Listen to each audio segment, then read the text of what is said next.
recognized by the United Nations.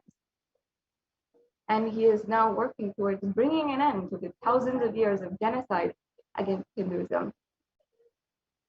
With this, we are now coming to a conclusion of this segment in today's program, and we'll be going on to the next segment, where we will be entering into the demonstration of the extraordinary Shaktis. And joining with us will be the Nithyananda Gurukul Balasant, who will be guiding you into this beautiful experience, perhaps for many of you, for the first time, to understand the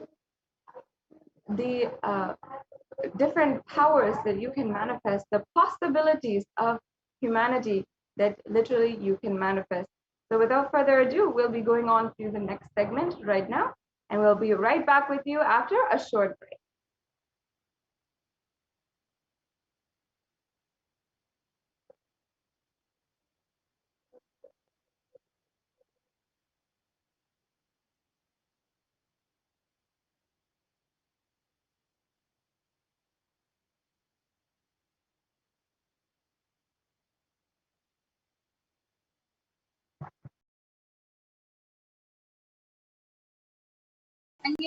Yes. Thank you so much, Manika Parashakti Ananda, for that beautiful introduction to who is Swamiji and this segment. So now all of you will be witnessing the live demonstration of the power of third eye and body scanning by the Balasans of the Nithyananda Gurukul. So the power of third eye is where one awakens the ability to see through the third eye, which is the cosmic browsing center located between the brows. And the second power which you will be witnessing is the power of body scanning, where one awakens the ability to be able to scan another person's body, scan illnesses, diseases, medically diagnosed issues, reveal solutions, and even telling the root cause of the problem. So these are the two powers you will be witnessing today. And before we begin, let us understand what are Shaktis. Shaktis in the Vedagamas, the first scriptures of Hinduism, Paramashiva reveals in elaborate detail that every human being is hardwired to be able to manifest the 463 plus extraordinary Shaktis. And Shaktis are described as a system, as a method, and as a science for human beings to explore the various possibilities and powers and to have access to the various states of consciousness. And Shaktis manifest from the fundamental cognition that you are the divine and that you need to manifest the divine, not that you are a man and that you need to reach the divine. So there are two types of manifesting power, Shaktis and Siddhis. Let us now see the difference between both. So, Shakti's expressed from space of enlightenment is a side effect of feeling connection with the divine, and you establish high integrity with the Guru. Whereas Siddhis are the powers that manifest with tapas or the penance for enlightenment. And Shaktis are the source of enlightenment. When you experience enlightenment, the first which comes out is Shaktis. Whereas Siddhis are the path of enlightenment. As we said in the earlier point, that Siddhis are manifested from tapas of penance for enlightenment. So Siddhis are on the path of enlightenment. And a few more differences are that Shaktis manifest through ordinary human beings in extraordinary ways, just with the initiation from the avatar. And Shaktis are permanent. Siddhis are not permanent, and Siddhis may divert you from enlightenment. So, who is the source of all these Shaktis? How do we manifest these Shaktis? Paramashiva is the primordial divinity in Hinduism, the ultimate reality and cause which is self-effulgent, Swayam Prakasha, all-pervading, unchanging beyond time, space, form and causality. As the fundamental base of Avyakta, the unmanifest, and Vyakta, the manifest existence, he performs the Panchakritya, the five cosmic acts of Srishti, creation, Sthiti, sovereign rulership and maintenance, Samhara, rejuvenation, Drobhava, pulling out of illusion, and Anugraha, liberating grace for all living entities.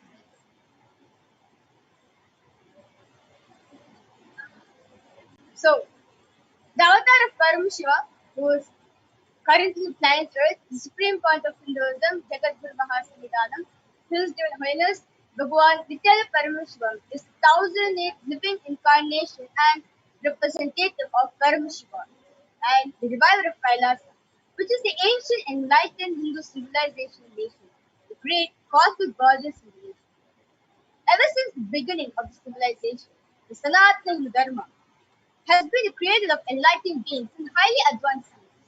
It was where the Shaktis of enlightenment, the science of enlightenment, was lived and taught as a lifestyle for each and every one of us. For the first time in the modern era, the modern day, the supreme point of Hinduism is reviving these yogic sciences and transmitting it to the world as a record-breaking, never accomplished goal.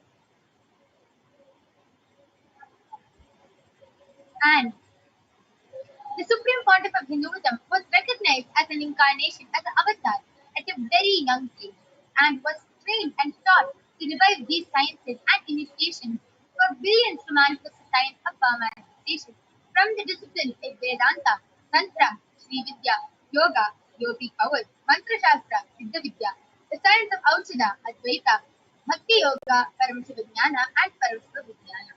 So you can see so many of the gurus of Swamiji, Mata Vibhudananda Puri, Pundi Swamigal, Visiki Swamigal, Annamale Swamigal, Kanchi Paramacharya, Visiki Swamigal, Yogi Raj Yogananda Puri. All these gurus have trained and taught Swamiji these extraordinary sciences so that he can revive these extraordinary sciences and transmit it to the world. And let us now learn how we awaken these divine Shaktis. How are these divine Shaktis awakened? So, every jnana, the ultimate truth, mapped in your prajna, the consciousness, manifests as the power and possibility for every being in the multiverse, which is prajna. So, how do we awaken these Shaktis in all of us? Is through the power of Diksha initiation. So, let us now watch a short clip on what exactly is Diksha and what the benefits. Diksha is the direct transfer of spiritual energy by an enlightened being through look, word, or touch. The traditional Vedic book Navaratneshwara states, Sarvasamapi Dikshanam Muktihi Phalamakhanditam Avirodhat Bhavantyeva Prasangyastu Bhuktayah. The main benefit of all initiations is moksha, enlightenment.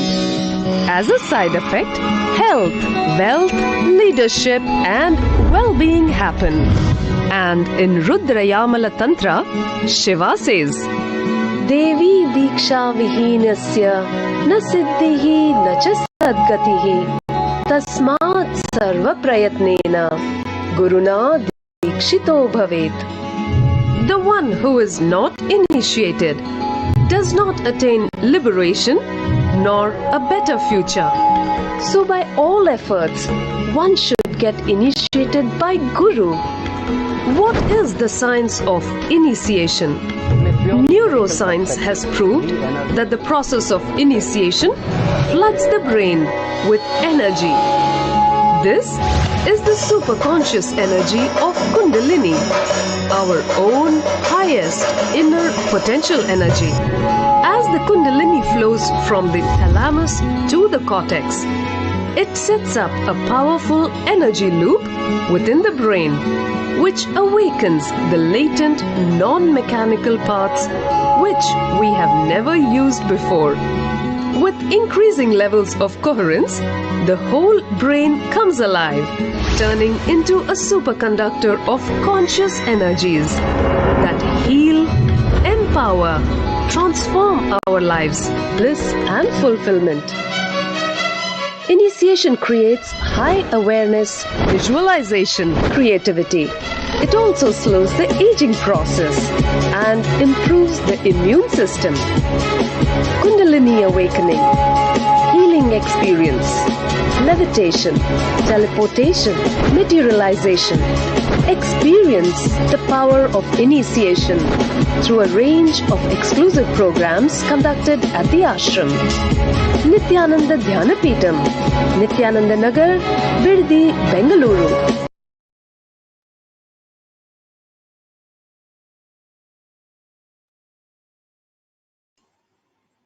Yes. So let us now see how the science of power manifestation is authenticated through the four aspects of evidences or pramana. The first is the Shastra Pramana, which are the eternal unchangeable truths that are revealed in the source scriptures. The next is the Apta Pramana, the experiences and results of Aptas or the authorities of Hinduism, the Vedic rishis and scientists who have time tested and verified this extraordinary science. Third is the Atma Pramana, or the account of the Supreme Pontiff of Hinduism, Jagat Guru Mahasamidhanam, His Divine Holiness Bhagwan Nithyananda Paramashivam. This millennium's avatar's personal experience of our manifestation. And last is the Pratyaksha Pramana, or the empirical evidence from observation and scientific experimentation. So let us now get ready to witness a very unique and exciting demonstration of the power of third eye. But before that, let us learn what are the Vedagamas. So, Vedas are the ultimate superior authorities for Hindus.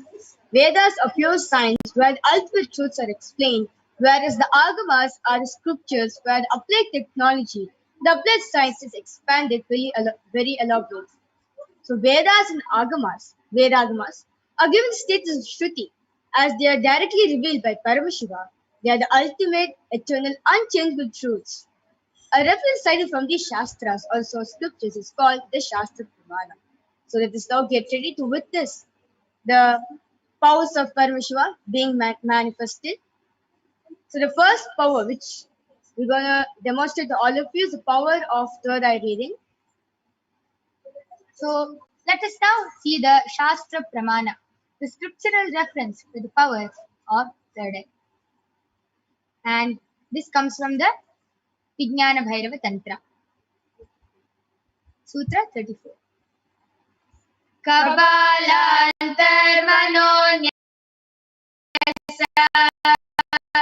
तिष्ठन्मीलितलोचनः क्रमेण मनसोदार्द्यात् लक्ष्ये लक्ष्यमुत्तमम्. The translation goes, by fixing the mind on the inner space within the crown center and sitting stably without any movement, having the eyes closed in succession, by the stability of the mind and inner space, through the power of the third eye, one directly sees the ultimate goal Lakshyam by having the vision beyond the sight that reveals any object or place, attaining the space of oneness with the source Paramashiva. The next is the Apta Pramana, where Sri Krishna initiates Arjuna to power of third eye reading. So this is taken from the 11th chapter of Srimad Bhagavad Gita, verse 8. न तु मां शक्यसे द्रष्टुम् अनेनैव स्वचक्षुषा दिव्यं ददामि ते चक्षुः पश्य मे योगमैश्वरम्. Bhagavan Krishna says to Arjuna, but you cannot see my cosmic form with these physical eyes of yours. Therefore I grant you the divine third eye. Behold my cosmic opulence. in the Hindu Purana, the Srimad Bhagavad Gita, Bhagavan Shri Krishna initiates Arjuna's power of third eye to behold Shri Krishna's Vishwarupa Darshan, which is the vision of Shri Krishna's cosmic form. In the 11th chapter of the Srimad Bhagavad Gita, which contains description of Bhagavan Shri Krishna's cosmic form, is completely narrated by Arjuna as he sees Bhagavan Shri Krishna through the third eye. The next is the Atma Pramana, the experience inside and outside broke. Swami beautifully shared how The first experience is that I was able to see everything,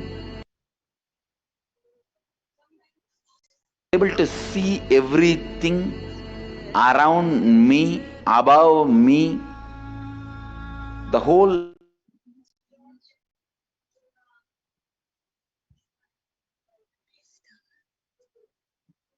Yes, sorry for the technical glitch. Let us now see a small video where Swamiji shares in his own words how he manifests the 360-degree vision, the power of third eye.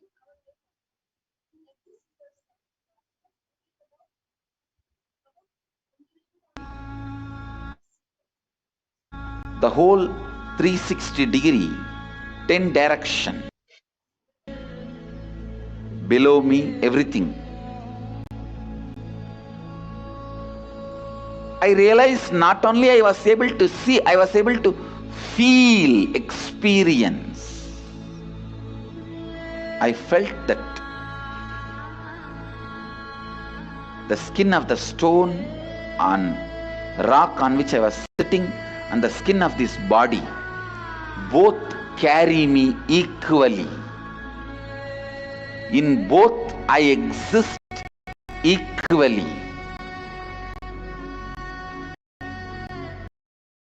The setting sun, rising moon, the whole Arunachala hill, all the plants, bush, shrubs, trees, everything, everything, everything just became so alive. The idea, something is inside,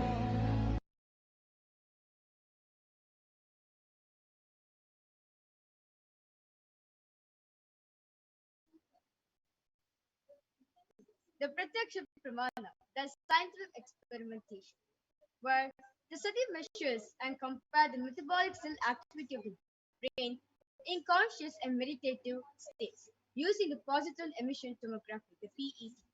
So when doing daily activities, high activity is measured in the brain where the third eye is located, where in deep samadhi state, only the third eye region is active when almost 90% of the brain is at rest and peace. So let's now witness a live Sakshi Pramana, full power of third eye reading done by the Balasans of the Nithyananda Guru. Yes. So along with me, I have two extraordinary Balasans, two extraordinary manifestors, and that is Maniti Kaladharananda and Maniti Virajananda, who are going to be demonstrating this extraordinary Shakti, the power of third eye to all of you today. So, along with me, I request the slides to stop being shared. Yes. Along with me, I have two medically tested eye bands. In front is a complete opaque sheet, and behind is a thick sponge. And you can see that in both the eye bands, there is no gap between the sponge and the opaque sheet. And there is no possible way of light entering. This is actually medically tested IBANs, medically certified IBANs. It is completely tested and proven that even with the eyes open inside these IBANs, there is no possible way of light entering these IBANs. So I'll be placing both of these IBANs on Ma Virija and Ma Kaladra now, and you will be witnessing the extraordinary demonstration. You can see I'm just showing the IBAN before I place it on Ma Kaladra's eyes.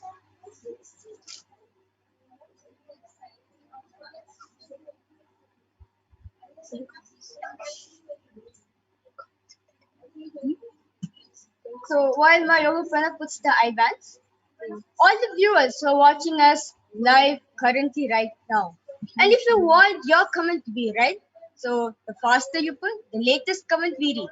Okay, so you can post whatever you want, either the numbers, pictures, or emojis, sentence, or any difficult word, anything you want, you can post in Kailasa's HDH Nithyananda YouTube channel, and then we'll move ahead to Kailasa's HDH Nithyananda JGM Nithyananda Paramashivam Facebook channel. So if you want your comments to be read, you can post on these two platforms, and we will be reading it shortly. Yes, so now I'm placing the IBAN on Ma Virija's eyes, so you can again see that the IBAN is completely intact, and I'm unstrapping the IBAN in front of your eyes. And now I'm placing the IBAN on Ma Virija's eyes.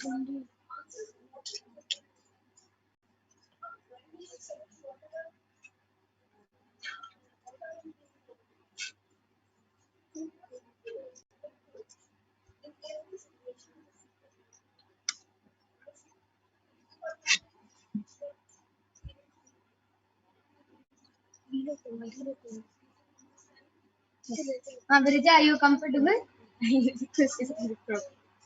Yes. Kaladra, are you comfortable? Could you just fix my eyeband to the my other friends? Now? Yes. Yes.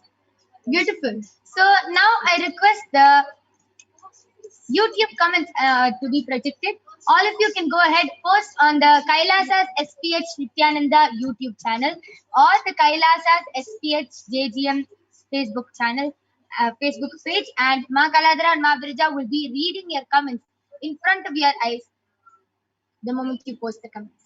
So please go ahead and post your comments.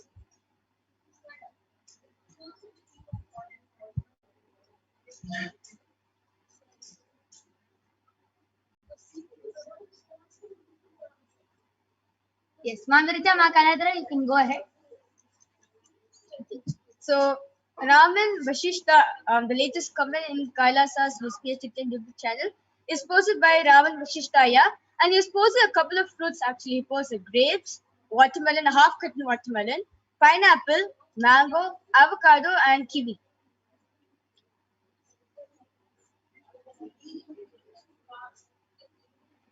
And before that, I has posted Nithyananda, and Kama. Please body scan my Bobby Monisha Gupta Vashishta in the next session. I have a consent. Sure, Aya. In the next power of body scanning, the Balsams will come and we will do a body scanning for your Bobby, Aya. Yes. I request all of you to continue posting. You can post fruit emojis, animal emojis. You can post any emojis you want, expressions, anything. And Ma Kaladra and Ma Virija will be reading the comments out live in front of all of you today.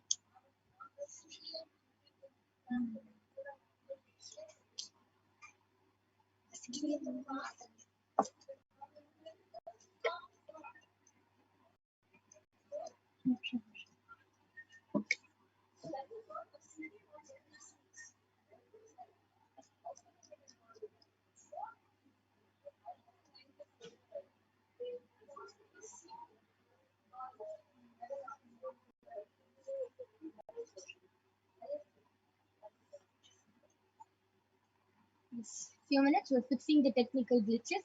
Request all of you to please be patient with us.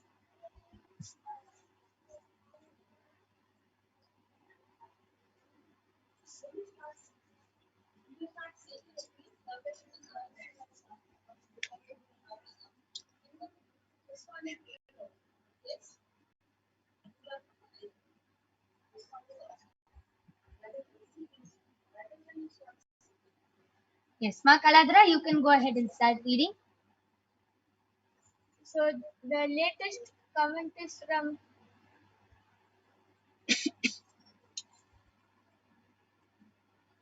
Shashikala, and she has posted 5 namaste emoji. The previous comment is from Kumar, and he has posted 6 namaste emoji. And we just read that from SPH JGM page. Now we are moving back to YouTube, and the latest comment is from Raj.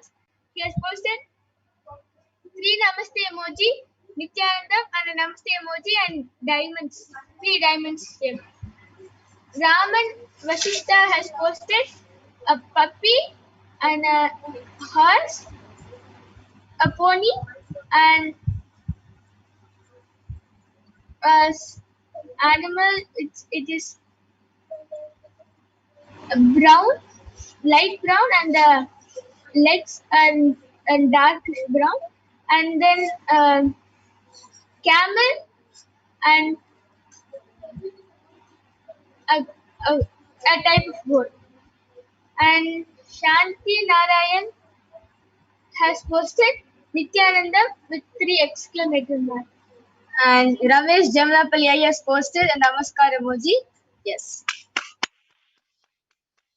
Beautiful. That was a beautiful demonstration of the power of the.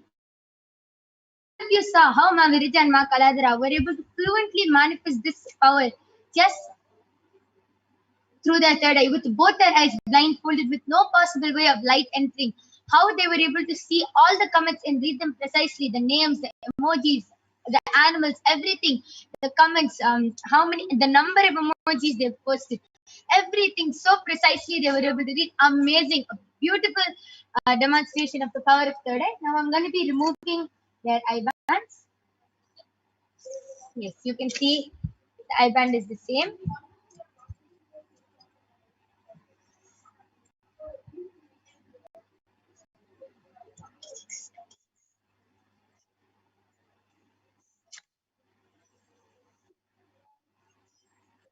Yes, and the eye band is also completely intact. Yes, that was a beautiful demonstration of the power of third eye.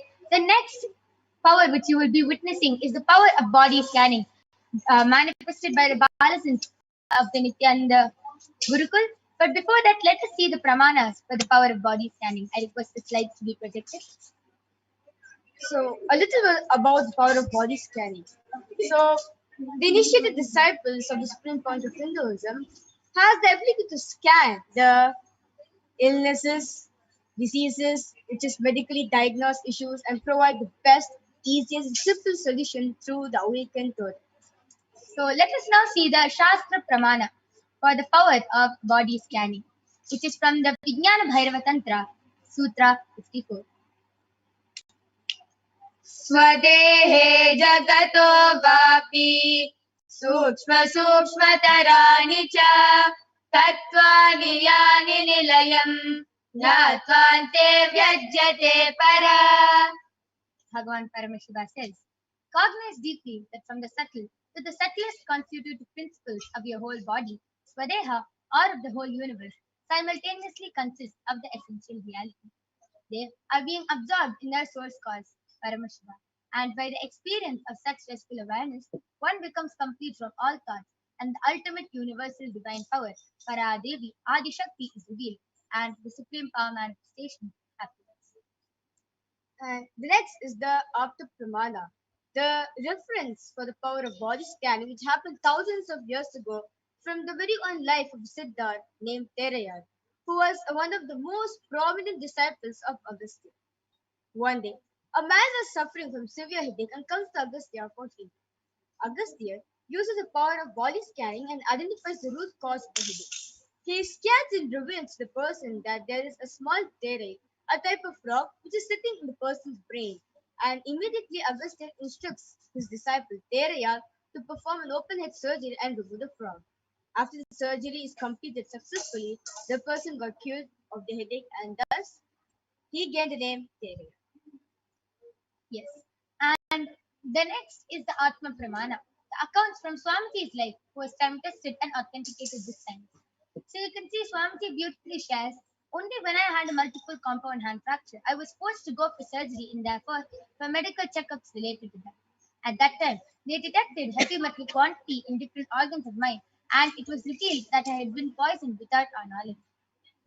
I immediately used diagnostic methods instead of medical facilities to study the body condition due to the poisoning. And through the power of body scanning, I found out what the problems and imbalances had happened and where the balance had to be done. Swamiji beautifully shares, I used allopathy as a second opinion just to verify my findings. The great avatars or incarnations of Hinduism are born as awakened beings. They are they just play a leela in their life. Anything, whether it's them getting hurt or anything, it's just a leela. The script is already written. They only play it. It's a beautiful leela which they play. And last is the Sakshi Pramana. Where millions of disciples who got initiated in the power of body scanning have experienced and manifested for various people all around the globe. You can see some of the comments over here. And let us know with this a live demonstration for the power of body scanning done by the Balsans of the Nithyananda Gurukul after a short break. So till then, please go ahead and post your comments and requests. You can post your comments in the Kailasa's SPH Nithyananda YouTube channel or the SPH JGM Bhagwan Nithyananda Paramashivam Facebook page, and we will be reading the comments from there. And as per your request, the Balasins and the Nithyananda Yogis will be doing a body scanning for all of you. So we'll be back with the Balasins and Nithyananda Yogis right after a short break.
Yes. So now I'm back with the Balasins of the Nithyananda Gurukul. I request the slides to stop being shared. Along with me, I have Manti Brahmayogananda and Vasoni, who are two extraordinary power manifestors and the Balasins of the Nithyananda Gurukul, who are now going to be demonstrating this extraordinary power to all of you. So I request the YouTube comments to be projected now, and we will be starting the power of body scanning. So all of you can go ahead, call your family members, friends, call anyone who you want, and you can show them that this power of body scanning is not only a possibility for the Balasins or anyone, it is a possibility for all of you also to manifest just with the initiation from Swamiji.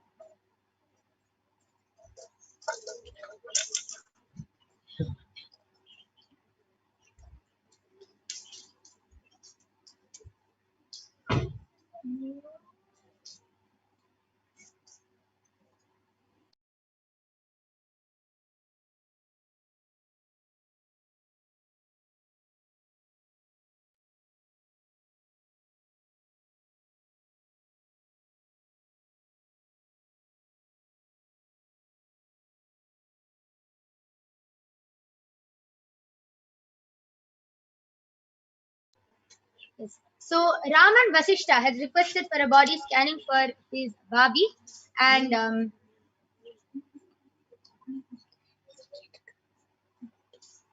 yes, for Ma Monisha Gupta Vasishta. So Ma Brahma Yoga, you can do the body scanning for Raman Vasishta's Bhabi, Ma Monisha. And the next comment for the body scanning has come from Ma Mary's Grigorgios, who has posted Nithyanandam, please scan my grandmother, Jakaterina Becca. She has leg pains and broken veins, high blood pressure and blood sugar level issues. She has agreed for the scanning. Yes, ma, surely we'll be scanning your grandmother. Ma Soni, you can do the body scanning for Ma Jakaterina Becca.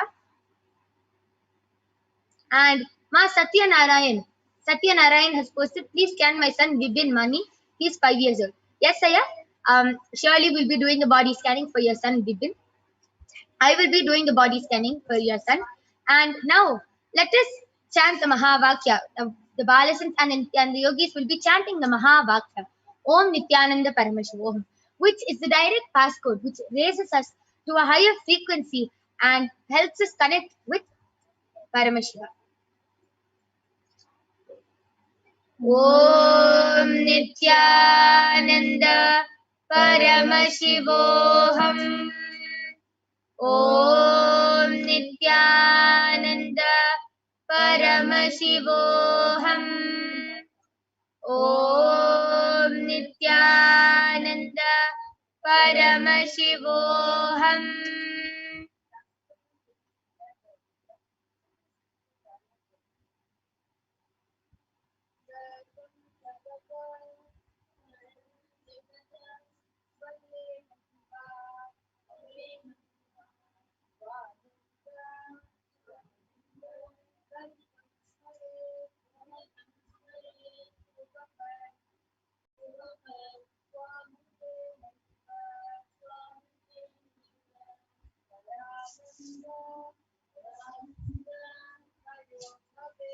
Yes.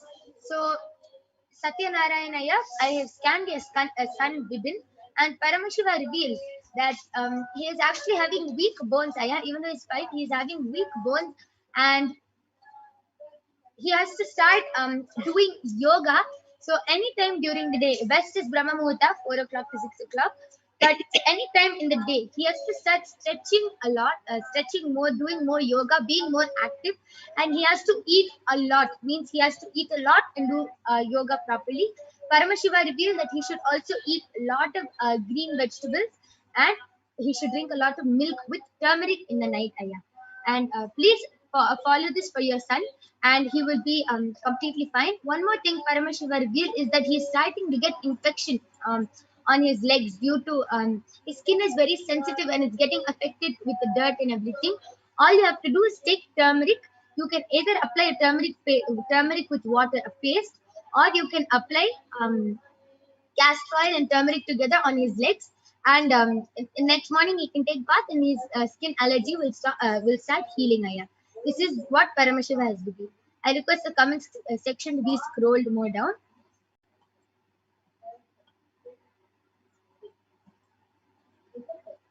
Yes. And Satya Narayan, you can, I request you to get back in the chat section. Yes, so Raman Vasishtaya, I did the body scanning for your Bhabi, and Paramashiva revealed to me that she has a lot of pitta in her body, and because of that, she's not at all being active throughout the day, and her body is not able to do the basic stretches and basic yoga. Like her body is starting to become really fat, and she's a lot of pitta is getting collected. So the solution which Paramashiva revealed for that is for the next 7 days she should do Nirahara Samyama, and she should be drinking only water, not even any other liquid. She should drink only water, a lot of water during the day. And after that, once she starts eating normal food, she should have on maximum only 2 meals a day. She should not have more than that. And also, and that she has to make sure that she does not eat so much of food which has a lot of which creates mucus in the body. She has to ensure that she does not have a lot of that type of food, and the pitta will heal in her body, and she'll also start becoming active. Yes, so this is a body scanning for for Raman Vasishta's Bhabi. I request you to get back, Aya, and yes, Ma Sonia, you can go ahead and share. Nithyananda, my ladies, I did the body scanning for your grandmother, and as you told that she has too many body issues, like pain, broken veins, high blood pressure, and blood sugar level issues. All the Parameshwar revealed that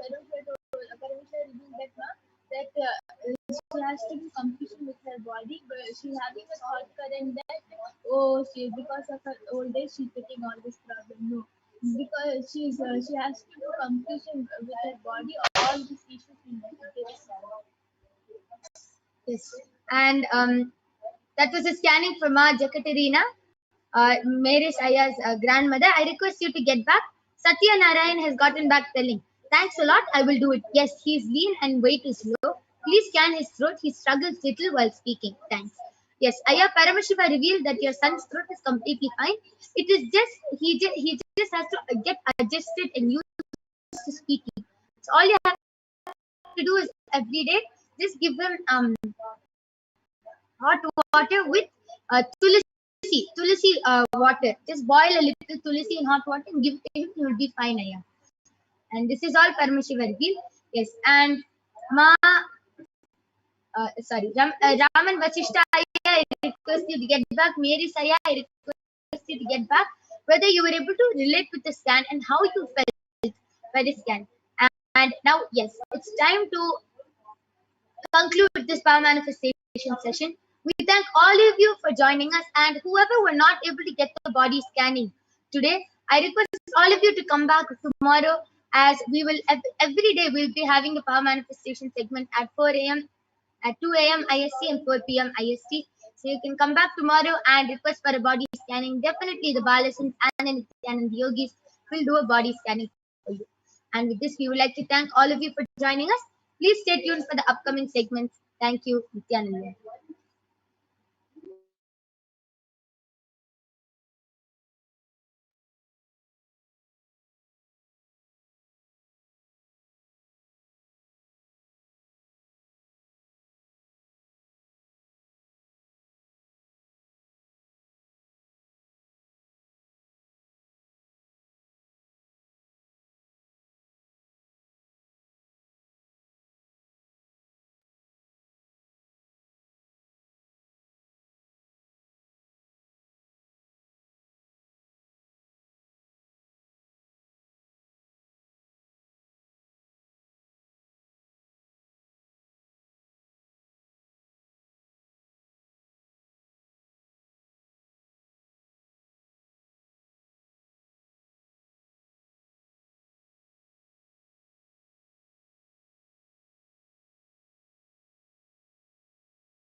Yes, and Raman Vasishta Aya has gotten back telling, thanks, Ma.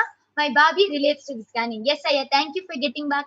Just tell her to completely follow the solution which Paramashiva gave, and she will be completely healed.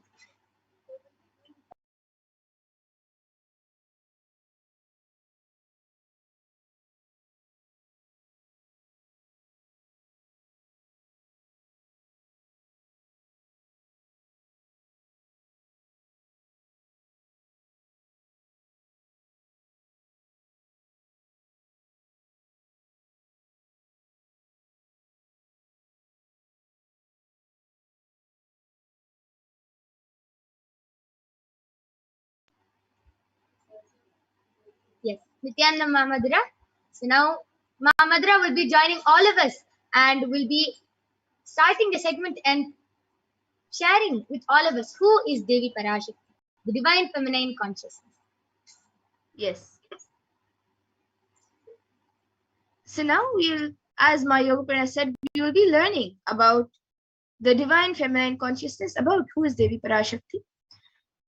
So we will be first seeing the Dhyana Shloka of Devi Parashakti, which comes from the Lalita Sahasranamam. So I'll be chanting it now for all of you.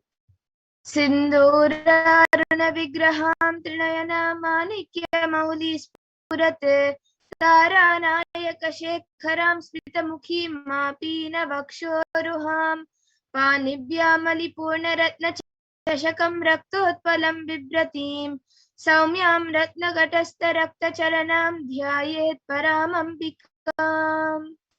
And this verse says, the Divine Mother is to be meditated upon as shining in a vermilion red body with triple eyes, sporting a crown of rubies, studded with a crescent moon, a face all smiles, a splendid bust, one hand holding a jewel cup brimming with mead, and the other twirling a red lotus.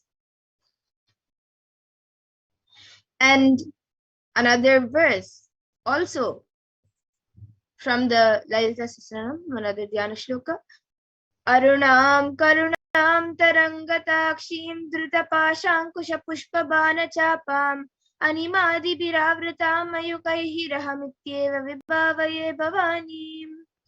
And this verse says, I meditate on the great empress. She is red in color and her eyes are full of compassion, and holds the noose, the goad, the bow, and the flowery arrow in her hands.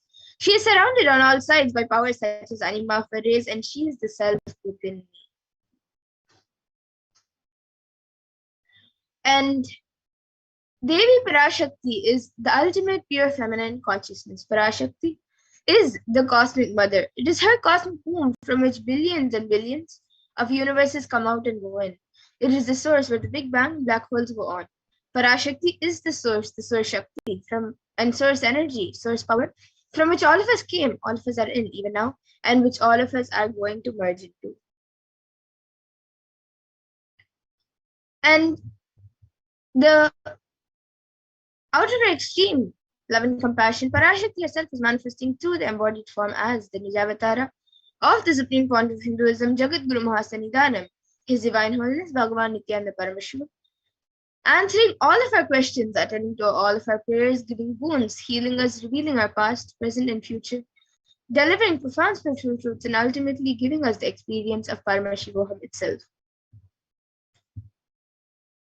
And Parashakti beautifully says, in her own words, raising as Omkara, expressing as Vedas and Agamas, blossomed as Shrimkara, filled as Parashorasi, living in 40 triangles, the Kailasa Swami, who is in Kailasa Shri Pura Chintamani, Parashodasi, sitting as part of Paramashiva, Parameshwari, who rules the world, Paramashakti, Manonmani, Meenakshi, as Nithyananda, I took Nijavatara here, to give good boons to everyone, to bestow all goodness. Hiranya Garbha Swarupini, Brahmanda Yoni, Shami, Chandramauli, Rapala, Aparna, Uma, Parvati, Savitri, Navayavana, Samrajya Lakshmi, Parameshwari, Parashodasi, Meenakshi. Taking the form of Nithyananda, I came here as Nijavatara. With great compassion I am blessing. Listen, people, to do good to all of you, I took the form of Nithyananda and came down as Nijavatara. And again, in the words of Devi Parashakti herself, raising in Omkara, blossoming as Shiva, Shiva manifesting as source of existence, powers of existence, expression of existence, from the oneness of Om, blossoming into two as Prakriti and Purusha, blossoming as three Shaktis, Icha, Kriya, and Jnana, growing as 4 Vedas, expanding as 5 Panchabhutas, beyond 6 chakras, filled as gotras of 7 rishis, expanding as 8 directions, existing as 9 grahas, blossoming as 10 indriyas, being as 11 rudras, creating all the worlds, bringing life to tell and make fruit blossom and do good.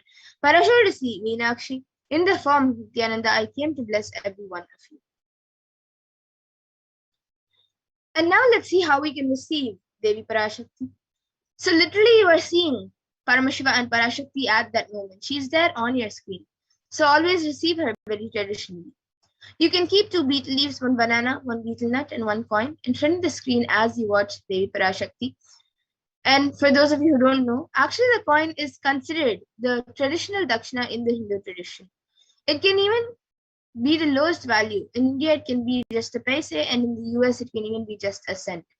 Swamiji says, I'm not trying to monetize. Keep even 1 cent, it is okay.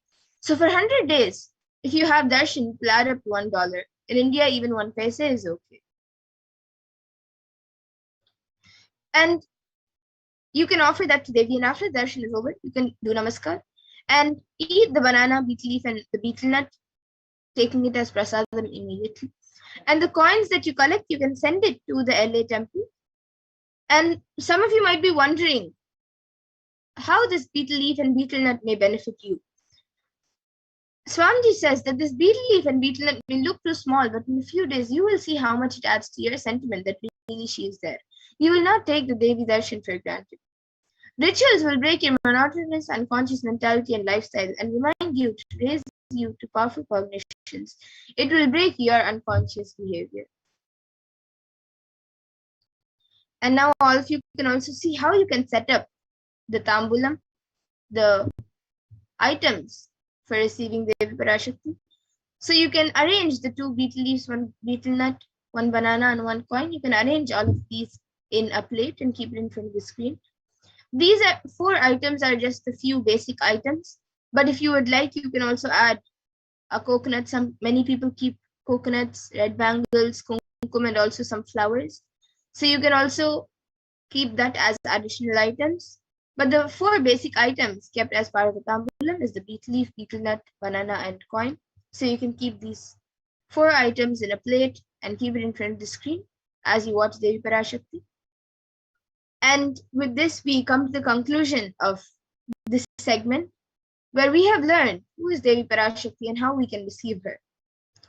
So now we'll be moving to further segments where we will be seeing about what Devi Parashakti has revealed for humanity and how it has helped humanity and how it has also become a reality. So we will be learning more about what Devi Parashakti has revealed. So please stay tuned. We'll be back after a really short break.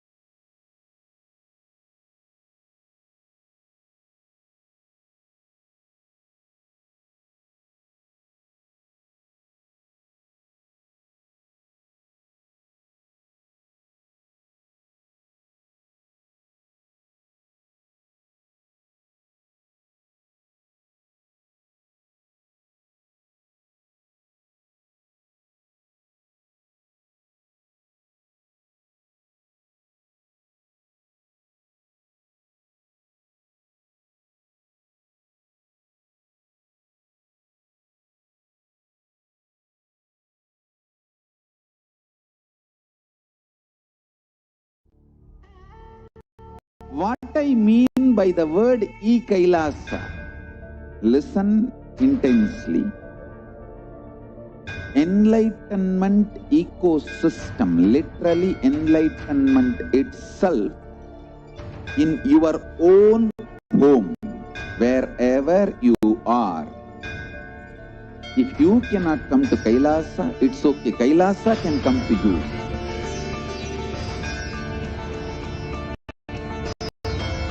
Kailasa coming to you is Kailasa.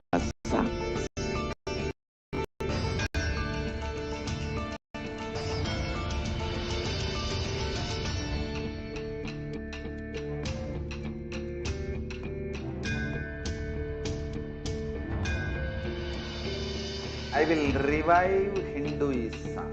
I am a Hindu revivalist, not by any revolution, but by evolution.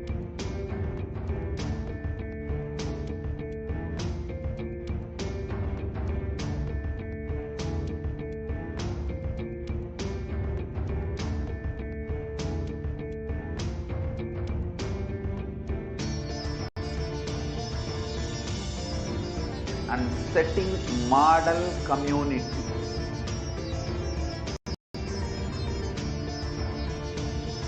Kailasa, enlightenment ecosystems, Sarvanya Peethas all over the world.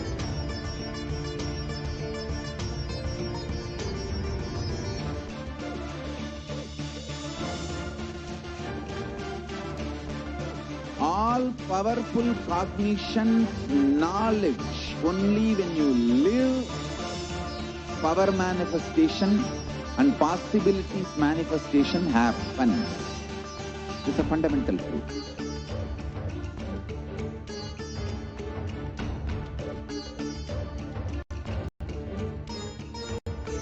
Hinduism cannot live exclusively as one sampradaya. No. All sampradayas of Hinduism is an ecosystem.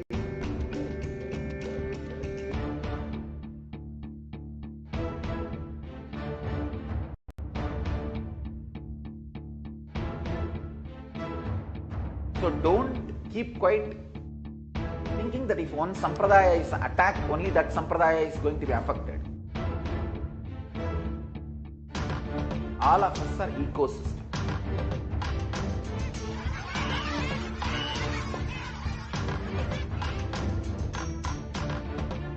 I invite all of you to get involved and enjoy Hinduism by the principle of Dharmo Rakshati Rakshitaha. When you protect Dharma, Dharma protects you. You will make the whole planet flourish spiritually. The spiritual prosperity will happen to the whole planet. We all have to coexist together.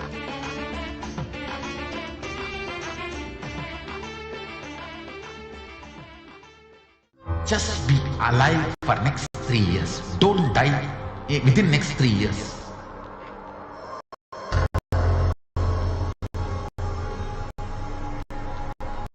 Just don't die within next 3 years.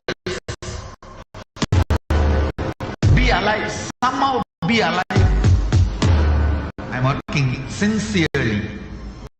I will reach you somehow. Somehow I will reach you.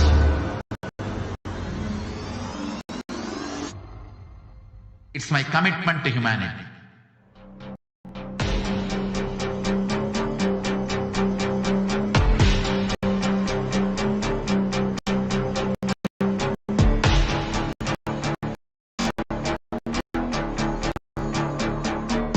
Just don't die within the next 3 years. I will reach you wherever you are, whichever corner of the world you may be. I will reach you with enlightenment. You manifesting the space, state, powers, being Paramashivoham. It is possible, and it is possible for you.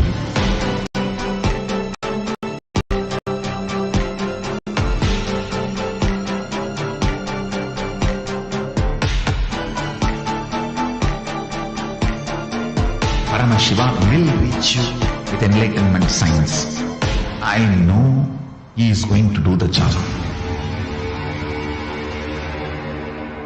Just be alive for next 3 years. Nothing else.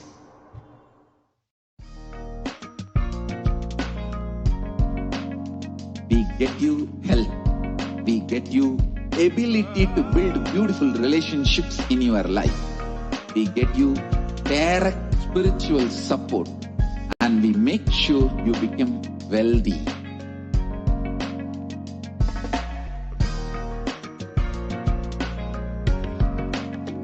We won't stop giving you just good life. We will literally not stop till you live enlightened life. Manifesting the state of Paramashiva, space of Paramashiva, powers of Paramashiva, being of Paramashiva.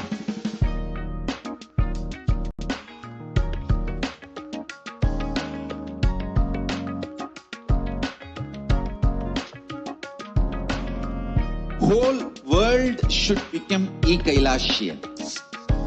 I want the whole world to know Hindus have something great to contribute to the world.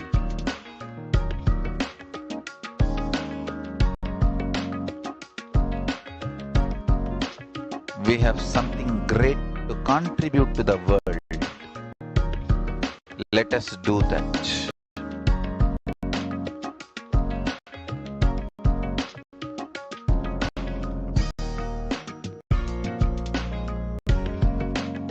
Kailasa is proper customized spiritual service helping you to identify your root patterns of suffering. We have perfected the science of helping every individual from every cultural, religious, nationality background.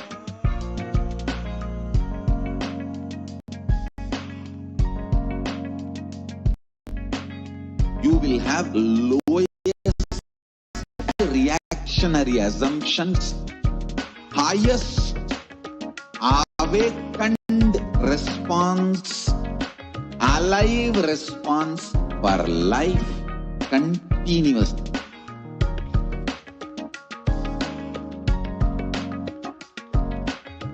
Kailasa is enlightenment ecosystem, literally enlightenment itself in your own home, wherever you are.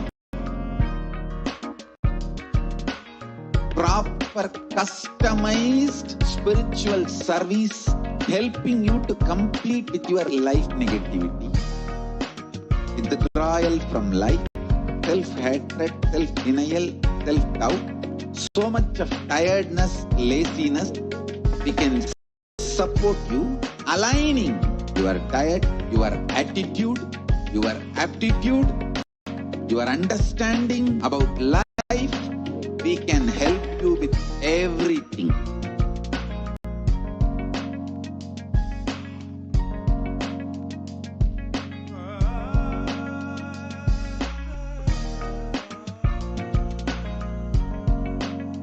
If you are interested in enlightenment, we will immediately bring this to you. If you are not interested, we will explain the whole science, inspire you and make you interested in enlightenment time. We need to cater this enlightenment science to the whole world wherever they are, because enlightenment is the birthright of all human beings. Kailasa is responsible to provide that to all human beings.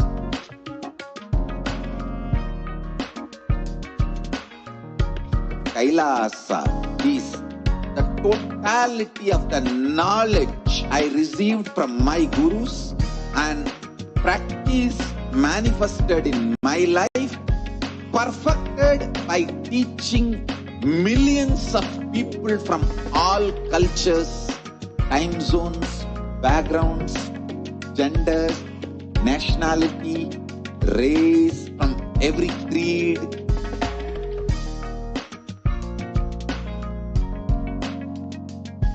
So this absolutely perfected knowledge available to you, served to you in your home without even you moving out of your couch, free of cost.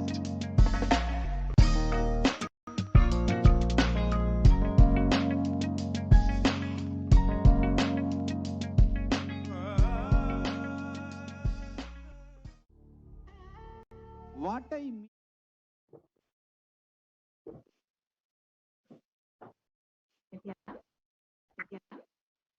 dear viewers, entering into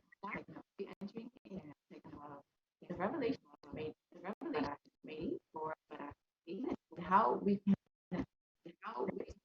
with AP's guidance, their suffering that is happening in the world. So let us enter into this segment where we will understand of the revelation.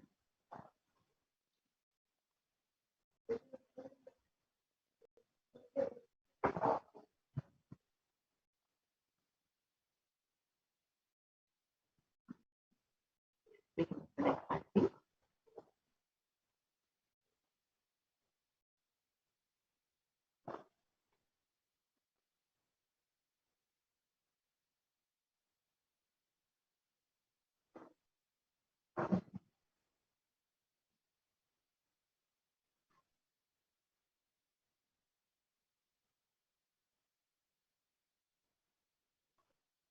We can continue.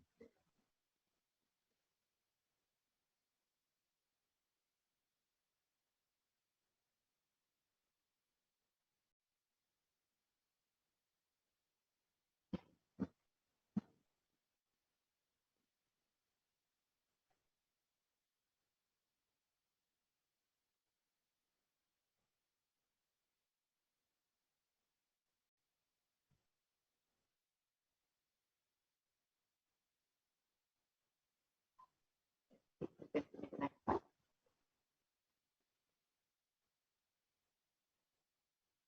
So, as we all know, humanity is still undergoing the effects of the cosmic revolution of Kailasa.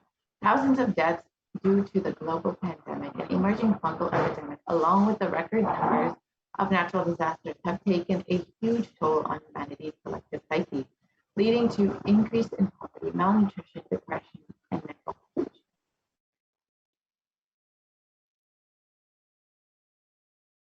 So what has caused this? Who is behind all this? How could we have avoided this? What is the solution for this? In this segment, let us go through a scientific and statistical analysis of Devi Parashakti's revelation on the cause of this revelation.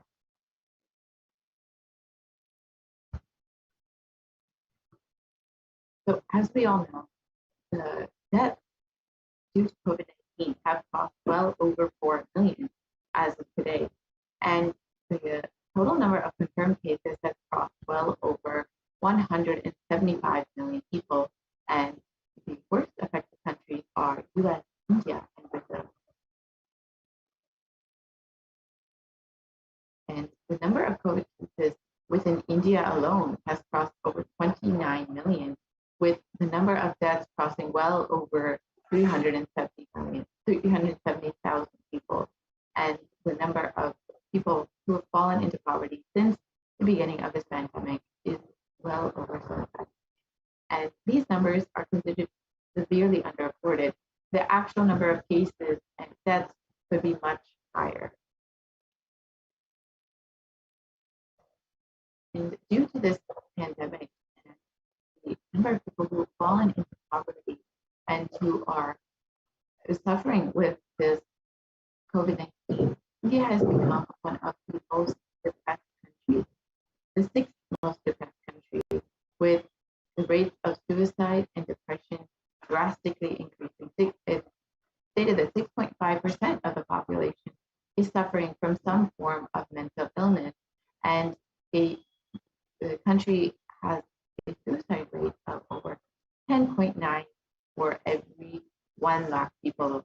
And suicide is one of the biggest causes of death for the people in the age group of 15 to 24.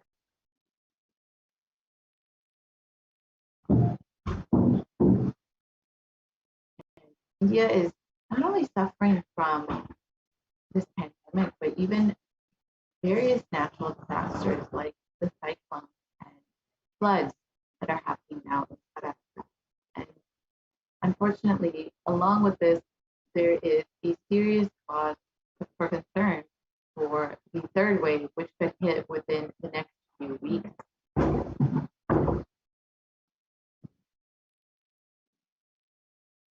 So how could we have prevented this? How could we have saved ourselves from this.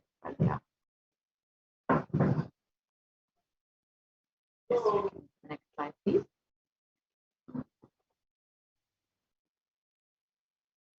Let us listen to Devi Parashakti's revelation made on the 31st of May 2020. Understand it a bit more deeply.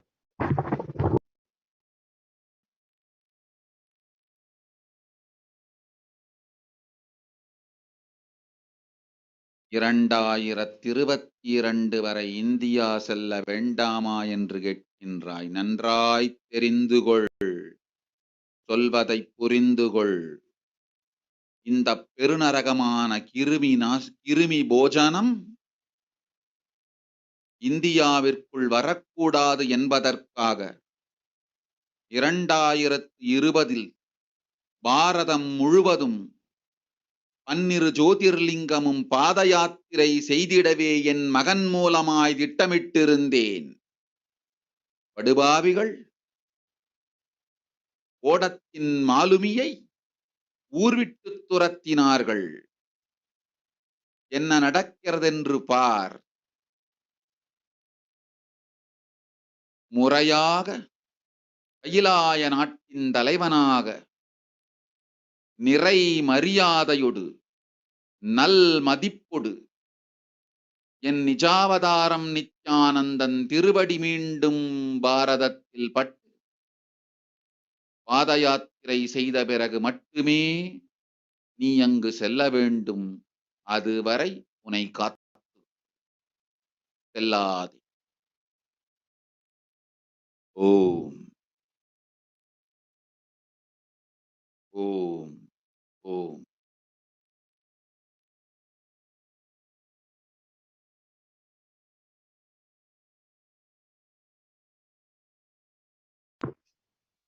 So let us look at the translation for Devi's revelation. For this huge kidney bojan held not to come to India.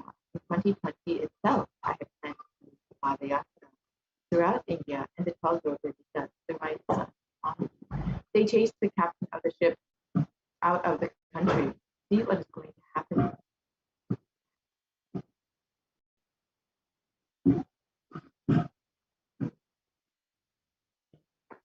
So let us look at what Supreme Concept of Hinduism revealed in 2017.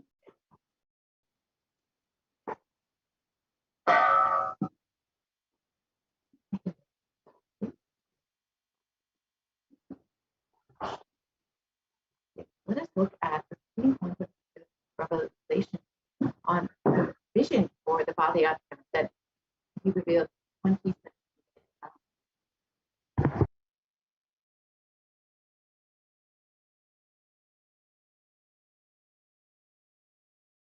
Want to do 1 year Padayatra specially for this purpose in 2020. 2020, planning for a full year. I'm going to walk from Rameshwaram to Amarnath.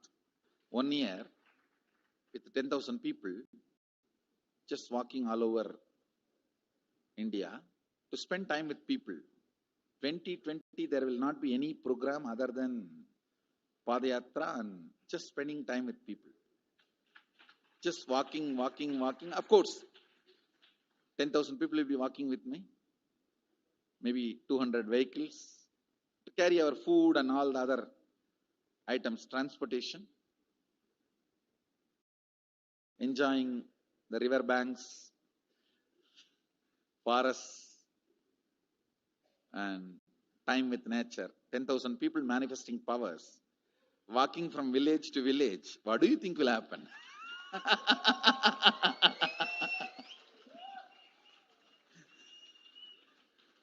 The scene of Buddhism spreading will be repeated now. How the Buddhism spread. 10,000 monks walking from village to village. What will happen? That's only monks. Here, power manifesting 10,000 people. The whole village will be manifesting powers. Just want to enjoy India and let India enjoy me. So planning for next year Kumbh Mela 2019, next year January Kumbh Mela. Before that, all the Balalayam, everything. Balalayam is going to be like the same structure outside with one stone tower, gold coated. It will be something like a 40 to 50 feet tall stone tower, and 5 Rajagopurams, which will be something like 120 feet. This will be the Balalayam. And after the Mulalayam is built, this Balalayam will serve as a Utsavamurti Sannidhi, where the Utsavamurtis will be worshipped and where the Archanas. See, in the main temple, there will not be any Archana or anything, because just for Darshan itself, there will not be time. Like Tirupati, you can only have Darshan and Arati, the camp for Arati. No other worship is allowed in the main temple. Because 12 Abhishekam is going to happen, 12 Kala Abhishekams. So continuously the rituals will be going on. People can have only darshan. They will not be able to involve themselves in any ritual. Other than darshan, nothing else will be allowed.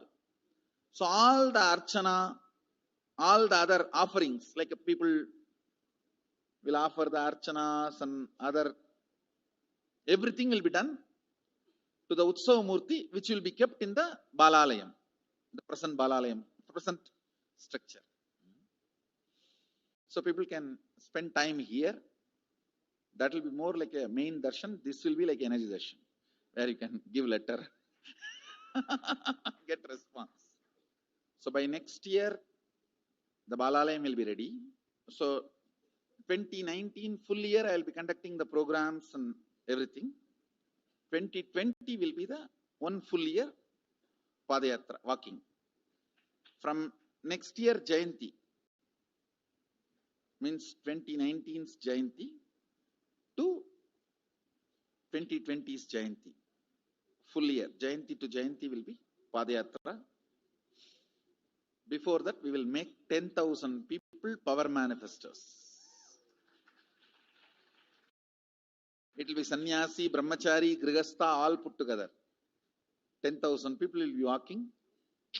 What a scene it will be. I think that is the only way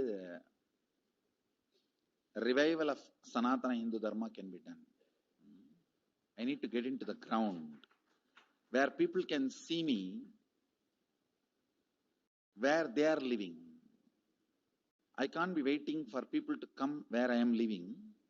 Now I am sitting in one place to prepare these 10,000 people and make this science completely user-friendly. For that only I am sitting and working.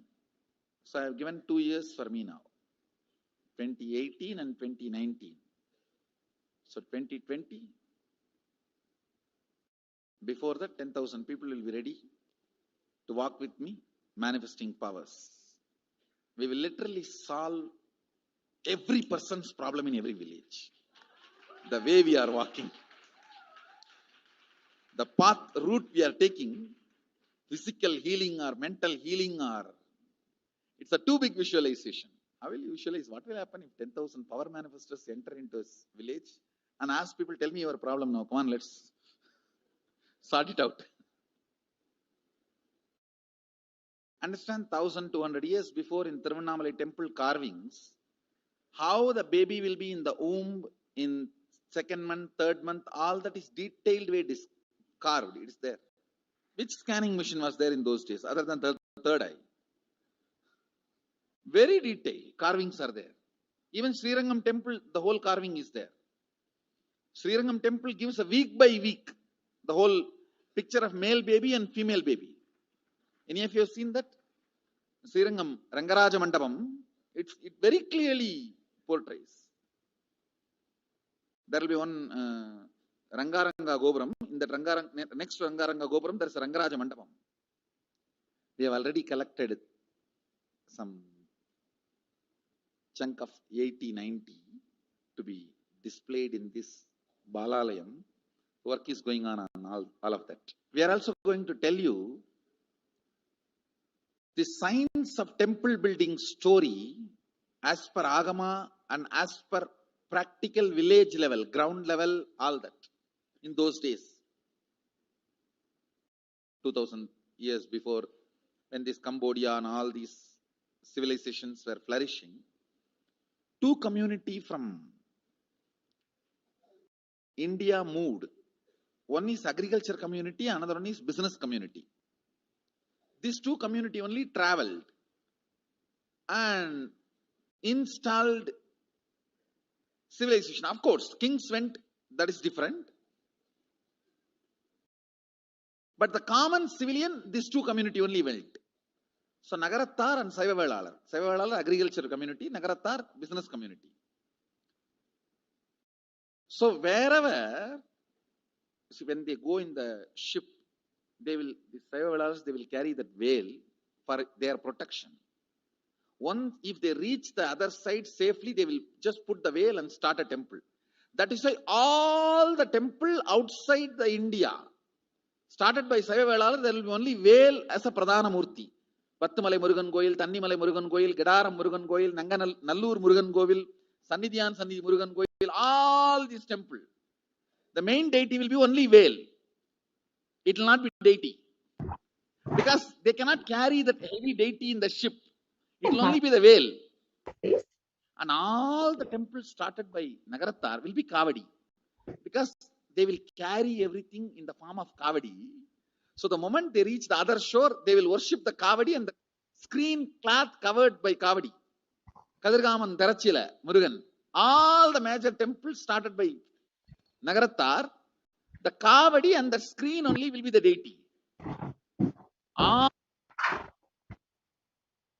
So the Supreme Council of Hinduism revealed the vision for the Bhavyat that was to take place at 2020, where he himself would go and meet people where they are, attend to every problem which they're facing, whether it was mental, social, emotional, physical, whatever the problem they may be facing. The Supreme Council of Hinduism was ready to go and meet people and give them the solution for every problem. Not only that, but take along 10,000 power manifestors along with him for this whole re-energizing process.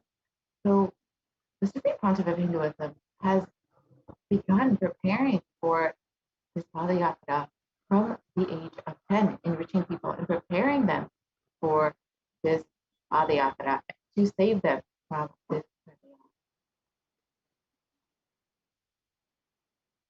And from that age, the Supreme Council of Hinduism has been enriching and initiating the masses into the science of enlightenment through powerful initiation discourses and darshan.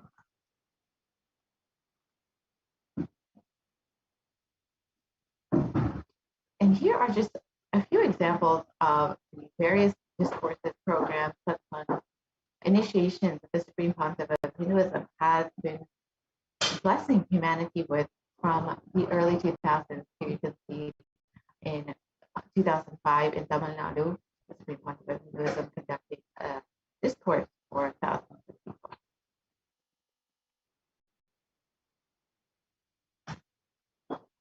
And here, again, 2005 in Tamil Nadu. In the next few photos, you'll see the various programs and how many people have been in attendance for these programs. Thousands and thousands, you can see in Namakkal, Tamil Nadu.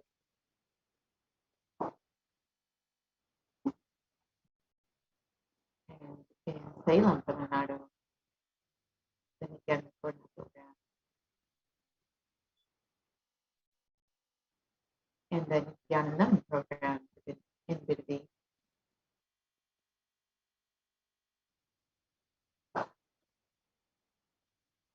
And the birth star celebration in Devnavale, and how many people were celebrating the birth of Supreme.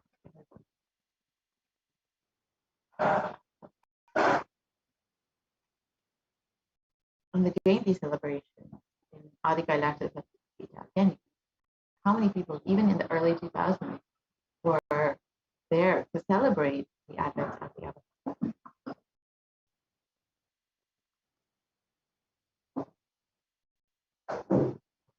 And again, the Jayanti celebration in Tamil Nadu.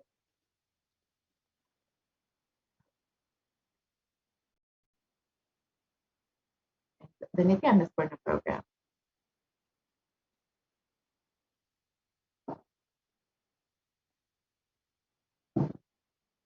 Guru Purnima celebration to celebrate the happening of Guru in our lives.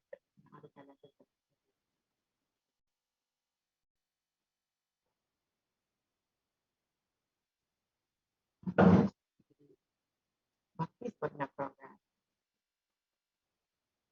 the Dhyana Purna program, and then the Little Ananda program conducted for young people. The Satyagam, in the next few photos, we'll see the various photos from Satyagam where the Supreme Controversial himself conducted 7 different homas along with 1,008 people who also conducted this homa guided by the Supreme Controversial.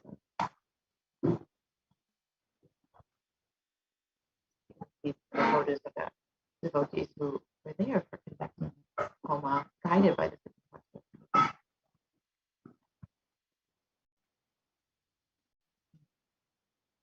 Let's see the Supreme Controversial. Hinduism itself conducted the homa grand scale.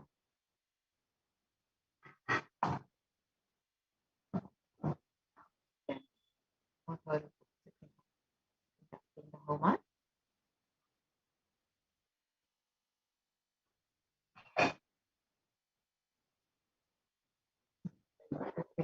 Hinduism blessing all of the devotees who were attending. And here again is the Nithyananda Paramashivam program conducted in Adi Kailasa, Sarvajapita. And here is again the Nithyananda Paramashivam program conducted in Salem. You can just see how many people were attending for these programs and how many people were blessed to receive the process of receiving the initiation and blessing.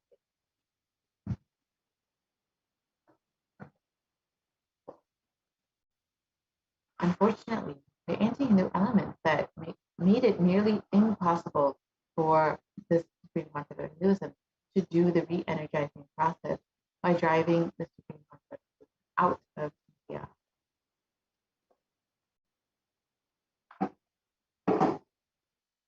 So let us look at Devi's revelation for the solution for this Pralaya to end within India, given on the 31st of May 2021.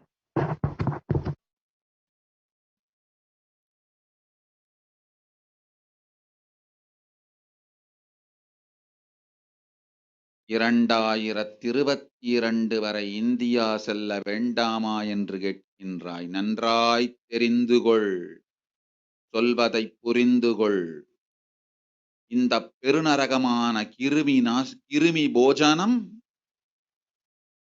இந்தியாவிற்குள் வரக்கூடாது என்பதற்காக 2020 பாரதம் முழுவதும் 12 ஜோதிர்லிங்கமும் பாத யாத்திரை செய்திடவே என் மகன் மூலமாய் திட்டமிட்டிருந்தேன்.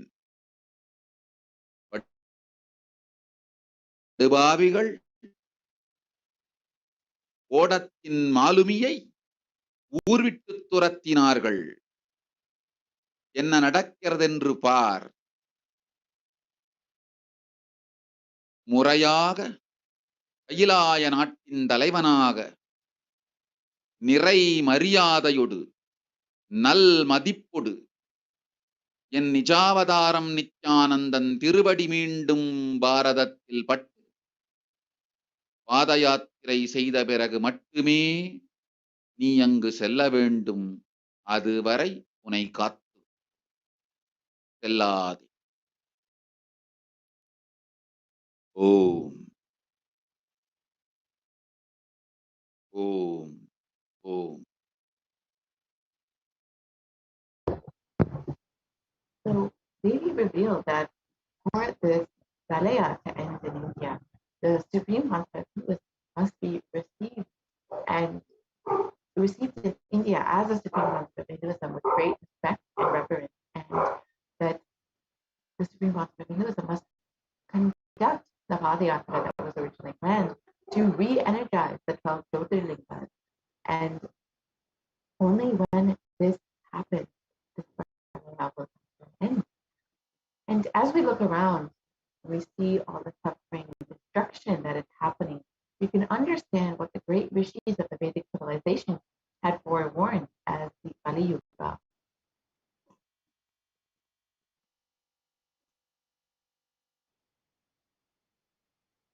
And here is the reference for Kali Yuga in the Kurma Purana, which states that Kali Yuga is the worst of the 4 yugas, where man will be his worst enemy. You can look at the translation for this verse in the next.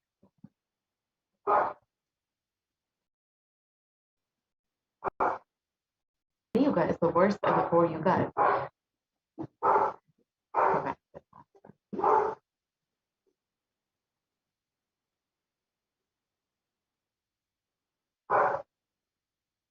We can go back to the last slide, please. Slide.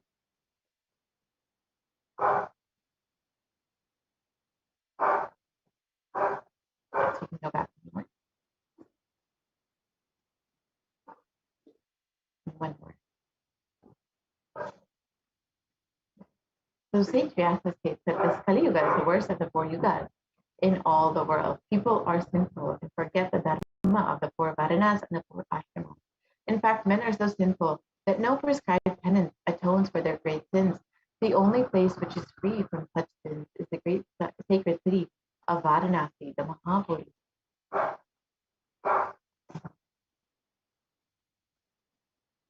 And again, in the Kurma Purana, the Lord Rudra, Paramashiva himself, is the avatar for the Kali Yuga.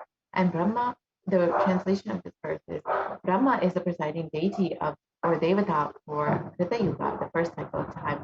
In the Treta Yuga, the second cycle of time, it is Bhagavan Ravi, Surya, in which appeared Shri Rama.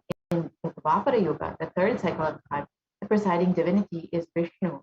In the Kali Yuga, the fourth cycle of time, the current age, the presiding divinity, the avatar is Rudra, Lord Maheshwara himself, Mahasadasiva. And so, out of his deepest compassion, on the 2nd of January 1978, the Paramashiva himself descended into the human form in the form of the Supreme Pontiff of Hinduism, Jagat Guru Mahasannidhanam, His Divine Holiness Bhagavan.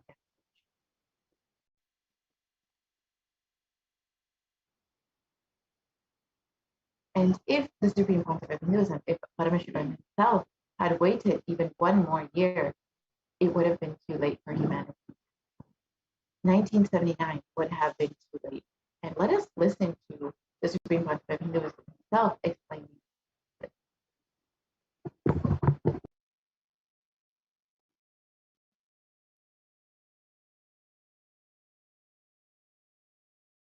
And I tell you, O Hindus, don't be afraid. I am back with the same science. We are going to be rich.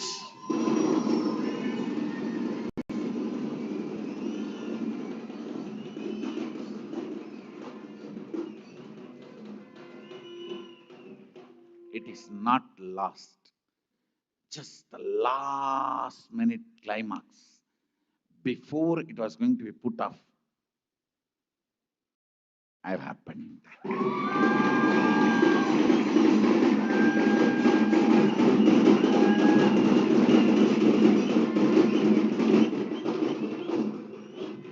In 1979 would have been late. 1979 would have been late. If I had time, I would have sent only ambassadors. Because no time, I have to get up and come directly.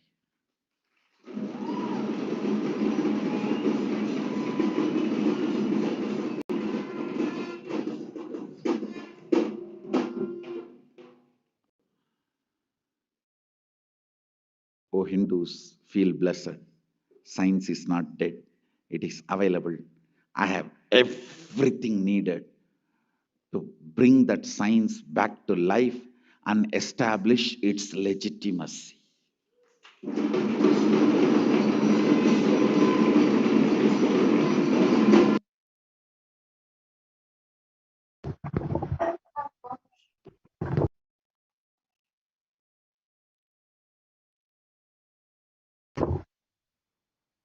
And the Avatar's advent on the planet Earth was to protect humanity from this great cosmic deluge and to bring the new age, the Satya Yuga, and to bring the superconscious breakthrough for humanity. So let us listen to Devi Parashakti's revelation.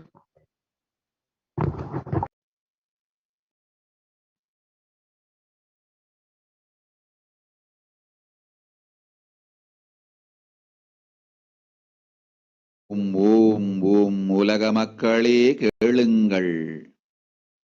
கலி முற்றி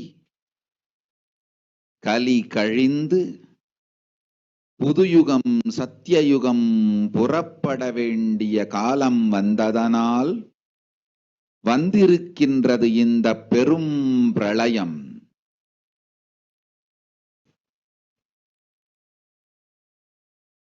கவலை வேண்டாம் மக்களே.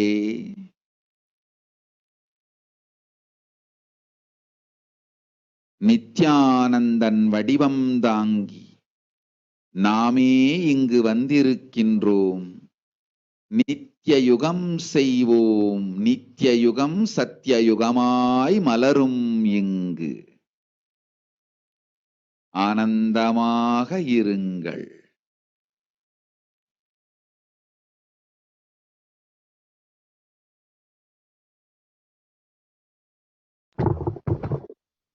So let us look at Devi's translation for this. People of the world, listen. The time has matured and come for the Satya Yuga to happen. The great Pralaya has come. Don't worry, people. In the form of Nithyananda, I myself have come. I will make Nithya Yuga. Nithya Yuga will blossom as Satya Yuga. Be blissful.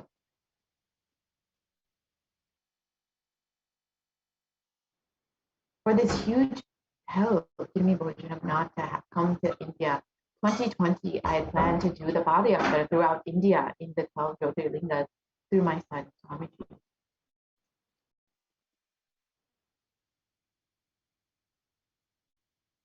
And in order to prepare for this, the Avatar has begun the BioWar at the mere age of 10.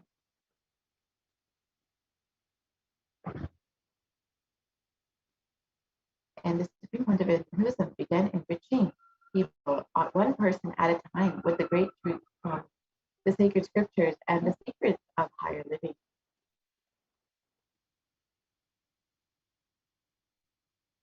Even as young as 14, Supreme Pontiff of Hinduism's classmates recall the yatra where the Supreme Pontiff of Hinduism led them all from Guriyatam, Tamil Nadu to Tirunelveli, his birthplace, and a huge pilgrimage site.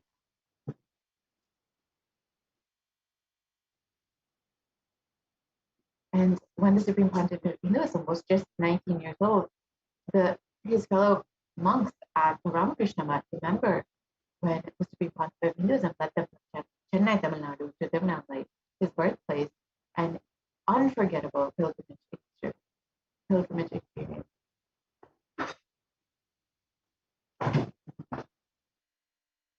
And the Supreme Pontiff of Hinduism continued walking the length and breadth of India, reaching more and more people and preparing each one until the Supreme Pontiff of Hinduism founded the international mission, the Nithyananda Sangha, to revive Kailasa internationally on 31st of December 1999.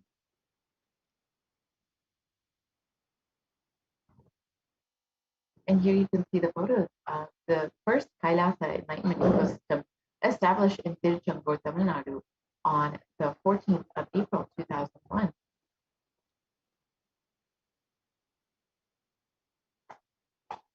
And in 2003, the Avatar continued his Vidiyatra all over the world to enrich people from various backgrounds.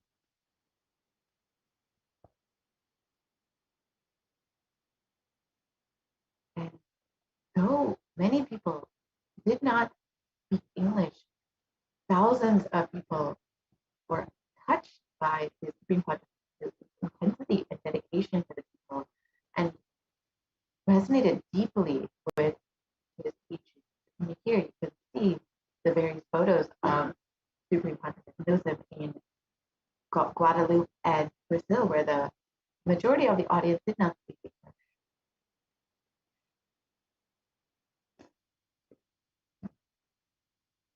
And in 2004, the Avatar and he led his disciples on the first Malay Yatra, visiting temples, delivering satsang, initiating them into the superconscious breakthrough.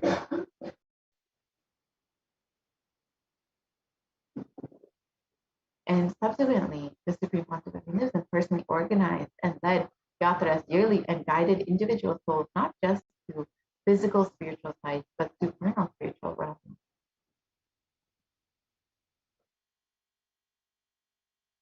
And in 2006, the Padayatras were taken to the next level with the Kodikan Padayatra, with crores participating and impacted by the Nithyanandeshwara and Nithyanandeshwari deities that were traveling from city to city.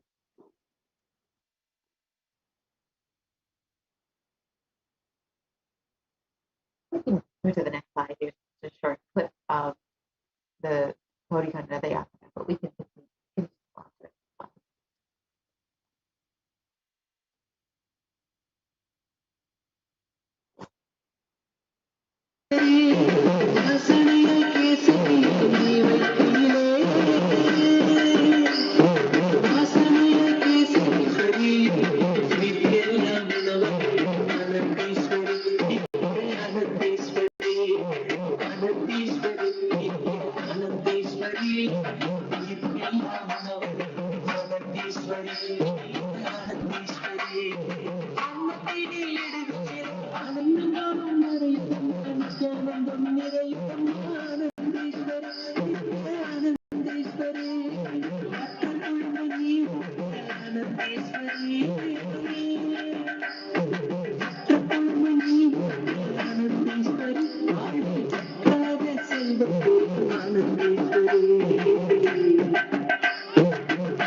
And you can see here the photos of the Supreme Master of Hinduism consecrating the Nithyanandeshwara, Nithyanandeshwari, and in the Garva Mandir in the Adi Kailasa Sarvajyapita after giving blessing to all of India in the Kodikan Padayatra.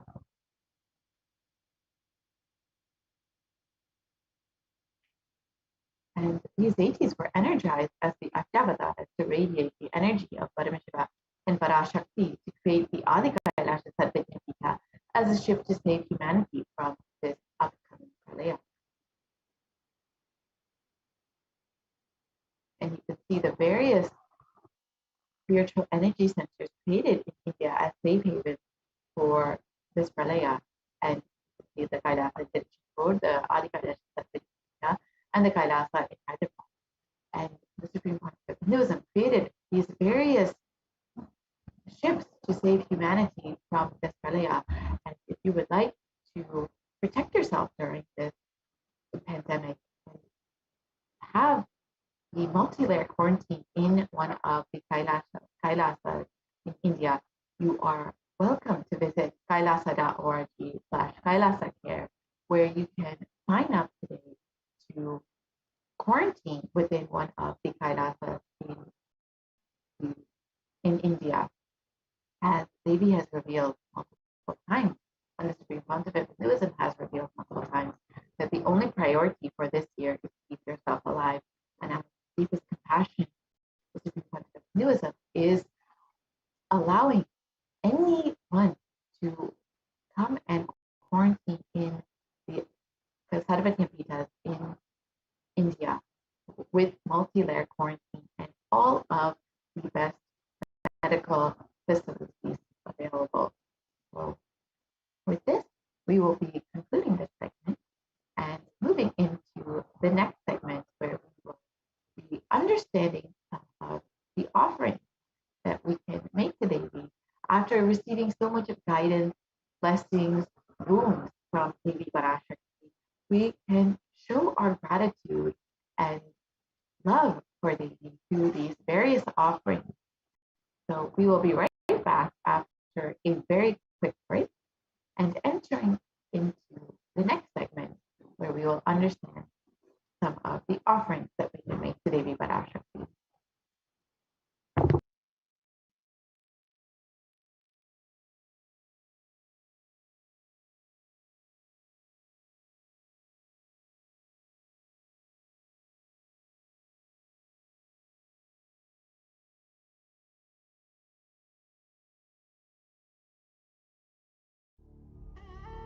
What I mean by the word Kailasa, listen intensely. Enlightenment ecosystem, literally enlightenment itself, in your own home, wherever you are. If you cannot come to Kailasa, it's okay. Kailasa can come to you. Kailasa coming to you is Kailasa.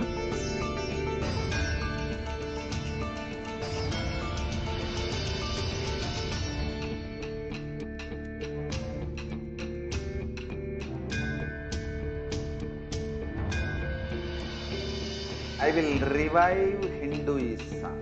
I am a Hindu revivalist, not by any revolution, but by evolution.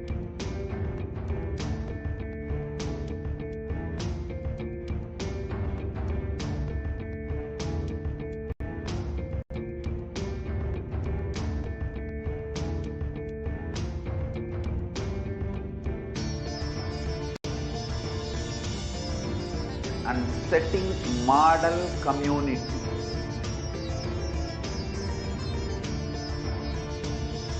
Kailasa, enlightenment ecosystems, Sarvanya Peethas all over the world.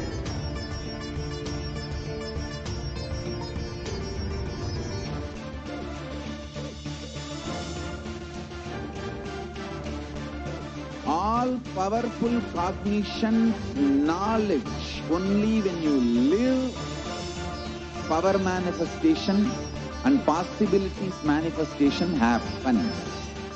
It's a fundamental truth.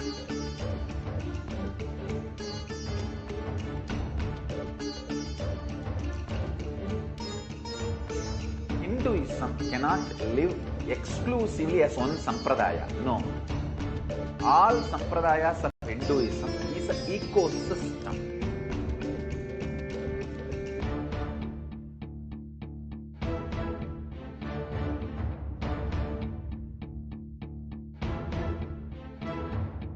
So don't keep quiet thinking that if one sampradaya is attacked, only that sampradaya is going to be affected. All of us are ecosystem.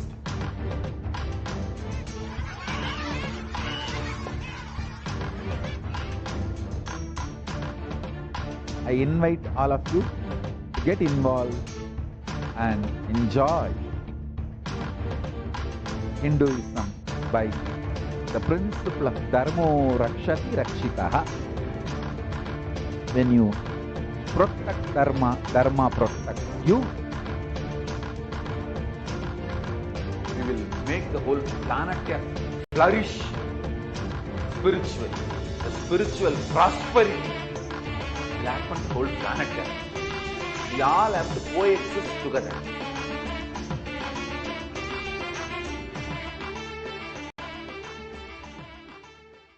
Just be alive for next 3 years. Don't die within next 3 years.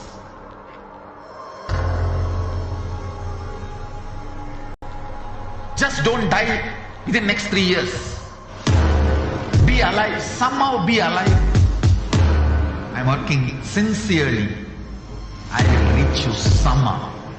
Somehow I will reach you. It's my commitment to humanity.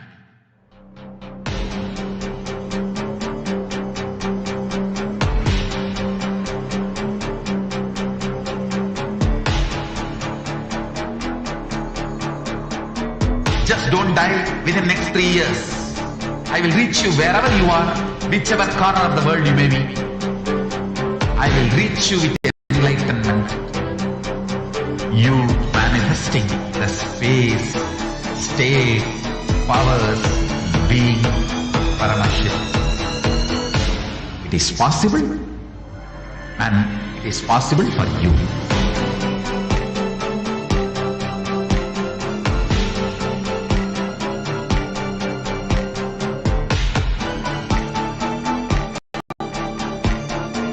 Paramashiva will reach you with enlightenment science. I know he is going to do the job. Just be alive for next 3 years. Nothing else.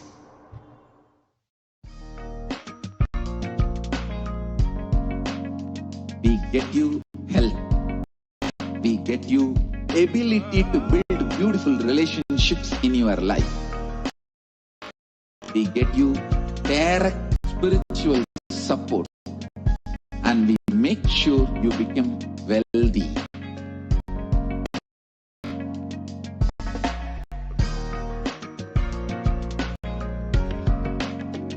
We won't stop giving you just good life. We will literally not stop till you live enlightened life. Manifesting the state of Paramashiva, space of Paramashiva, powers of Paramashiva, being of Paramashiva.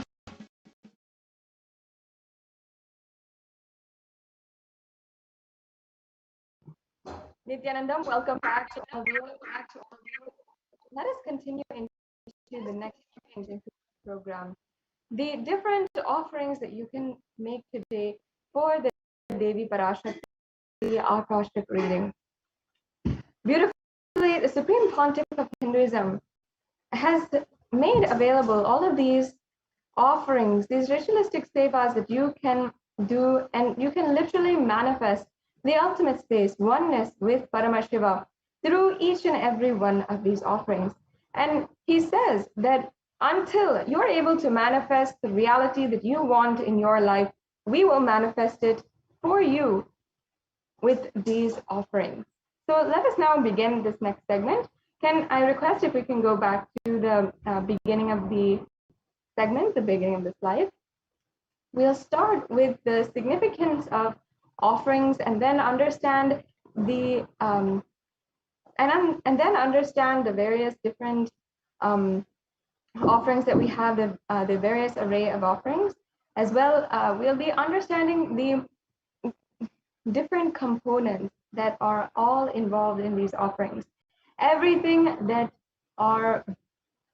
is available for you to make today in the offerings, and make today in the offerings, and make these offerings, especially in offerings. That's what we're going to do. Yes, we can go on to the next slide.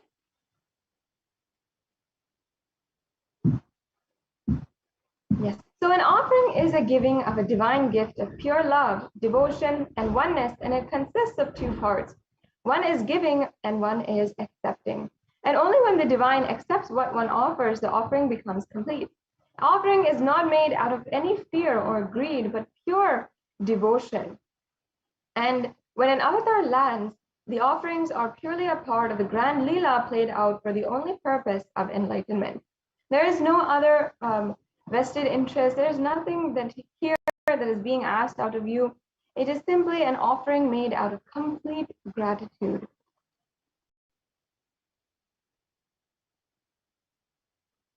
So now, before beginning this segment, let us first chant the Dhyana Shloka from Manonmani Devi Parashakti, who is seated on the very lap of Paramashiva, the embodiment of love and compassion. Indu nivabeda karavahni nayanam syat pankaja varabaya japaksha sarayuktam anga himabhushana vichitta vasanam syat tunga mukutojjvala manonmani swarupam. And now I'll be chanting the English translation. Moon-like face, holding the Vedas on hand, fire in eyes, with lotus flower and gracing, blessing hands, and one hand with the Japamala, beautifully decorated with jeweled ornaments and wonderful clothes and shining bright crown. Her name is Manonmani. And I'll now chant the next Dhyana Shloka. ध्याये देवीं त्रिनेत्रां शशिनिभवदनां वेदहस्तां ददानां सव्ये पद्मं वरदमपरे चाभयं चाक्षमालां दिव्यैराभरणैर्विभूषिततनुं ब्रह्मादिपूजितां देवीमेव मनोन्मनीं प्रतिदिनं कामत्रधात्रीं शुभाम्.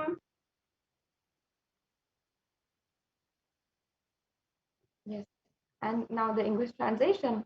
I meditate on Devi with three eyes glowing like the moon and holding the Vedas, lotus and gracing with blessing and gracing hands. She is wearing beautiful ornaments and she is worshipped by Brahma and other many gods and showers auspicious boons for all actions every day.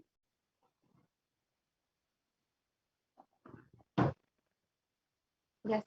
Now, having thus invoked the divine presence of Devi Parashakti herself and meditated on Devi, her form, her beautiful form, let us now enter into this segment, laying the foundation with the significance of the divine element gold.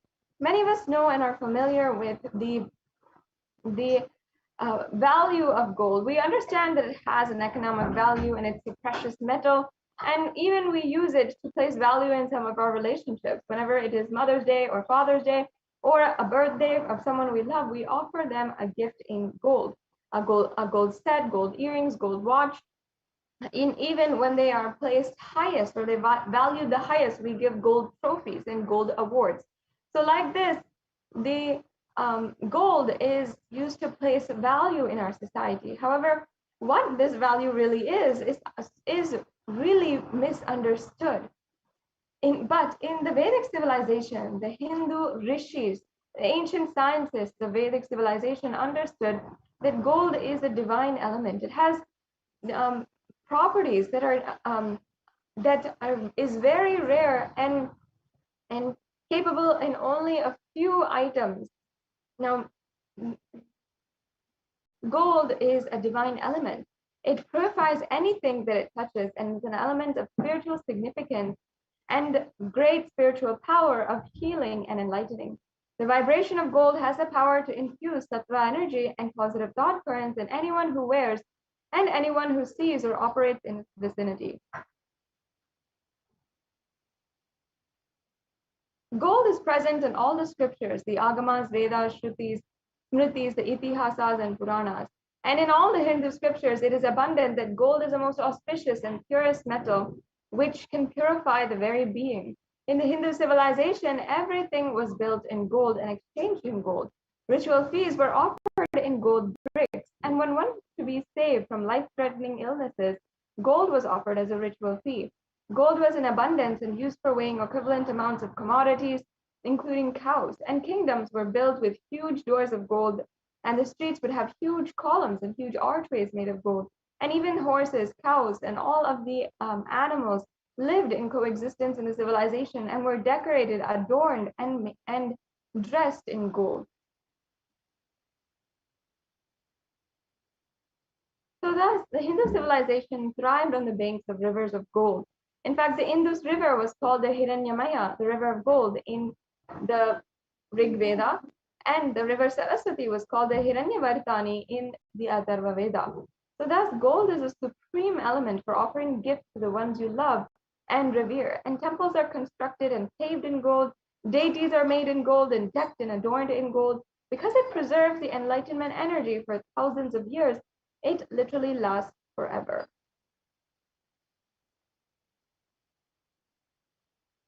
So yes, now let us begin the different offerings that you'll have.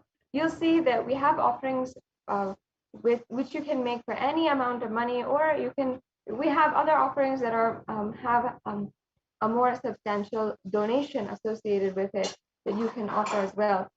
But if you are in any level, you'll be able to offer today, and you don't have to feel yourself incapable. You don't have to feel yourself somehow insufficient in order to make these offerings. That's why there's such a wide array today. And the first offering here is the e-hundi offering that you can make. Many of us Hindus know the sacred sentiment behind the hundi offering. Whenever we go to the temple, we always have this hundi offering, and either we offer a few coins or a few rupees or $1 or in the plate of the pujari, or we offer it in the hundi. And that is out of just our love, our gratitude that we offer this. And we offer this because Devi Parashakti is the one who is Bhakti Priya. She is the adorer of true devotion.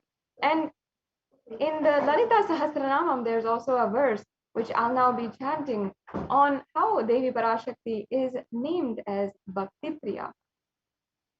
Bhakti Priya, Bhakti Gamya, Bhakti Vashya Vayapaham, Shambhavi Sharadaradya Sharvani Sharmadayini. And the translation says, Devi is fond of true devotion and has realized through true devotion. She can be won over through true devotion, and she removes all fears. So in this, you can see how Devi Parashakti is literally removing all the fears and bestowing you with liberation itself, going beyond fears, just because you express true devotion. And because she is Bhakti Priya and Bhakti Gamya, she is the one who literally is the lover of true devotion, and through that devotion she helps you achieve the ultimate.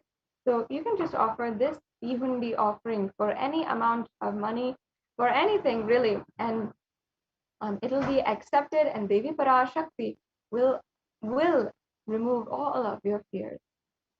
The next slide, please. We can go on to the next slide.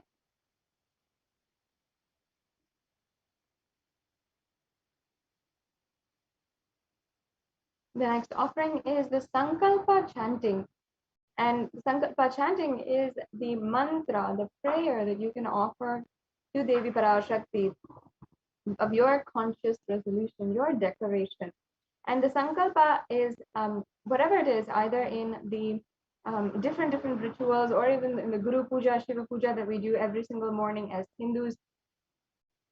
In that, the Sankalpa is chanted for every single ritual. Before the ritual, we declare what we want to manifest through this ritual, and then proceed for the rest of the ritual. So the Sankalpa is always there, and then you can just chant the Sankalpa because it is itself a powerful mantra, a powerful prayer for experiencing and manifesting your reality. That is the beauty of the Sankalpa mantra. Whenever it is chanted for another person, that person on their behalf, we are literally sending all the healing prayers, the blissful blessings, everything, and you'll be able to manifest whatever you want in your life. And the reference here we have is from the Devi Mahatmyam chapter 12 verse 34, and it says that the goddess enchants this universe and she herself gives birth to this universe. The goddess, being prayed without interest in anything, gives that knowledge that leads to salvation and gives wealth in the materialistic sense. In this, it's literally saying that Devi Parashakti, unconditionally, without interest in anything, without asking for anything back, she gives you whatever you want. And in the same way, just through this beautiful mantra, after requesting and deeply offering our prayers at the feet of Devi Parashakti, she bestows us with all the auspiciousness. And she literally can fulfill all the fruition of our desires and wishes. Yes, let's go on to the next offering now. And here we have the Sahasranama Swarna Kasu.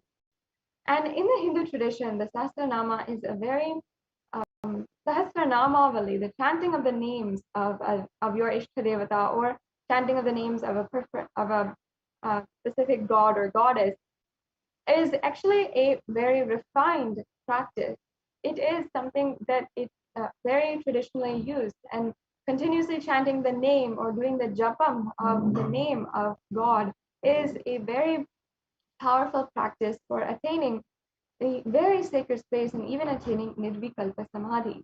Now, just doing this Sahasranamavali, chanting the names and the divine qualities of your Ishtadevata, of God, is so powerful because it literally, we're cherishing those divine qualities inside of our inner space. And the reality is that whatever we cherish in life, whatever we keep inside of the secret chambers of our heart, and we're continuously ruminating on, we're continuously holding inside of our inner space, whatever that is what you're going to manifest in reality. If you feel you are always in suffering, or if you feel you are always attracting situations where you are kept in suffering, whatever it is, that is what you are going to manifest into reality.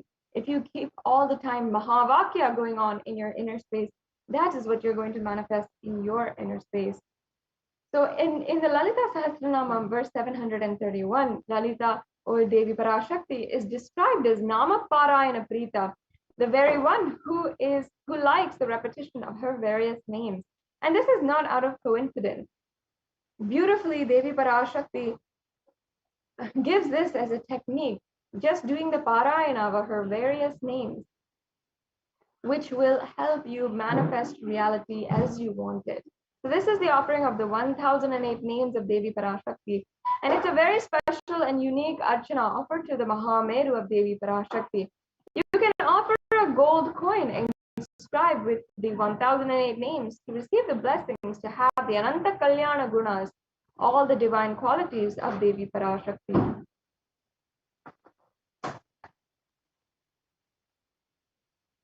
Yes. Now the next offering is the Mukta Anguti. First, let me chant this beautiful verse from the Meenakshi Pancharatnam, and then I will go on and explain the beautiful significance behind this offering.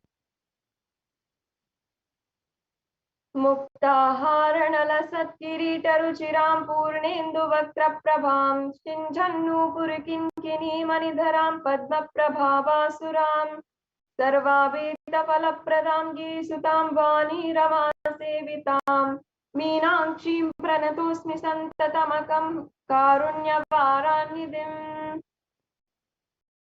And the English translation says, I bow down to the goddess Meenakshi, whose crown has garlands of pearls in the face, and a face shining like the full moon, who wears anklets that are studded with gemstones and has small bells, who is shining like the splendor of a lotus, who grants all the wishes, the daughter of the mountain, who is worshipped by goddess Vani and Rama. And I remain ever bowing to the goddess Meenakshi, the ocean of compassion. And in this, she is actually described as the one who is adorned with all of the pearls. And Mukta Harana means adorned with pearls. And the Devi Meenakshi is also the embodiment of compassion. And in a very similar way, the pearl is also symbolic of compassion. And that is, it's a representative of compassion. So that's why Devi Meenakshi is so often associated with pearls. And you can offer this beautiful offering of the Mukta Anguti to receive the blessings of Devi Meenakshi. And it's actually a very, very powerful offering to receive from Devi Meenakshi herself, because Meenakshi, being the previous incarnation of the Supreme Pontiff of Hinduism himself, also is a reviver of Kailasa, as it happened on planet Earth thousands of years ago. And she was the one who united all of the 56 deshas. At that point in human history, all of the different human civilizations were separated and not under one civilization. So for the first time, Devi Meenakshi had established all of the human civilization under one rule. And that is what happened as Kailasa, manifested as Kailasa on planet Earth through the kingdom of Madurai. And it's such a vast kingdom that has thousands of years of history, culture, heritage, that literally was all revived and is available on planet Earth today because of Devi Meenakshi. Now, with her space of radiating the space of Kailasa, and she literally conquered all the 8 directions and brought it under one rule. Her divine space of manifesting Kailasa, if that is just you even have one taste of that with the oneness with Devi Meenakshi and connecting to Devi Meenakshi, then imagine what all you can manifest in your life that powerful space where she has literally manifested Kailasa on planet Earth. That is the space of Devi Meenakshi, and especially in a time with no technology. There's no way to communicate across the world other than literally walking barefoot, going by chariot, and taking a battalion there and going from one side of the planet Earth to the other. And that's exactly how she conquered all of the 8 directions. And the whole beauty of it is that she did this conquest out of a beautiful compassion, out of compassion for the whole of humanity, out of compassion for human beings. She made this whole, the whole revival of Kailasa happened at that time. And that is the same way that the Supreme Pontiff of Hinduism is reviving Kailasa today.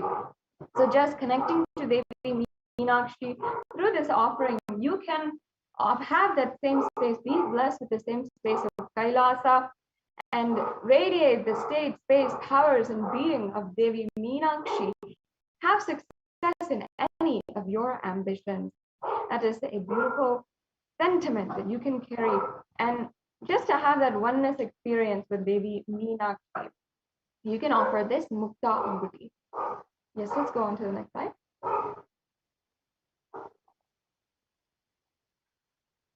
We can go on, Ma.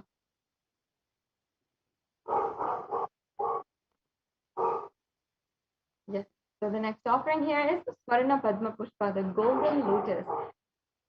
In Sanatana Hindu Dharma, you will find a lot of different references, symbology, themes and motifs for the lotus symbology. And lotus has so much of significance in Sanatana Hindu Dharma. It is recognized as a divine flower, and that is because no matter if it is in polluted waters or pond waters or very little water, whatever it is, it always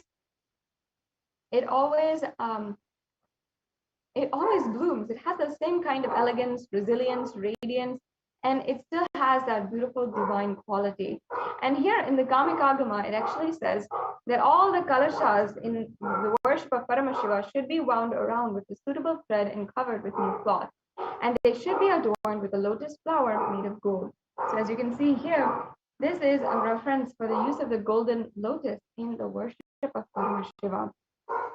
And that is exactly why we are offering it, because it is a divine flower with extremely pure significance. And it is told by Paramashiva himself that it should be used in his worship. And you can attain the same space of Devi Parashakti, being ever resilient and divine, elegant in any situation, adverse situation that you might find yourself in. Yes, let's go on to the next slide. The next slide, please.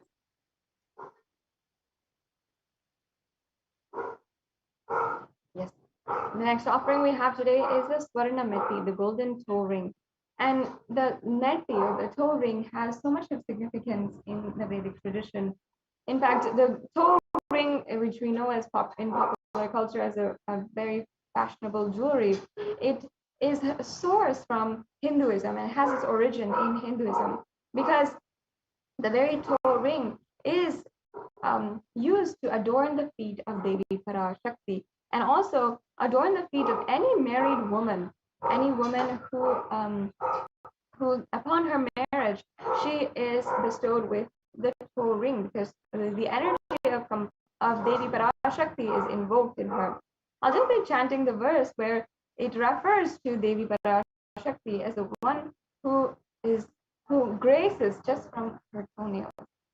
So it says, Nakhadiditi samchana namajjana tamo guna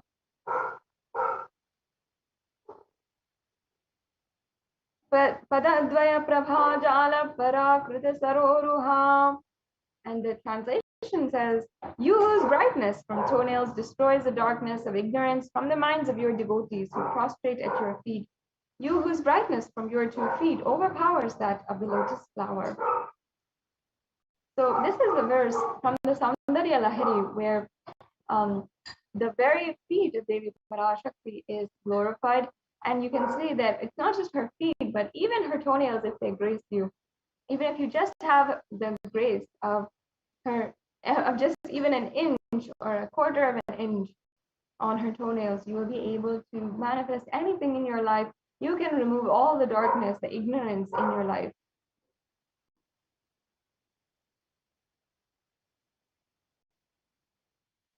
So you can offer this toe ring to Devi Parashakti, adorning her sacred feet in constant gratitude for receiving her blessings, even in the most difficult aspects of our lives.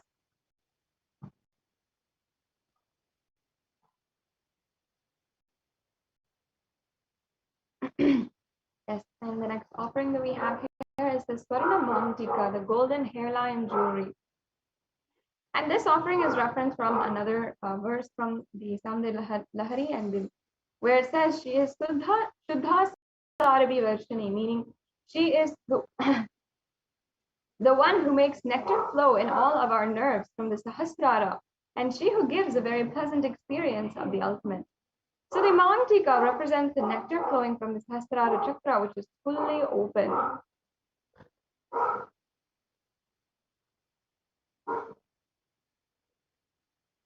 And you'll be able to see actually in the Hindu tradition, even the women who are dancers, they often wear this mantika from the center of the forehead, center of the head to the forehead, and often even along the forehead as well.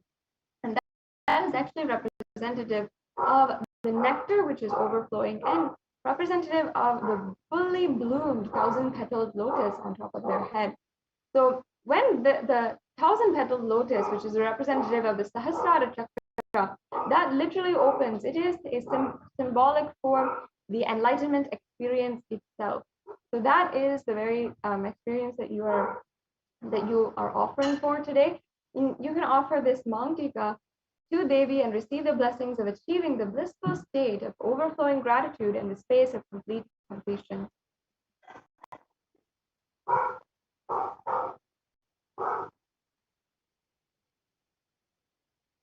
Yes, and now the next offering is the Pratyaksha Pada Puja.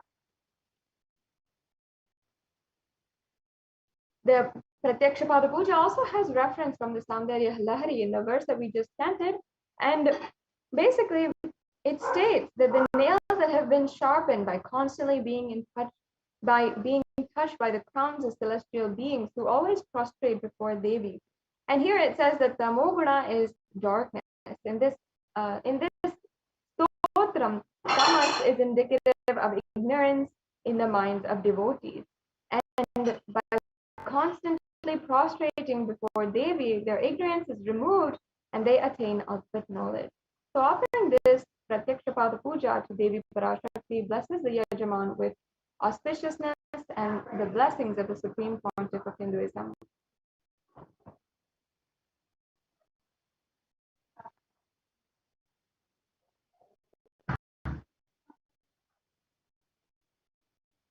And the next offering we have today is the Vastra Seva. The offering of the Vastra Seva blesses again the Yajaman with the auspiciousness and blessings of the Supreme Pontiff of Hinduism. The next slide, please. So here we have all of the different offerings that you can make. There's 9 different offerings, and you don't have to feel, once again, you don't have to feel that there is something that you it might be too much that you can offer. You have several different levels of offering, either something that you can make for any amount for $1, and there's several different levels for each of the offerings as well, and options that you can choose from, so that if you have the interest in making the offering, you can make any one of these offerings, and it still has such deep significance and give you that ultimate space of oneness with the avatar. So as you can see, we have the E-Hundi offering, the Sankalpa chanting, the Devi Sahasranama Kasu, the Mukta Ankuti, the Swarna Padma Pushpa, the Swarna Metti, the Swarna Mantika, the Pratyaksha Pada Puja, and the Vastra Seva. So all of these, once again, have different amounts associated to it, and you can offer this as well. The next slide, please.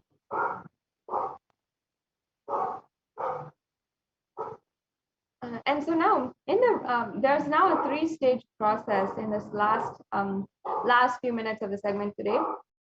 One is before you are ready for the payment. If you are simply just interested in making an offering today, you can fill out the intention form, the registration form. If you are interested in making the offering, if you need help in manifesting, or you want more details. And sometimes there's often many other offerings that you can make with several different festivals coming up, and you can plan for the offerings that you want to make and manifest that in your life. So you never feel that you want to offer but you cannot in some way. It's always possible, and you have to nurture that possibility to literally experience that oneness and deep gratitude and love with Paramashiva. So if you are interested in offering, the first stage is to fill out the tiny.cc/bhavasamadhi form. So you can go to the form in this link that is provided here.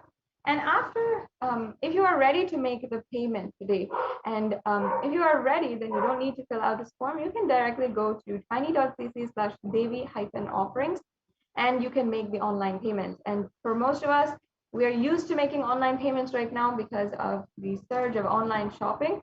And it's in very much a similar way. You can just go, you can add any seva that you'd like to, and go ahead with the steps to proceed for the payment. And you just have to fill out your payment details, your billing details, and it's a very straightforward process in that way. And after the payment is complete, we request each and every one of the yajamans to please make sure that you are submitting the details for the puja and the names that need to be chanted in the Sankalpa 2021 form. This is a necessary form that you need to take, that you need to fill, and this makes sure that your names are chanted during this puja. So yes, this brings us to a conclusion. This segment, I'd just like to stay on this slide for a few minutes while people, I hope you can take a few minutes right now and you can go ahead and fill out the registration form if you'd like to, and also fill out the payments if you can.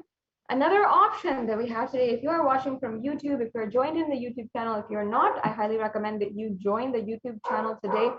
And you just have to join as a member of Kailasa's HDH Nithyananda YouTube channel, and you'll be able to get access to more than 20,000 hours of different discourses, darshans, dikshas, so much of content that the Supreme Pontiff of Hinduism has made available, and every solution that you can possibly need in your life. And once you are a member, you can also go to the super chat in the right-hand side corner of the chat. You'll see a $sign. You can click that, and you can make a donation through the super chat or the super sticker option. And these are just very simple ways to make a donation, either through credit card, debit card, or PayPal, and really straightforward steps, again, to make your donation. So once again, we'll stay on this slide for a few minutes, and then we'll be going on to the next segment in today's program, where the representatives from the Adi Kailasa Sarvagna Peetham will be joining us.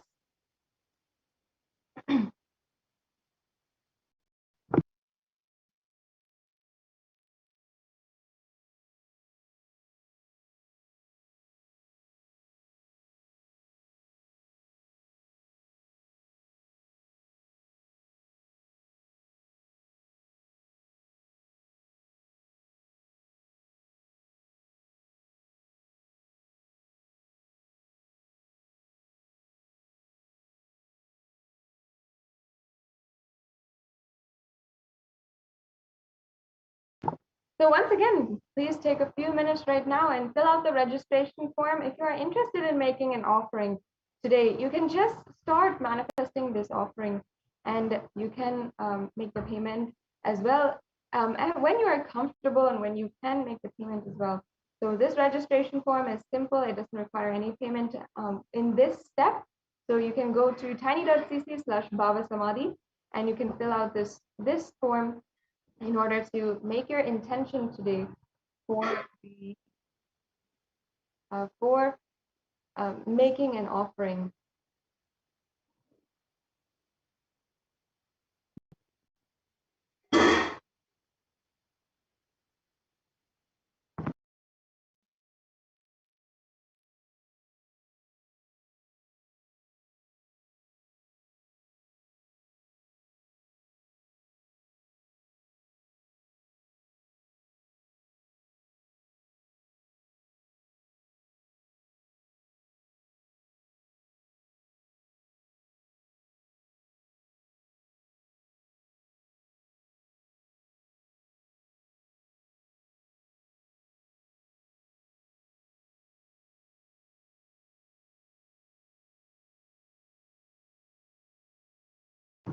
I request also if we can go to the link and show the link tiny.cc/devi-offerings. If we can go to this link and project this link, then we can show the viewers exactly how easy it is to simply make a donation today and make an offering today. It's just a very quick process where you're just filling out your payment details.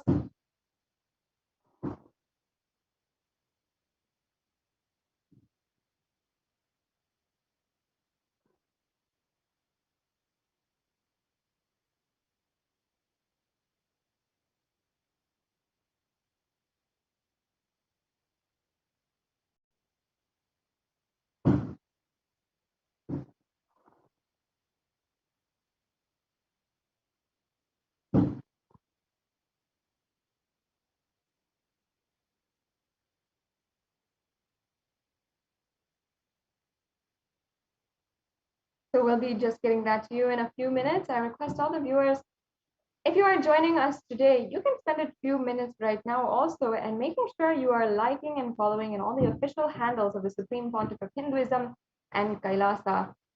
And in this way, you'll be able to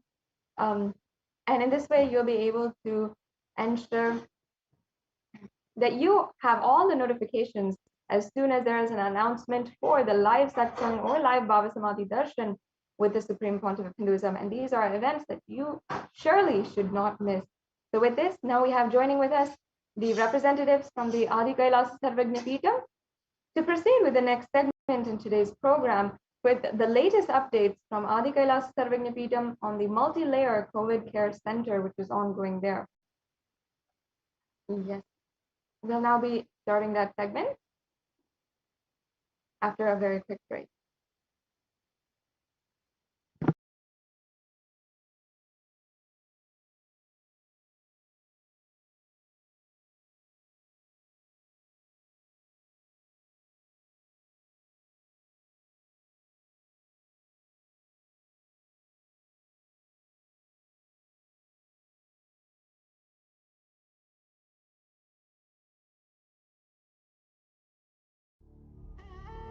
What I mean by the word Kailasa, listen intensely. Enlightenment ecosystem, literally enlightenment itself, in your own home, wherever you are. If you cannot come to Kailasa, it's okay. Kailasa can come to you. Kailasa coming to you is Kailasa.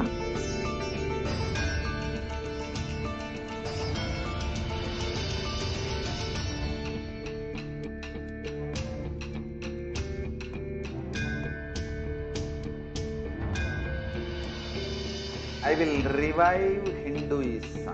I am a Hindu revivalist, not by any revolution, but by evolution.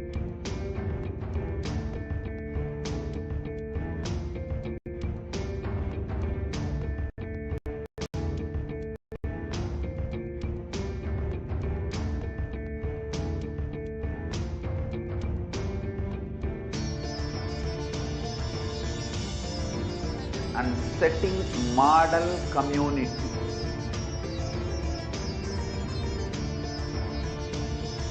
Kailasa, enlightenment ecosystems, Sarvanya visit us all over the world.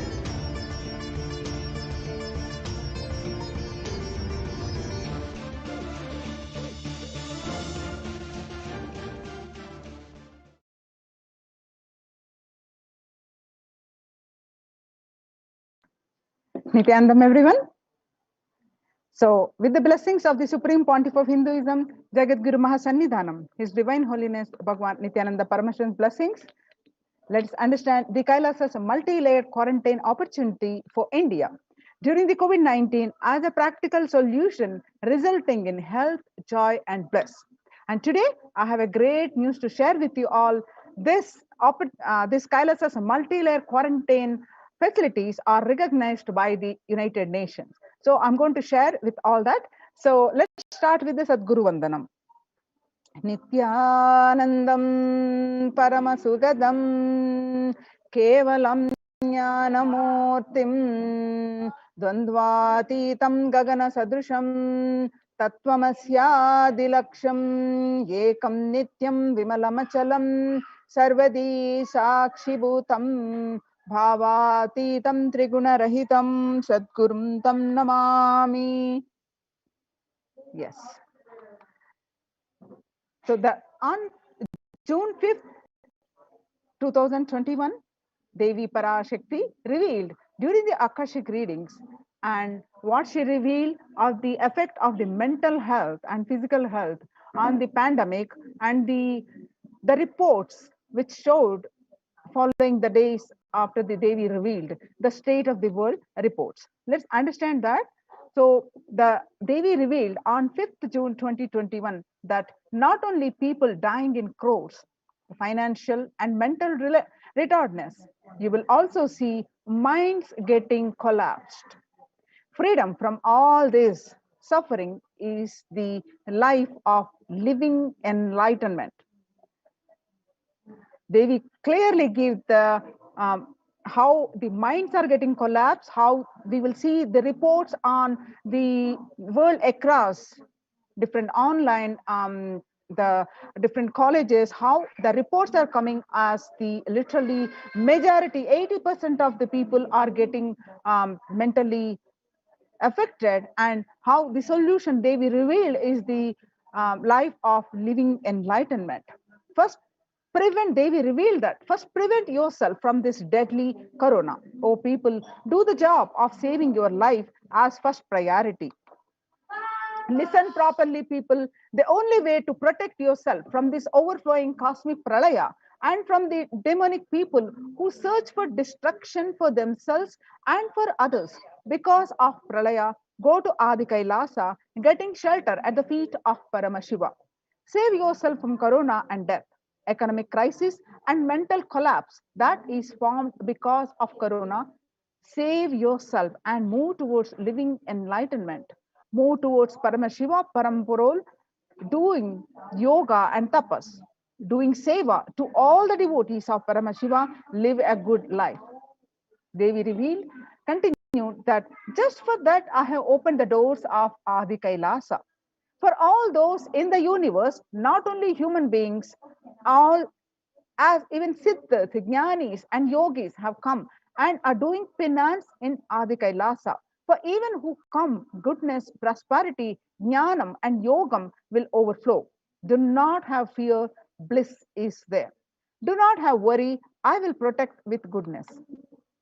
Just for that, I have opened the doors of Adi Kailasa. For all those in the universe, not only human beings, as even Siddhas, Jnanis, and Yogis have come and are doing penance in Adi Kailasa. For everyone who come, goodness, prosperity, Jnanam, and Yogam will overflow. Do not have fear, bliss is there. Do not have worry, I will protect with goodness. Happiness is there, enlightenment is there. Do not have fear, bliss is there. I am solving sufferings. I am the Samayapuratu Kannatal who comes and helps at the right time. Revelations about mental health issues by Devi on 5th June 2021. We just saw some of the glimpses. Now let us see the media article confirming the same on 6th June 2021. The global news of psychiatric symptoms like depression, anxiety exhibited by the COVID-19 patients. A study, according to the new study, the neurological symptoms like depression and anxiety are also showing to be the common in those who have contracted the COVID-19, even in more mild cases also. And some more the reports confirming what they revealed about the mental health issues by the um, uh, corona pandemic on 5th June 2021, and the media article confirming the same on 8th June 2021 by the BMC Psychology, published on June 8th. It says the impact of COVID-19 on the mental health of the US college students. The result shows that our results indicate that students closer to graduating faced increases in anxiety, that is 60.8%, feeling of loneliness, that is 50.1%, and depression, which is 59.8%. Many reported worries for the health of loved ones. The most impacted their mental health status, about 20%, and they need to take care of family most affected current and future plans, that is 31.8%. Almost one half of students took exercising and other remedies. The rate of anxiety and depression among college students continue to soar, researchers say. Researchers at the Dartmouth College, who have tracked the moods and behaviors of about 200 college students for 4 years, say stress levels are at their highest. This report by Lauren Lumpkin on June 10, 2021. The Dartmouth College researchers began tracking 217 students when they entered the school as freshmen in 2017 in the hopes of understanding how they behave.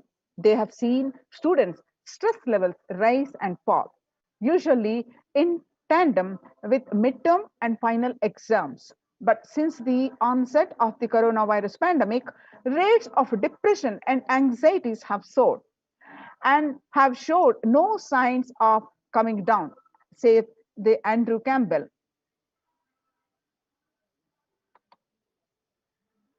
The Psychology Today revealed the coronavirus, the psychological trauma, said the PTSD event, how this pandemic will result in trauma responses.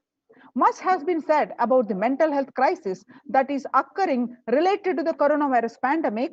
Much of this information has focused on the all-consuming anxiety, panic, and fear that many are experiencing. While this is important and needs to be at the forefront of discussions, something that has not been discussed in this psychologically traumatic nature of what our nation and our world is experiencing.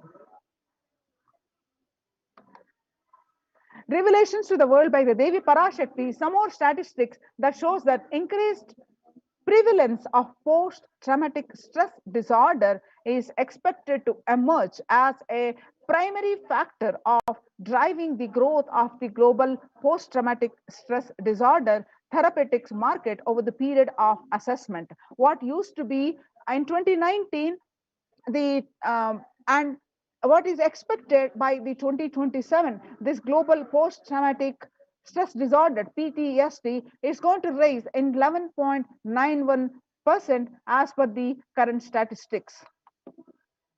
The Revelations of the World by the Devi Parashakti by the CNN report, and the UN states that the coronavirus pandemic's impact on global mental health is already extremely concerning. There is a high prevalence of mental distress in countries across the globe due to the coronavirus pandemic, especially among healthcare workers and children. According to the United Nations and the World Health Organization, the impact of the pandemics and the people's mental health is already extremely concerning. The World Health Organization Director, General Tedros Adhanom, released a report in the news release recently.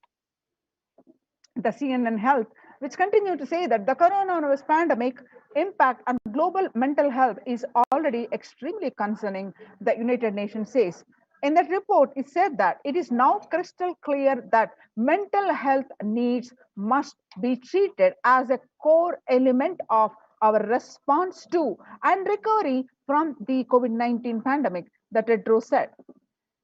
The one of the remedies suggested, according to the reports which the Supreme Pontiff of Hinduism stressing for the decades, yoga greatly improves mental, spiritual, and physical health. People who practice yoga experience less anxiety, less depression, and fewer symptoms of post traumatic stress disorder. Yoga also improves well being, including increased gratitude, relatedness, acceptance, centeredness, empowerment, self esteem, compassion, and self awareness and hope. Yoga can help us to manage stress and self regulate, an important tool in the current time. We are all equipped with innate coping strategies for responding to stress, but sometimes our stress response can become out of balance. We are living in a world that regularly activates our sympathetic response, that is, the body's way of responding to stress, sometimes called fight or flight. This is balanced by our parasympathetic response, the way our body helps us to rest and relax. Yoga can help bring our parasympathetic response back online and allows us to find balance. Activating our parasympathetic response brings us into a more restful space and allows us to find calmness, connection, and compassion. The deep mindful breathing of yoga and meditation stimulates the vagus nerve, which activates the parasympathetic nervous system and supports self regulation and stress management. Revelations to the world by the Devi Parashakti and the yoga can be a valuable tool to self care, especially in challenging times. Yoga is now being used as an empirically based treatment, often in combination with other interventions, with benefits for both physical and mental health. Many clinicians are recommending yoga as it may help support the effectiveness of the traditional treatment approaches. The Psychology Today revealed that when we actively choose a tool of self care, we better equip ourselves to survive and seek resilience in different circumstances. While it is but one tool, yoga offers the potential for connection and well being, even in these challenging times. Research shows that spirituality benefits mental health. Spirituality benefits the mental health, that individuals have better mental health if they belong to a particular community or have religious beliefs. Spirituality can help people in many ways.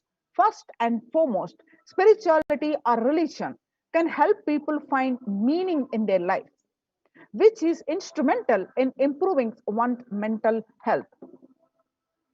Spirituality can perhaps help you connect with your divine self. In addition to endowing meaning to your life, it has the potential to improve mental, physical, and emotional well being as well. It has been a source of relief and comfort from various challenging issues for thousands of years. Revelations to the world by the Jagadguru, the Supreme Pontiff of Hinduism, Jagadguru Mahasannidhanam, His Divine Holiness Bhagwan Nithyananda Paramashivam on 22nd May 2021. Paramashiva is very clear. Focus on making your body alive, life alive. Mind is obsessive compulsive reaction. It is nothing but a bunch of unconscious reactions. Do not try to sympathize with the mind. Make your body and life alive. That is the only priority for all of you. I am talking to everyone who has the little love and sympathy for me. For all of you, take this as Guru Walk. Make your body consciously strong. Gym will build muscles, make you look very nice in the outside, but only yoga and Ayurvedic lifestyle will make your body conscious. Just see all over the world, all the gym bodies are just dropping dead. Only yoga will make your internal organs strong and your ability to manifest consciousness strong. Let me give you the solution from Paramashiva to protect yourself from this whole pralaya, not just from corona. The amount of depression, mental suffering, the way the whole world is suffering, the kind of poverty happening, people losing their job, income, having insecurity, comforts being lost, so much just make your life extremely strong.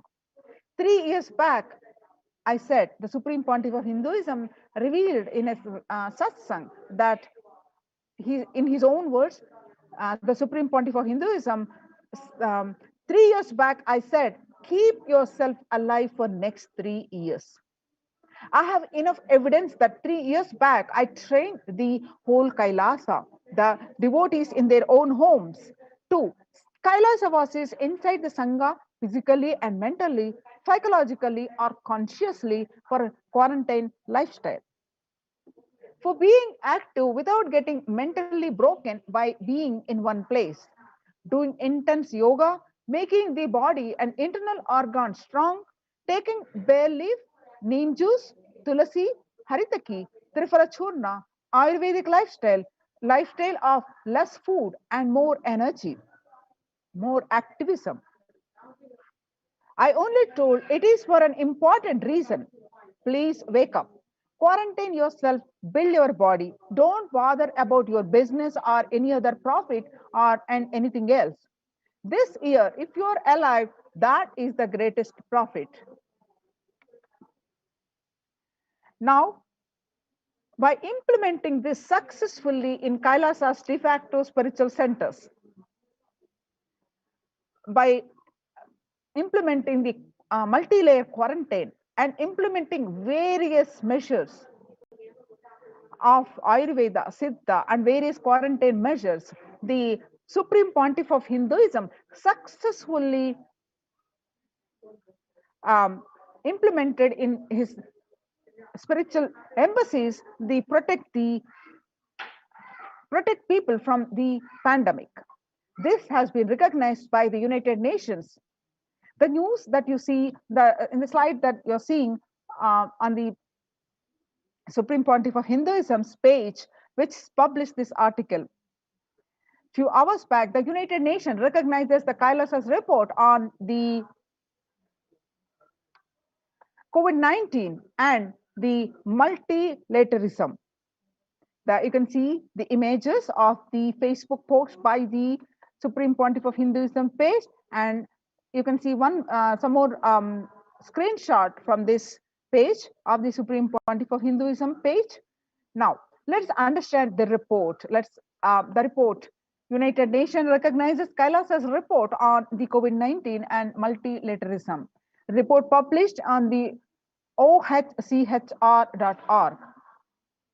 You can see the link, and this you can get this link on the Supreme Pontiff of Hinduism's Facebook page and click on this link and read yourself.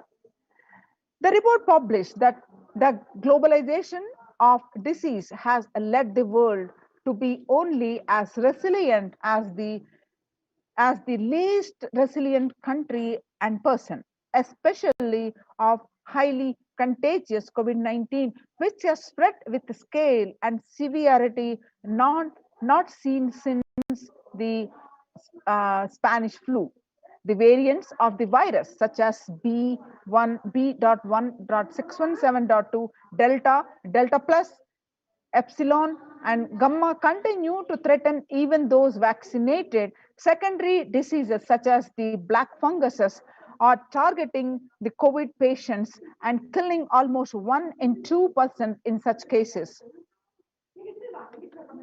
Human life is more precious and important that all economic principles are systems in totally, because all these concepts are legitimate only because of their utility value, which is to fundamentally make human life better. At least until this ongoing crisis ends, all economic policies related to money, banking, fixing prices of commodities, etc., need to be revised to make sure no human being suffers from hunger or the absence of required medical care. For this purpose, Kailasa has presented a detailed report on effective solution for COVID-19 through multilateralism that was published by the United Nations. You can see the link here.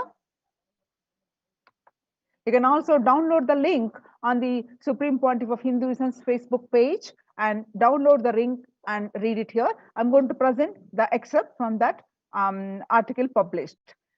COVID-19 and multilateralism, earlier reports by the UN, reports on the rights of indigenous women. And not only this article, there are two more articles published by the United Nations recently, 3 to 4 weeks ago. The earlier report, you can see the links here on the topics of reports on the rights of indigenous and women and girls.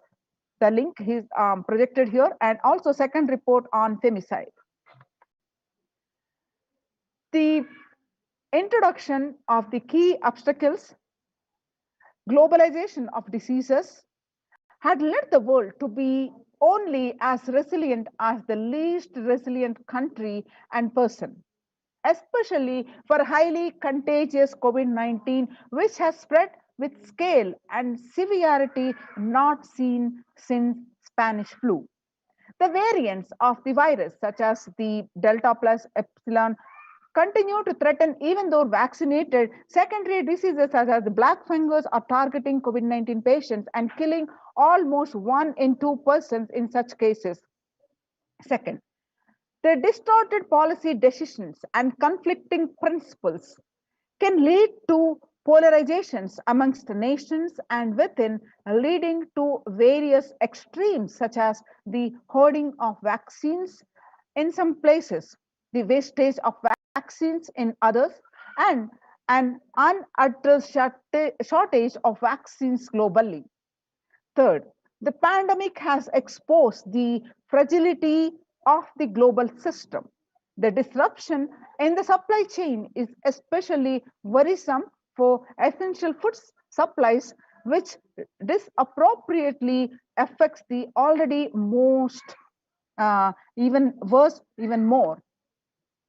Fourth, the lockdowns have brought the global economy into crisis, bringing recessions and worsening unemployment rates.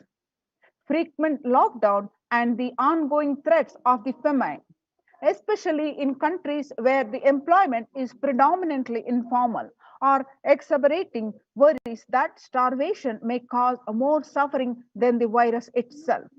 Far more than SDG2, zero hunger, the number of now predicted to come close to 1 billion. You can see the various articles published. Based on these articles, you can see the various articles. The report is submitted. I'm projecting the various articles.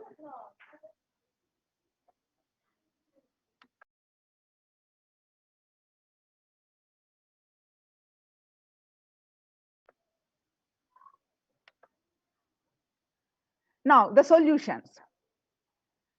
In the report, the solutions presented: the first, revised economic policies. Human life is more precious and important than all economic principles or systems in totality, because all these concepts are legitimate only because of their utility value, which is to fundamentally make human life better. At least until this ongoing crisis ends, all economic policies related to money, banking, fixing prices of commodities, etc., need to be revised to make sure no human being suffers from hunger or the absence of the required medical care. As per Hindu principles, the world, including the economy, evolves through the 5 phases. First, creation or growth. Second, sustenance or stagnation. Third, recession or revitalization. Fourth, reinvention. Fifth, breakthrough. As per the Hinduism, conventional economic growth is observed when best practices are applied diligently. However, during times of crisis, lead us to the 4th and 5th phases wherein the need to reinvent and deliver a breakthrough becomes both a survival need and an opportunity to surpass any means and measures of conventional economic growth.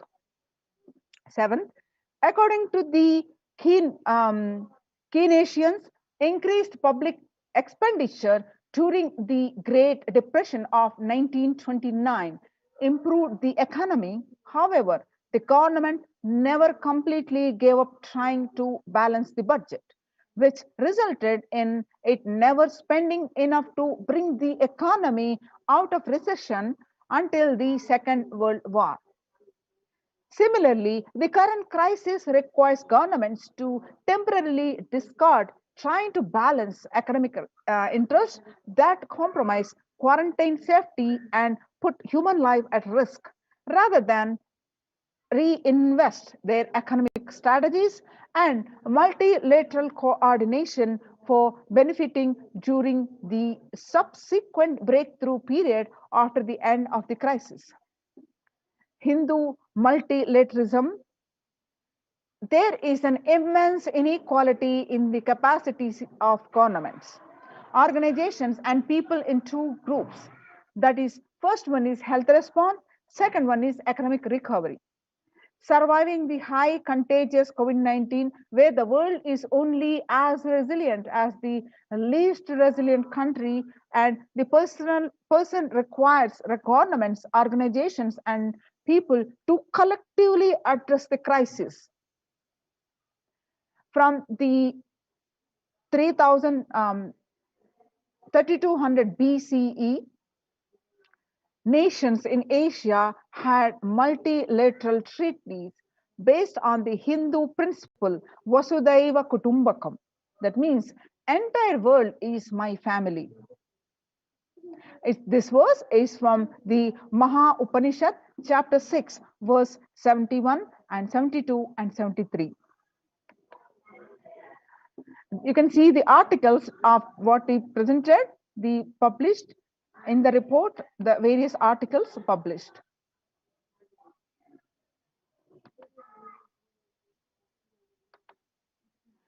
The next is provide sustainable community livings with multi-layered quarantine. Home or self-quarantine is not a viable solution for a vast majority of people for either health safety or economic reasons. In Assam, home quarantine has been reported to be a primary reason for a large number of deaths. In some places, governments have moved people out of home quarantine to COVID care centers. Other issues linked with quarantine, especially in small houses, are mental health problems, such as an increase in suicidal ideation, especially among the younger population. This requires friendly quarantine setups which are self-sustained and sufficient in terms of food stock and supplies, recreation, employment, education, etc. In India, the state governments have attempted to provide free and paid solutions which face various challenges related to hygiene, exorbitant pricing. Some facilities have seen challenges related to requests for private accommodation. Experimental townships such as the Auroville have demonstrated a fair amount of success in creating a friendly, safe, and compliant quarantine facility. However, solutions such as Auroville are not open to public. For 2 decades, the leader of the ASMT Hindu community, the Supreme Pontiff of Hinduism, Jagadguru Mahasannidhanam, His Divine Holiness Bhagwan Nithyananda Paramashivam, had been creating townships like Araville across more than 100 cities in several countries. Most of these townships, such as the ASMT Monastery, India, Bangalore, have been opened to offer multi-layer quarantine as a free public service with free food and accommodation, free internet to work from home or monastery. The ASMT community has seen a fair amount of success in these townships with 0 reported cases of COVID infection in the past 2 years and has already saved many lives. The Supreme Pontiff of Hinduism, Nithyananda Paramashivam, has urged citizens worldwide, especially from regions severely affected by the pandemic, to protect themselves as the topmost priority and avail these free quarantine facilities that the community has created, especially as home quarantine has failed for many and is known to be a primary reason for large number of deaths in many scenarios. The Supreme Pontiff of Hinduism, Nithyananda Paramashivam, has emphasized the need and urged the government worldwide to provide food, safety, medical care, shelter, and all survival needs to all human beings under their care, with absolute multi-layer quarantine until coronavirus is eliminated from the planet Earth, including all different strains of the virus. The references to this, what we presented, you can see in the report. The next report, D, educate citizens on individual pandemic management. Unlike previous pandemics, the current era provides active, real-time, and visual information about fatalities. Underreporting of this data may give false hope and make people reckless. Exaggerations in reporting can also make people reckless as they may feel eventual death is due to coronavirus is inevitable. Proper education is extremely crucial as it will dramatically reduce the number of deaths and reduce the challenge on the healthcare systems. Alcohol-related deaths have hit the record high during the pandemic, as long post-lockdown liquor lines are some extremely worrisome issues regarding which people need to be educated. As a top priority, people need to be given confidence in their life and security about their future for them to stop behaving recklessly and fall into depression and commit suicide. Leveraging best of different economic systems based on charity, barter, and money. Ancient Hindu economic treatise by Paramashiva, the primordial Hindu divinity, describe 3 kinds of economic systems and their principles. First, for things that do not perish by sharing, such as education and knowledge, Paramashiva recommends that no fee be charged. Second, for survival needs such as food and health care, barter and charity are recommended. Third, for all other infrastructure and development works, service and commodities, gold and conventional currency-based options are allowed. These systems are still in practice in the modern day, but grossly overlooked and not sufficiently studied with their close relation to mainstream economics. The World Health Organization, WHO, and the GISAID provided yearly access to data regarding the virus. This is an example of an open knowledge-based economic policy where critical data about the virus was not monetized. Similarly, South Korea helped the USA access masks and testing kits, and there was a hope that This would lead to a reciprocal arrangement in terms of vaccines, which is like a barter-based model allowed in food and healthcare. The next F, Hindu policies for food security. A highly effective concept for ensuring food security in ancient Hindu nations was that of food grain banks. These were prevalent until the 18th century.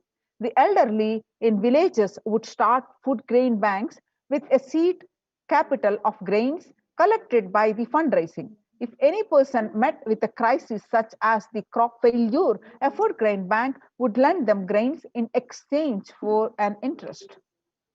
The compound interest was prohibited in grain banks, which the debtor was expected to return with the principal grain amount during the next harvest.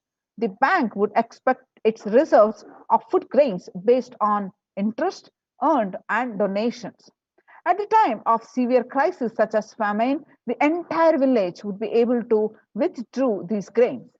And if required, all such grains loans would be written off on humanitarian grounds.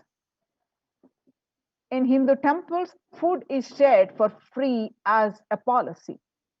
This was the case in both ancient times and in modern times. For 27 years, even every month, the Hindu ASMT community has served more than 3 million free organic meals in religious gatherings to everyone without discrimination and has served over 1 billion free meals in total. Such private and public efforts are crucial to ease the threats of starvation, which is estimated to hit a billion people worldwide. Next, monitor global health. The crisis requires governments to take aggressive, proactive measures to monitoring health. Smartphone applications have been used by the governments that are based on health code, color systems that categorize individuals into 3 color groups based on their health status and travel history, and then determine whether they need to be quarantined.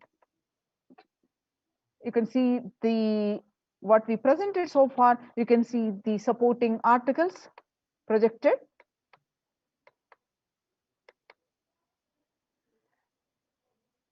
Though there were privacy related concerns associated with these approaches, some of these measures, such as agile daily reporting systems for accounting of newly suspected, diagnosed asymptomatic cases, number of deaths, and generating area-wide statistics have played an important role in proactively responding to curb the spread of the disease and are being considered for implementation by various countries. I can see the reports of support, the articles of support. Next is traditional medicine. In Hinduism, nature and planet Earth are respected as the living divine mother energies capable of providing us with all our survival needs, food, medicines, etc. Through the traditional medicines such as TCM and Ayurveda are effective in addressing COVID-related issues, and a few years ago, Nobel Prize was awarded for scientific work based on traditional medicine. The mainstream Western medicine has chosen to characterize Ayurveda as a pseudoscience and TCM as unscientific. Such demeaning of traditional medicine systems have led nations to consider taking defensive unilateral decisions to protect their interests. The outright rejection of traditional medicine is not wise, and such policies should be revisited, especially as these medicine systems are time tested and have kept people healthy for several generations. Kailas Union recommends governments worldwide provide solutions like Kailasa's Hindu medicinal care, which includes completely free of charge services such as Ayurveda, yoga, Siddha, and Western medicines, and multi-layered quarantine for complementing their ongoing public health efforts. You can see the supporting articles here, projected here.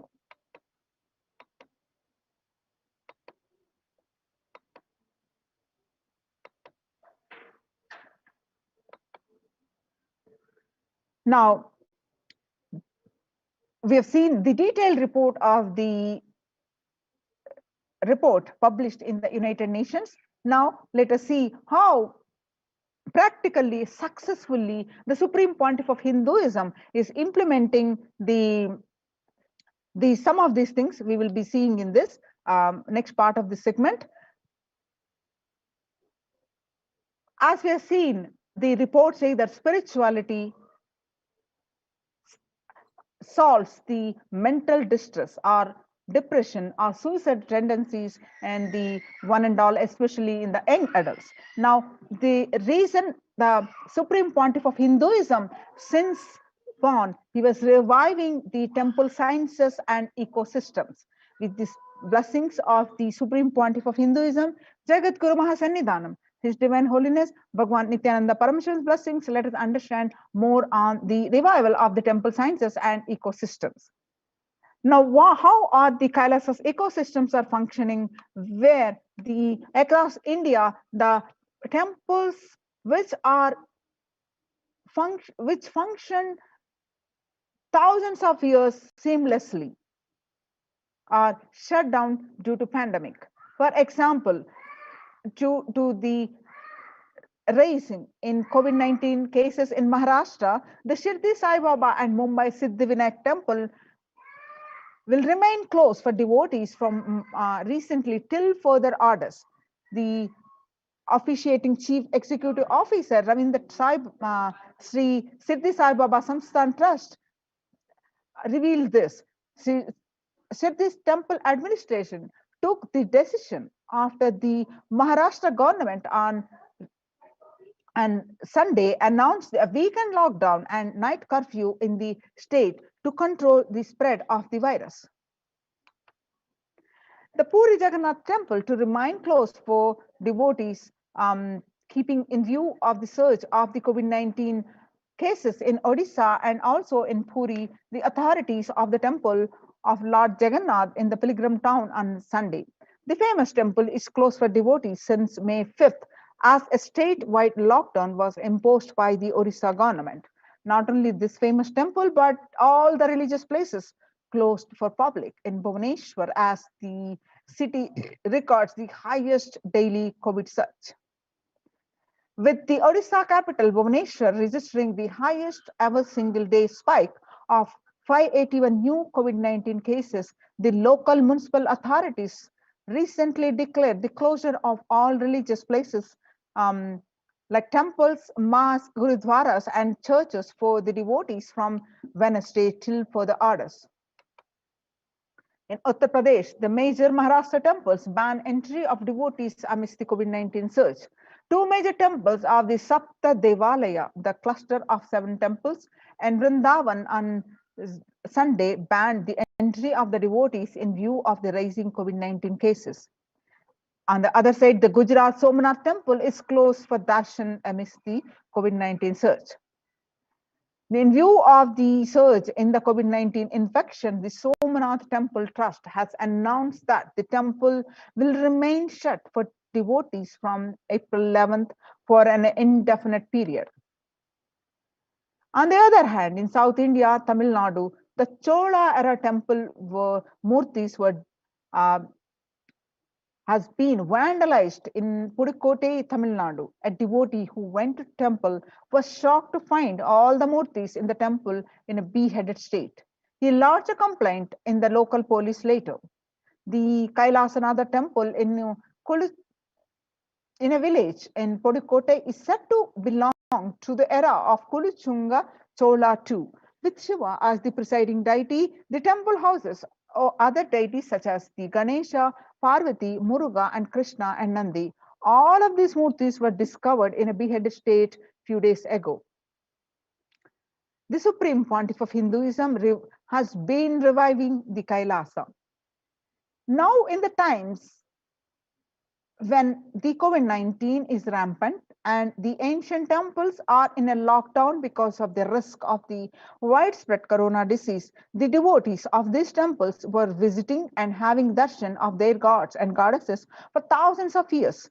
Yet, all these ancient sacred sentiments have come to a harming halt after the lockdowns have taken place. The religious fervor of the devotees is being lost due to the pandemic. The Supreme Pontiff of Hinduism is reviving the Kailasa ecosystem and bringing all the ancient traditions of the online platforms and Kailasa TV, YouTube, and Facebook. Now, let us understand the basic of why deity worship with the blessings of the Supreme Pontiff of Hinduism, Jagadguru Mahasannidhanam, His Divine Holiness, Bhagavan Nithyananda Paramashivan's blessings. Why deity worship? In his own words, Supreme Pontiff of Hinduism says, please understand, deities are not mere idols. They are embodiment of ideals. We do not worship the idols. We worship the ideals represented through the idols. When the divine is present before him in a form that he can see, touch, and relate to, the transmutation becomes an easy and joyful process. Second, the deities in a real kshetra. A kshetra is the one where the high frequency vibration is radiated all the time. The deities in a real kshetra are always curved in the form of an ancient masters or an enlightened beings. Even though they are no longer in the body, they can be invoked through the name or the form they used while in the physical plane. When we pray to the deity or chant its name, the corresponding divine vibration is automatically awakened and becomes available on the energy plane to guide and bless us. The Supreme Pontiff of Hinduism says, we mastered the science of bringing the divine to the deities and expressing the divine through the deities. The whole science has been mastered in the Vedic tradition. The revival of temples will be the revival of world peace and world bliss. Revival of temple culture and deity worship, where people are made to look in, and that is where the revival of Sanatana Hindu Dharma, the Advaita Satya, the principle of oneness, is going to happen. The deities, the divine has infinite qualities, attributes. In Sanskrit, we call as the Ananta Kalyana Gunas. To say the infinite qualities, auspicious qualities, they manifest in different forms to save the devotee or to save the world from destruction. For example, Shiva saved Markandeya in the form of Kala. Markandeya was destined to die as a young boy at the age of 16. Knowing this, his parents were devastated. So the Markandeya, to remove the sorrow of his parents, he decided to live for good. So he prayed to Paramashiva intensely, and the day of his life period and ended, the Kala, the Lord of Death, has come to take his life away. When that time the Markandeya intensely prayed to Paramashiva and hugged the Shivalinga, and Paramashiva along with the Devi appeared and the saved Markandeya from Kala, the Lord of Death, and become Kala. Not only he saved from the from Kala, and he gave him the boon of eternity, Mrityunjaya. Markandeya became Mrityunjaya, and that's when he wrote the Maha Mrityunjaya mantra and lived the life of eternity. So in the same way, Paramashiva danced in ecstasy Nataraja, the king of the dancer, and performs the Panchakrityas of the creation, sustenance, rejuvenation, and pulling out of delusion, and um, giving us the liberation. The cosmic dancer is Nataraja. We worship him as Nataraja. Mahavishnu's every action of showering blessings on the world becomes Lakshmi. Brahma's very action of constantly sharing the wisdom becomes Saraswati. So each of the actions of the ultimate becomes an independent intelligence and energy. When you connect with those independent intelligences, those deities, whatever you want immediately happens. Whatever result you want, worship with rights those divine energies who are the personification of those specific actions. Immediate results are achieved by connecting with those deities. In this world, this can be a powerful method through which you can achieve whatever you want in your life.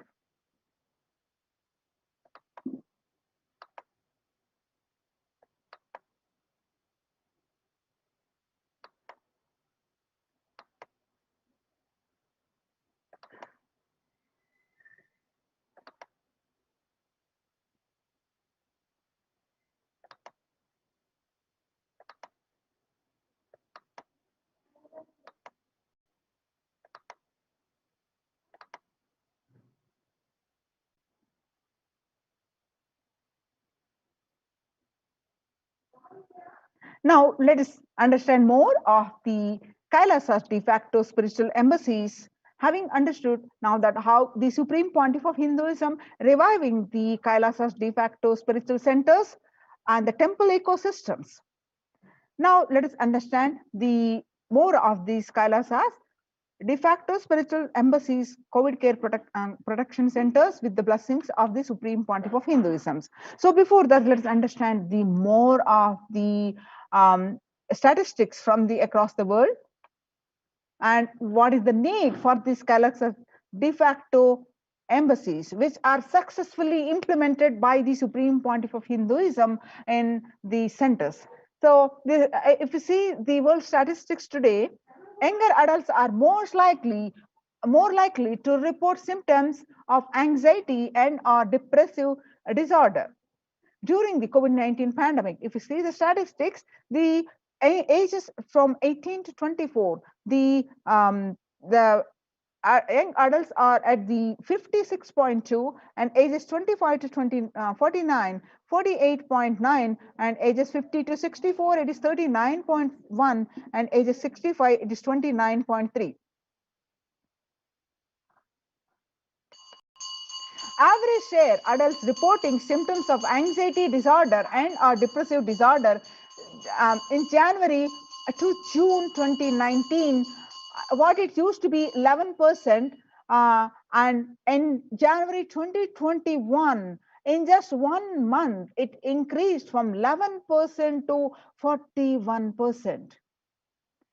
The state share of adults reporting symptoms of anxiety and or depressive disorder during the COVID-19 pandemic from the another news report says the same, the 56.2% from ages 18 to 24, which from 65 age group, it is 29.1%. That means it's young adults, it is more exhibiting. So how are you feeling? What employees say they feel more than half the time at work? They feel tired. 34% reports they are tired. 34% report they are stressed.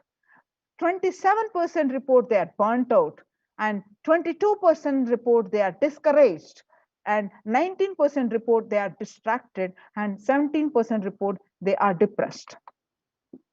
So COVID-19 is a significant stressor for most Americans. Nearly 8 in 10, that is almost 78%, say the coronavirus pandemic is a significant source of stress in their life.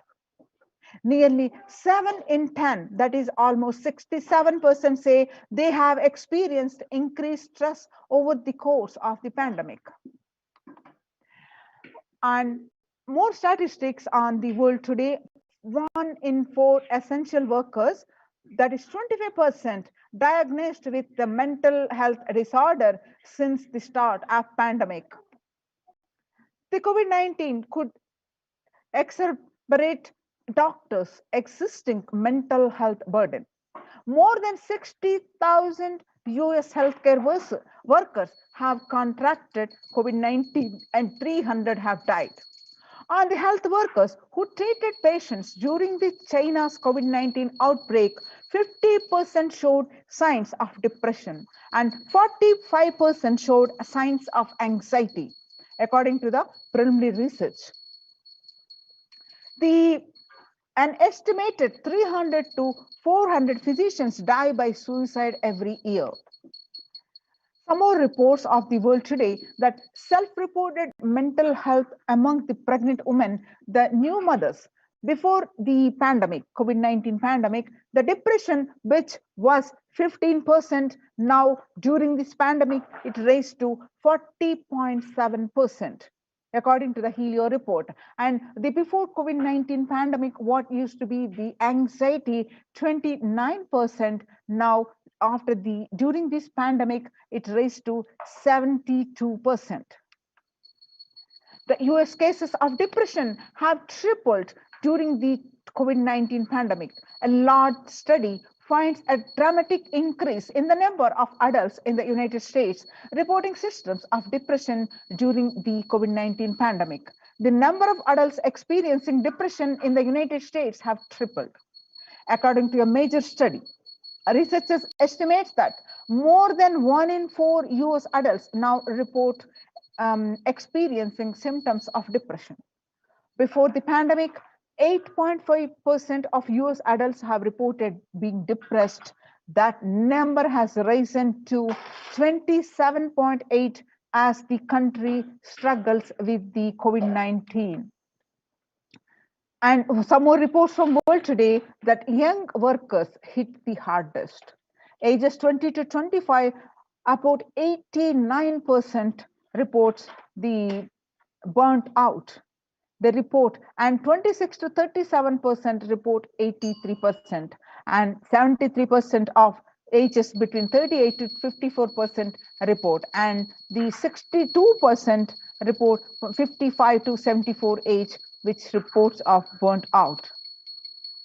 Now, let us see the contributions from Kailasa's Department of Human Services with the blessings of the Supreme Pontiff of Hinduism. Let's understand the Kailasa Department of Enlightened Civilization present, and Kailasa Department of Religion and Worship, and Department of Human Services, and each of Kailasa's temple ecosystems consider the right of happiness to be the highest fundamental right of all human beings, in fact, all beings. The ultimate goal for Hinduism and Kailasa, led by the Supreme Pontiff of Hinduism, Jagadguru Mahasannidhanam, His Divine Holiness Bhagwan Nithyananda Paramashivam, is the material and spiritual well-being and prosperity of humanity. Kailasa is a place where the everything related to superconsciousness is revived. All the sampradayas, all the spiritual ecosystems created for enlightenment will be revived and established in such a way it never gets lost again. They are there forever serving the humanity. Now let us see how the Supreme Pontiff of Hinduism revived reviving tirelessly for 220 plus years, reviving the Kailasa's ecosystems. The picture that you're seeing is from the 21st October 2006. Following a meditation under the sacred banyan tree in Adi Kailasa, the peacekeepers of Kailasa, along with children and the Nithyananda Gurukul, celebrate the auspicious occasion of the Diwali. The Diwali is the traditional national celebration which is celebrated in the Adi Kailasa, Bidadi, Bangalore. Now you will see the pictures are from the Adi Kailasa Sarvajna Peetham, which are taken on the 22nd December 2018. The peacekeepers of Kailasa and the participants of the Paramashivoham meditation workshop take part in the celebrations of a traditional flock hoisting ceremony, which are taken at the Adi Kailasa Sarvajna Peetham. Now you are seeing the pictures way back in 2006 on 14th December. The Supreme Pontiff himself conducting the Nithyananda Purana Convention, which is also called the Life Bliss Program Level 2, a meditation workshop is conducting at the Chennai, South India.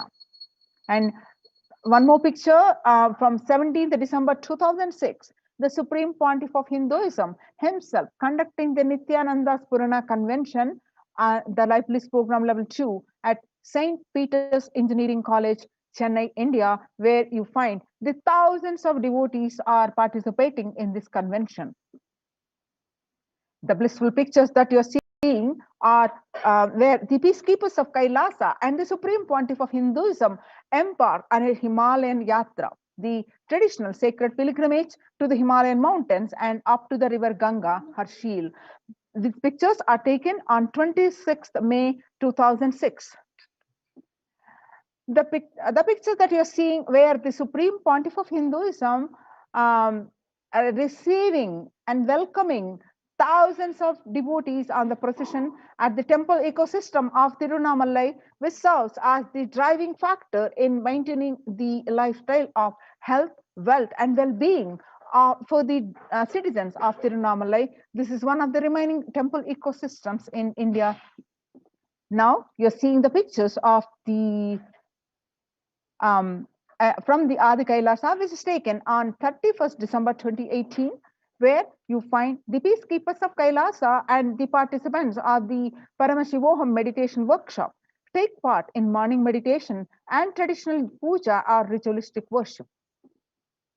Now you're seeing the pictures of the peacekeepers of Kailasa led by the Supreme Pontiff of Hinduism take part in Karaseva. Karaseva is the voluntary contribution of physical service towards the cleaning or construction of the sacred Hindu temple. At the Adi Kailasa Sarvajna Peetham, this picture is taken on 11th September 2016. Now you see the picture, the Kailasa's ecosystems around the world. You can see the de facto Kailasa's embassies across the world, across the continents. Now you're seeing the pictures where you find the Supreme Pontiff of Hinduism along with his guru, the Mataji Vibhudananda Puri, which is traditionally handed over the Kailasa in Tirunamalai, the passed down to the hands of the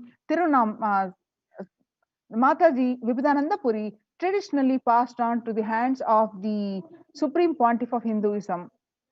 And the rightmost picture that you see taken on 2017, the first picture taken on 1994, and the second picture is taken on in the year 2017. Kailasa in Tirunamalai receiving the visitors and delegates for the Kalpataru meditation workshop and Shivadiksha.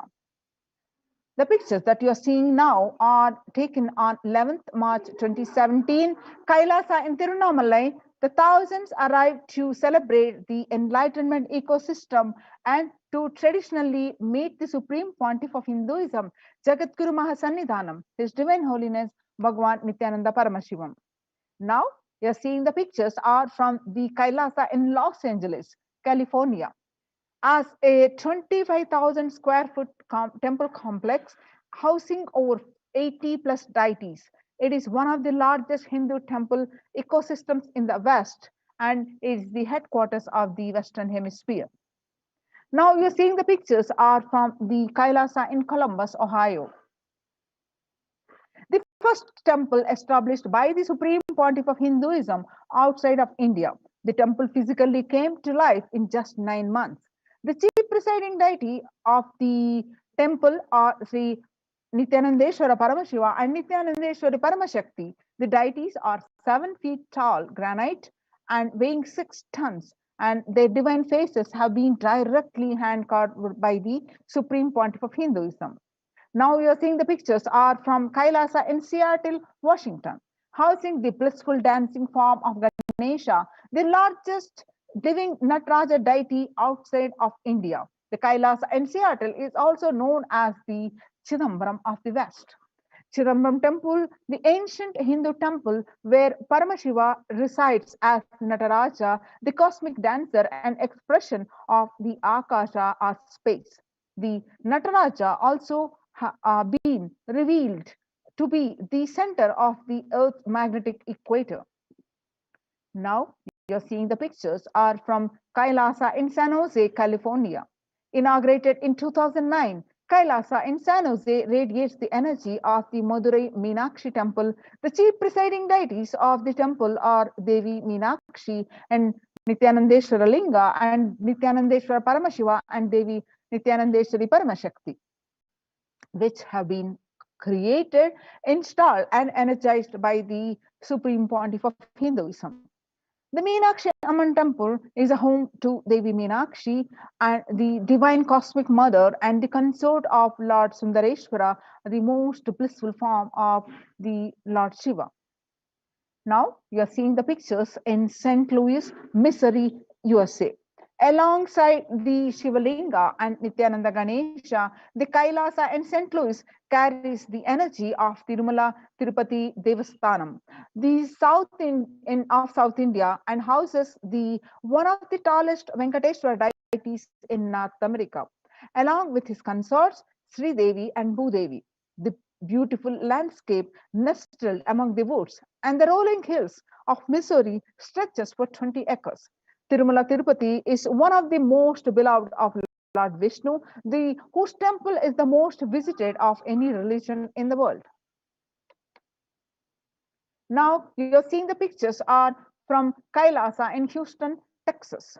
Formally inaugurated in 2017, the Supreme Pontiff of Hinduism has declared the Kailasa in Houston as the Parihara Sthala for all the Navagraha doshas. Navagrahas, which will all the ill effects of the 9 celestial bodies are removed. Parihara is the celestial ill effects of the 9 celestial bodies are removed. The Navagraha means the 9 celestial planets, which makes the horoscope for every individual being, which held responsible for all our deeds, what we do good or bad, we are bound to experience the results of that.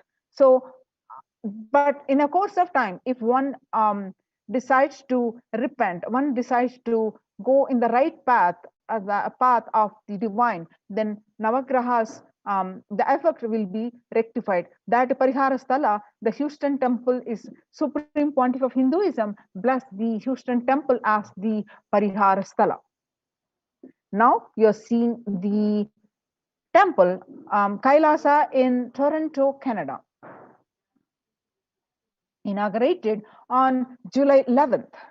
Kailasa in Toronto is the only Hindu temple in the West, with all 63 Naimanas and 18 Siddhas residing as deities. The temple deities here are seated exactly as they existentially preside in Kailasa around Paramashiva, the primordial Hindu deity. The Naimanas, the 63 Naimanas, are the most endearing, the notable saints of Hinduism, and the Siddhas are meaning the accomplished, perfected one. Now, some more pictures are from the Kailasa in Toronto, Canada, active and alive from 2011 onwards.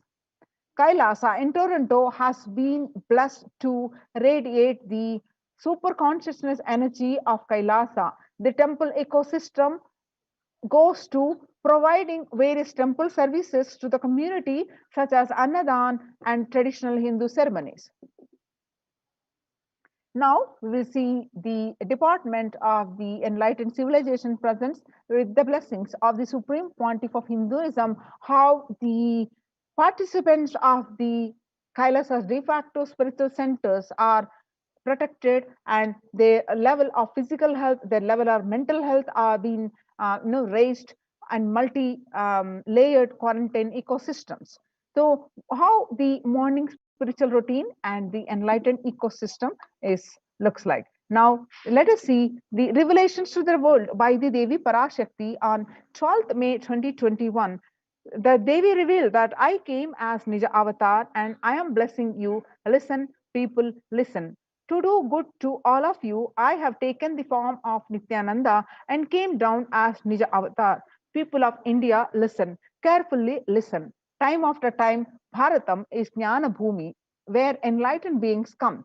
We cannot make Jnana Bhumi as infertile. Enlightened beings have to come. They have to live, it has to flower. Few hypocrites, because they are stuck in delusion, we cannot sacrifice the world. Cosmos cannot be destroyed.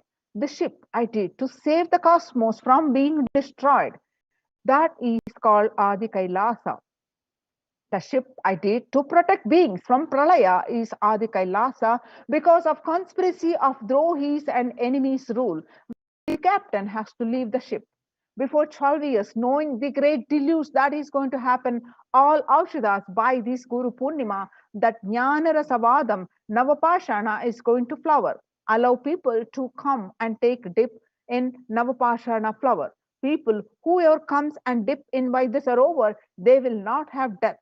They will not have corona. Crores and crores of people will come in line. Every day, they will take a dip in the Ananda Lingam. On 13th May 2021, Devi continued to reveal that, listen well to my words. For India, I made ship as protection, the Nithyananda Navapashana Lingam in Vaidyasarovar. Go to Adi Kailasa, O Indians, listen.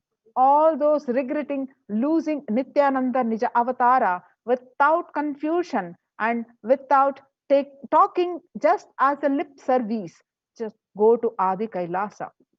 Scores of people will come there looking for health, Navapashana water feast and medicine, to get health and protection and enlightenment, to protect India from the great destruction. I, Parashakti, made this huge ship. Even if captain is not there, ship is there.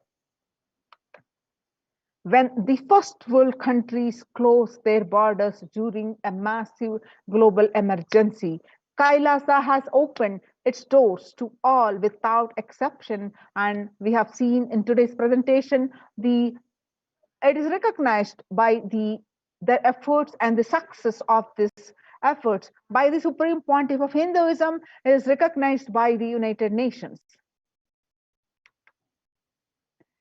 Now, let us understand the morning spiritual routines at this Kailasa's de facto spiritual centers. The morning spiritual routine is the fuel to reach Kailasa. Morning routine and the chemical changes it brings in you, and the healing it does in your system, and the biological rhythm it sets in your system, all of them are very important. It is an important fuel for you to experience the multiple dimensions of the universe. The spiritual routine and integrity to spiritual routine initiations are completely private, personal between you and me. Members of Kailasa's Protective Prevention Multi-Layered Quarantine Initiative take part every day in the morning spiritual routine here in Adi Kailasa Sarvajna Peetham. The morning spiritual routine consists of the Nityananda Yoga, Panchakriya, the Nitya Prataksha Pada Puja, and the Kashayam, the herbal drinks, and the Nitya Satsang. And morning spiritual routine will tune your biological clock to the spiritual practices, because the chemistry you enjoy inside matters. That decides the kind of place, the kind of plane of the universe, the dimension of the universe you are going to experience. Kailasa or Patala. Kailasa is where Paramashiva lives, the highest abode. And Patala is where demons live, the lowest abode. Swarga or Naraka. Swarga is the heaven and Naraka is the hell. So morning spiritual routine is the direct path to Kailasa. Supreme Pontiff of Hinduism says that persons who is in love will wait to spend time with the beloved. If you are a seeker, and you will be waiting for these 5 hours every day, because that is the time you get near what you are seeking closely. A person who is in love will be waiting to spend time with the beloved. A person who is seeking will be waiting to spend this 4 hours because this is the time you get closest to what you are seeking. Your seeking takes shape into the system. When your beloved comes near you, if you are tired and love is gone, dead. During the morning 4 hours, if you are bored, your seeking is dead and gone. You need thorough overhauling inside you. You need to ask yourself and you need to question many of your answers. You need to bring pure questioning back to your life, says Supreme Pontiff of Hinduism. Now, let's understand a little bit more details of this morning spiritual routine. Soon after you wake up, you do the Panchakriya. Panchakriya involves the 5 powerful processes to remove toxins and impurities from your system. Just like how we take a shower every day to clean the external parts of our body, Panchakriya is a powerful cleansing process which cleanses the internal organs of our body, keeping it cool. These techniques not only cleanse our body but brings a peace and balance to our mind and lightness and bliss to our being. And after that, we do the yoga. The When we do the yoga, you experience your entire body becoming an Amrita Sharira. Amrita is a nectar. So Amrita Sharira is body. So body filled with nectar. You become an ecstatic body that just by air without any external touch. In puja, you experience the space of bhakti, devotion, the space of surrender that occurs to you from this devotion moves you from the I, which is so heavy, to Guru or God. This surrender allows us to drop all the unnecessary baggage from the head. One of the beautiful pujas in Hinduism is Rudrabhishekam. In Rudrabhishekam, we offer sacred baths to Shivalinga while chanting the powerful mantras. The Shivalinga is a deity which beautifully represents the divine. Its form indicates how God is beyond form and formless. Puja, we sit down and connect with the God by performing the Rudrabhishekam.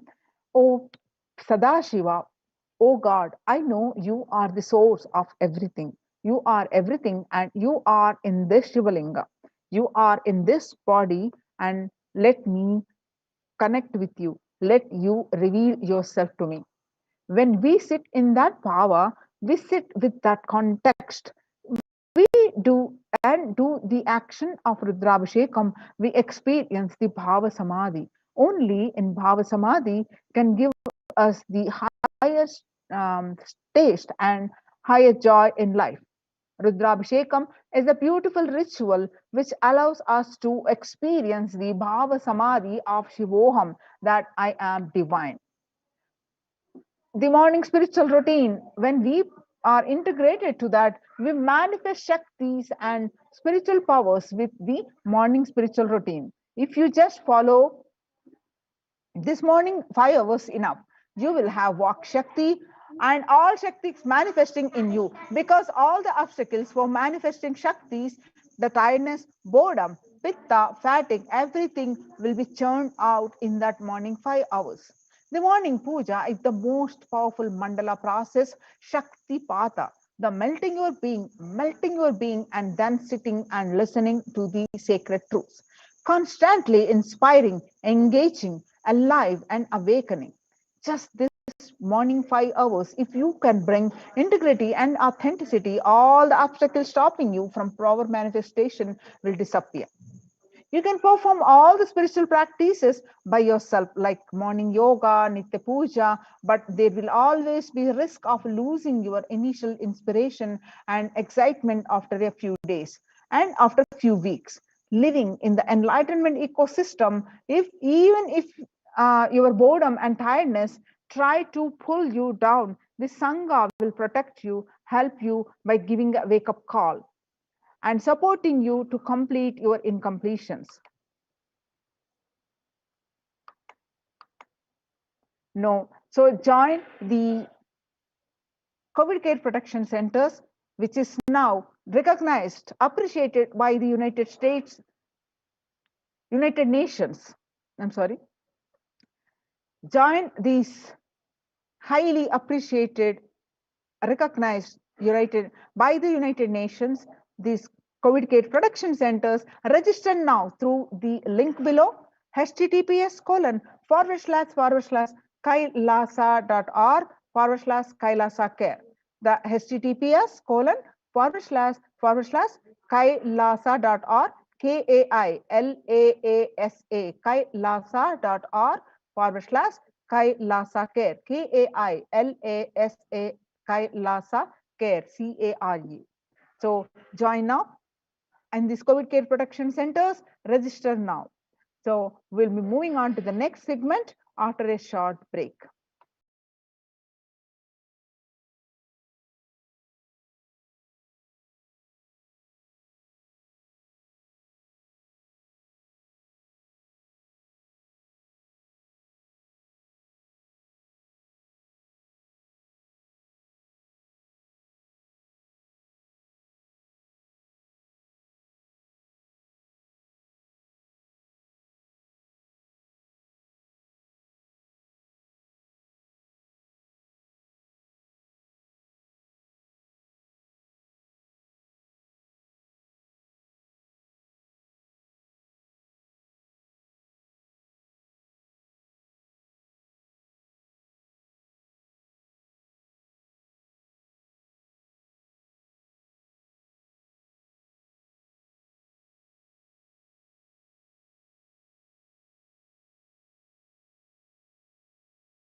What I mean by the word Kailasa, listen intensely.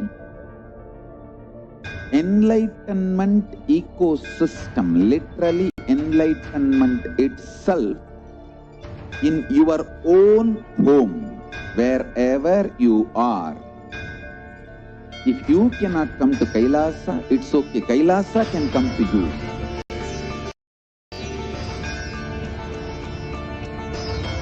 Kailasa coming to you is E-Kailasa.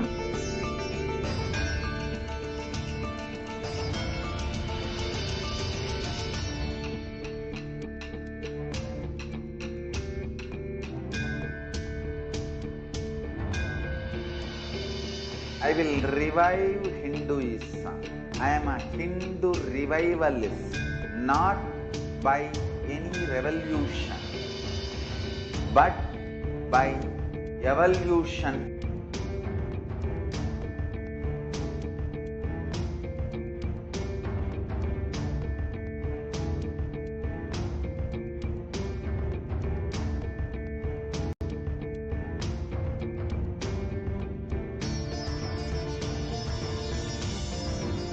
And setting model community.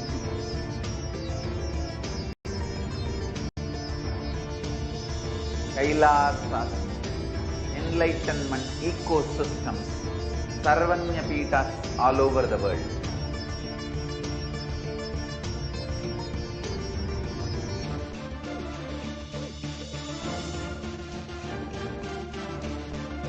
All powerful cognition, knowledge, only when you live, power manifestation and possibilities manifestation happens. It's a fundamental truth.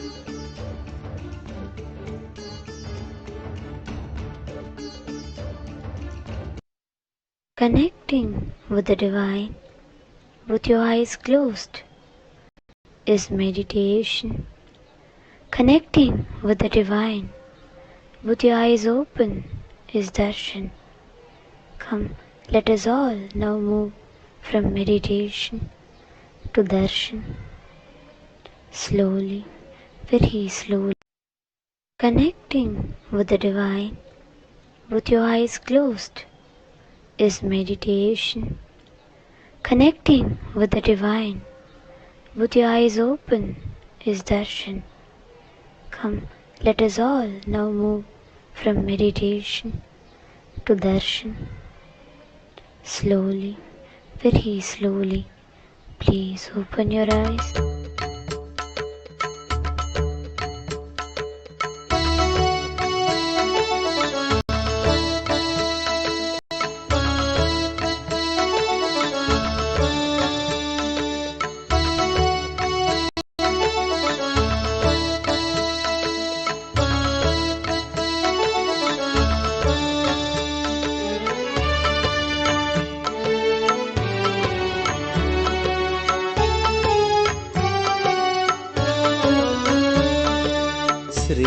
श्रीनित्यनन्दात बन्धो भस्मलिप्ताङ्गगाङ्गेय कारुण्य सिन्धु श्रीनित्यनन्दात बन्धो भस्मलिप्ताङ्गगाङ्गेय कारुण्य सिन्धु श्रीनित्यनन्दात बन्धो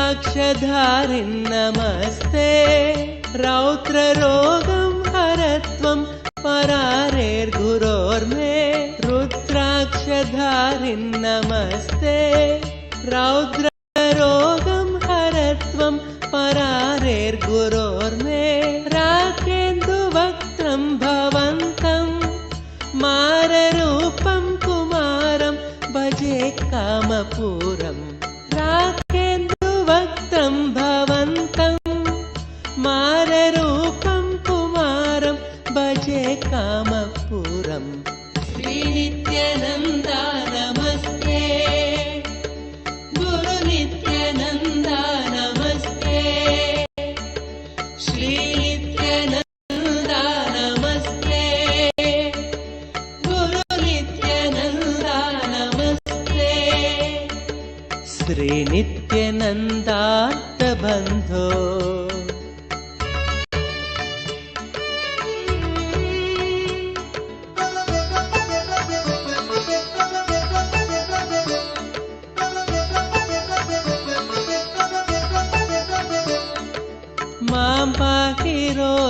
रोगादघोरात् मङ्गलापाङ्गपादेन भङ्गात् स्वराणां मां पाहि रोगादघोरात् मङ्गलापाङ्गपादेन भङ्गात् स्वराणां कालाच्च दुष्पाककुलात्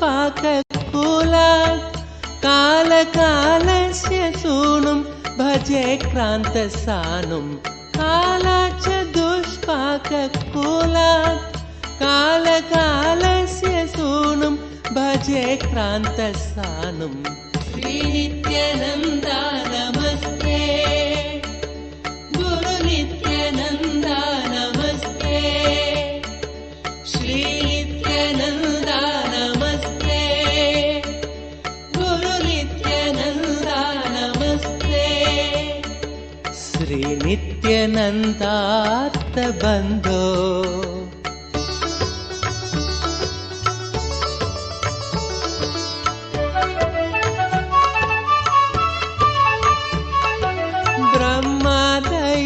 यस्य शिष्या ब्रह्मपुत्रा गिरौ यस्य सोपानभूता ब्रह्मादयो यस्य शिष्या ब्रह्मपुत्रा गिरौ यस्य सोपानभूता सैन्यं सुराक्ष्वापि सर्वे सामवेदादिगेयं भजे नित्यानन्दम् सैन्यं सुराक्ष्वापि सर्वे सामवेदादिगेयं भजे नित्यानन्दम् श्रीनित्यानन्दा नमस्ते गुरुनित्यानन्दा नमस्ते श्रीनित्यानन्दा नमस्ते गुरुनित्यानन्दा नमस्ते श्रीनित्यानन्दार्तबन्धो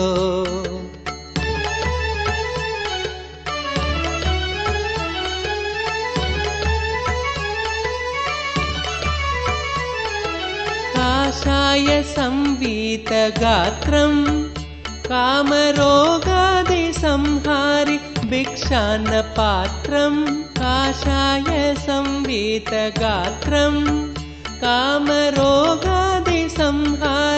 भिक्षान्नपात्रं कारुण्यसम्पूर्णनेत्रं शक्तिहस्तं पवित्रं भजे नित्यानन्दम् कारुण्यसम्पूर्णनेत्रं शक्तिहस्तं पवित्रं भजे नित्यानन्दम् श्रीनित्यानन्दा नमस्ते गुरुनित्यानन्दा नमस्ते श्रीनित्यानन्दा नमस्ते गुरुनित्यानन्दा नमस्ते श्रीनित्यानन्दार्तबन्धो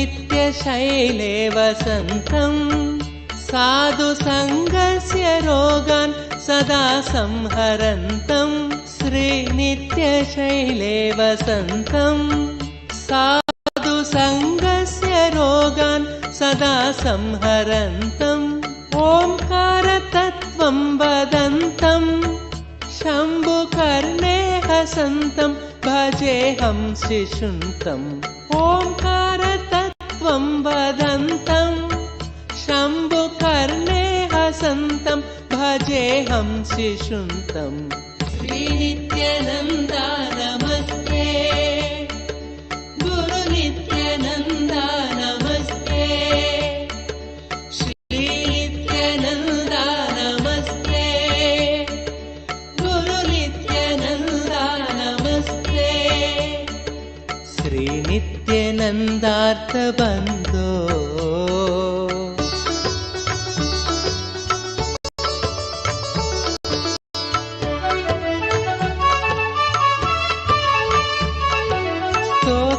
कृतं चित्रचित्रं दीक्षितानन्दराज सर्वार्थसिद्ध्यै स्तोत्रं कृतं चित्रचित्रं दीक्षितानन्दरामेण सर्वार्थसिद्ध्यै भक्त्या पठेत्यः प्रभाते देवदेव प्रसादात् लभेदाष्टसिद्धिं भक्त्या पठेत्यः प्रभाते देवदेव प्रसादात् लभेदाष्टसिद्धिं श्रीनित्यनन्दार्थबन्धो भस्मलिप्ताङ्गगाङ्गेय कारुण्यसिन्धु श्रीनित्यनन्दार्थबन्धो भस्मलिप्ताङ्गगाङ्गेय कारुण्यसिन्धु श्रीनित्यनन्दार्थबन्धो श्रीनित्यानन्दा नमस्ते गुरुनित्यानन्दा नमस्ते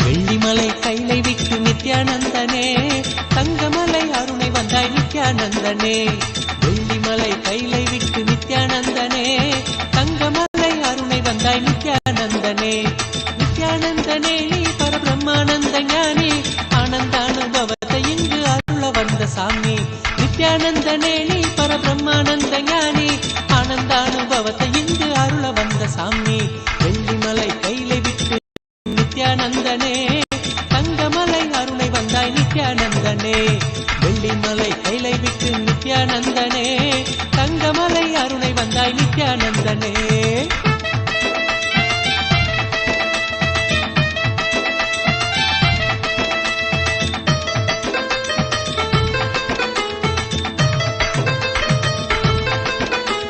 சோனமலை வந்துதித்த நித்யானந்தனே சோனமலை வந்துதித்த நித்யானந்தனே ஒரு ஞான குரு ஆனவனே நித்யானந்தனே ஜீவன் சிவனாக மாற்றி அபியாத்மனோடு சேர்த்து ஜீவன் சிவனாக மாற்றி அபியாத்மனோடு சேர்த்து ஆனந்தத்தின் எல்லை காட்டும் நித்யானந்தனே நித்யானந்தனே நீ பரபிரம்மானந்த ஞானி ஆனந்தானுபவத்தை இங்கு அருள வந்த சாமி நித்யானந்தனே நீ பரபிரம்மானந்த ஞானி ஆனந்தானுபவத்தை இங்கு அருள வந்த சாமி வெள்ளிமலை கைலை விட்டு நித்யானந்தனே தங்கமலை அருணை வந்தாய் நித்யானந்தனே வெள்ளிமலை கைலை விட்டு நித்யானந்தனே தங்கமலை அருணை வந்தாய் நித்யானந்தனே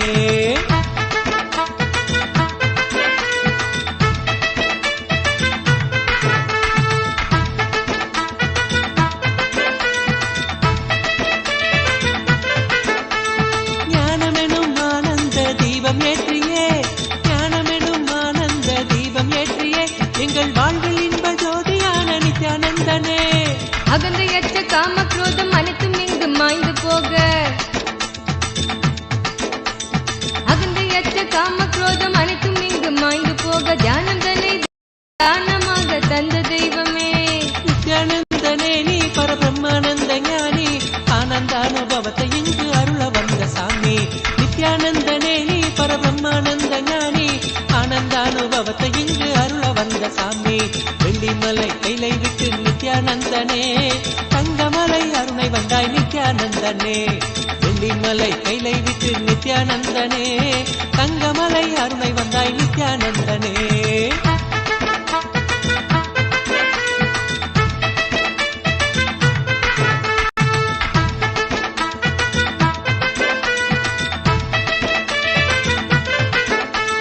தாரணியின் அவல கோலம் நீக்குவதற்கே தாரணியின் அவல கோலம் நீக்குவதற்கே ஒரு தவத்தின் கோலம் பூண்டனையே நித்யானந்தனே நாமந்தனை நாவிலேந்தி ஞான மார்க்கத்தினை பற்றி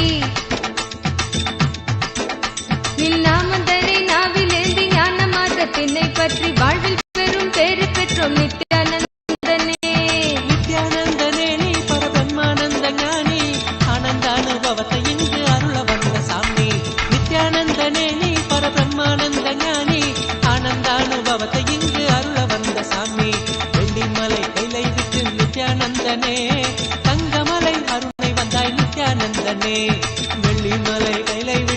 நித்யானந்தனே, தங்கமலை அருமை வந்தாய் நித்யானந்தனே.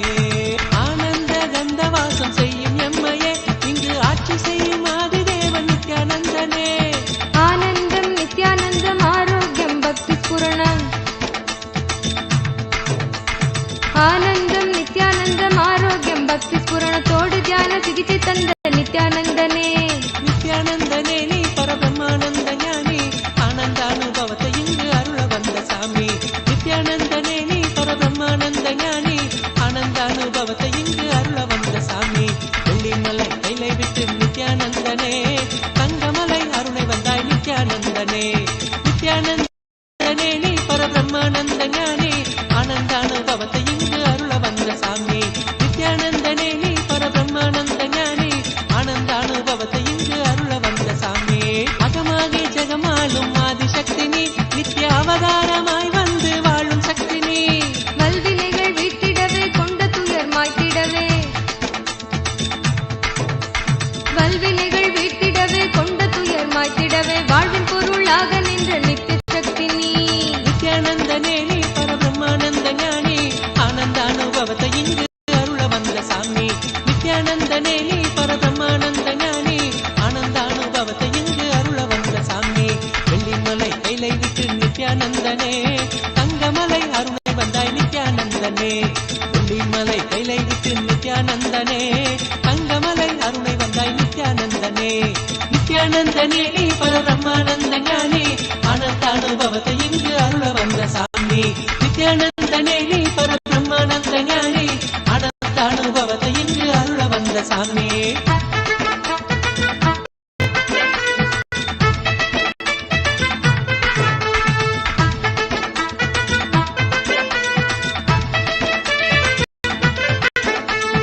ஞானபீட தாரகையாம் நித்யானந்தனே, எங்கள் வாழ்வில் சாரமானவனே நித்யானந்தனே. ஞானக்கருத்திலே திளைத்து வாழ்வில் பற்றுதல் கடக்க, ஞானக்கருத்திலே திளைத்து வாழ்வில் பற்றுதல் கடக்க, தாளினையே பற்றுகின்றோம் நித்யானந்தனே. நித்யானந்தனே நீ பரபிரம்மானந்த ஞானி, ஆனந்தானுபவத்தை இங்கு அருள வந்த சாமி. நித்யானந்தனே நீ பரபிரம்மானந்த ஞானி, ஆனந்தானுபவத்தை இங்கு அருள வந்த சாமி. வெள்ளிமலை கைலை விட்டு நித்யானந்தனே, தங்கமலை அருணை வந்தாய் நித்யானந்தனே. வெள்ளிமலை கைலை விட்டு நித்யானந்தனே, தங்கமலை அருணை வந்தாய் நித்யானந்தனே.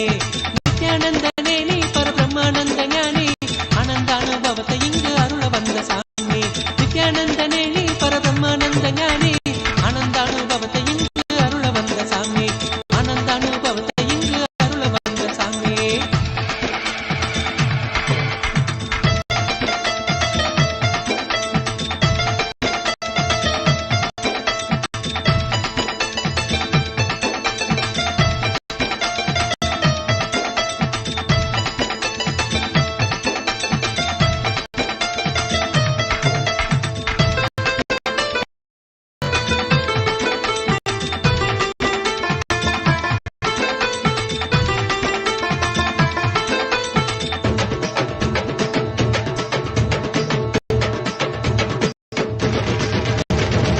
வெள்ளிமலை கைலை விட்டு நித்யானந்தனே, தங்கமலை அருணை வந்தாய் நித்யானந்தனே. வெள்ளிமலை கைலை விட்டு நித்யானந்தனே, தங்கமலை அருணை வந்தாய் நித்யானந்தனே. நித்யானந்தனே நீ பரபிரம்மானந்த ஞானி, ஆனந்தானுபவத்தை இங்கு அருள வந்த சாமி. நித்யானந்தனே நீ பரபிரம்மானந்த ஞானி, ஆனந்தானுபவத்தை இங்கு அருள வந்த சாமி. வெள்ளிமலை கைலை விட்டு நித்யானந்தனே, தங்கமலை அருணை வந்தாய் நித்யானந்தனே. வெள்ளிமலை கைலை விட்டு நித்யானந்தனே, தங்கமலை அருணை வந்தாய் நித்யானந்தனே.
Paramashiva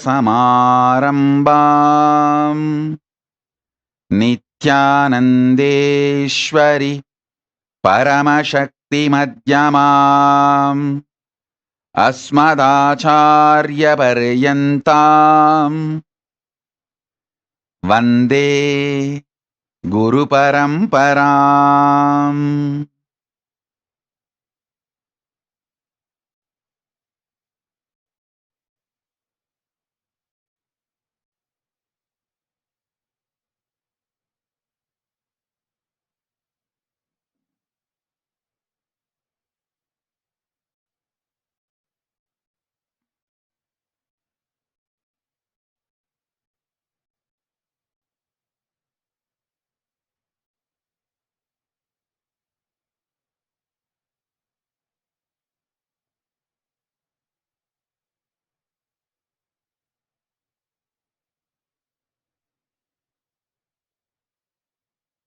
I welcome you all with my love and respect.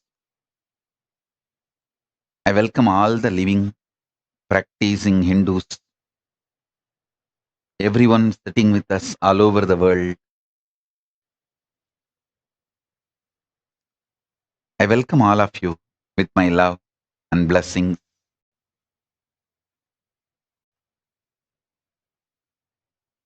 Paramashiva's message directly from Kailasa. Listen.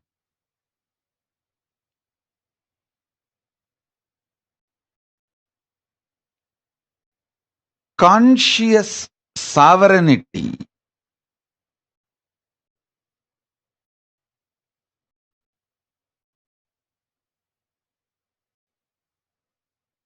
not only brings you the freedom, it brings right purpose for your freedom. Not just health, right reason why you should be healthy. Not just wealth, right reason why you should be wealthy. Not just freedom, right reason what for you need freedom, what kind of freedom you need. Understand? Not just powers, what kind of powers you need for your fulfillment.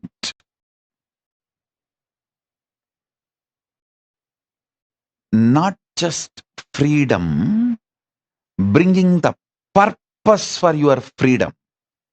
Not just bliss, bringing the purpose for your existence.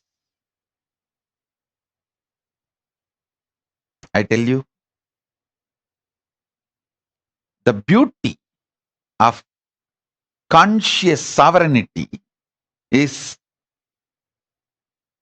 the moment you hear this truth, get initiated, your inner space expands to that level, you can never go back to the old past, same old personality or identity.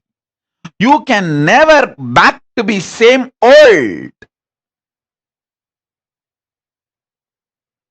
That is why that initiation is always called, Shakti Pada is always called, giving you second birth, rebirth.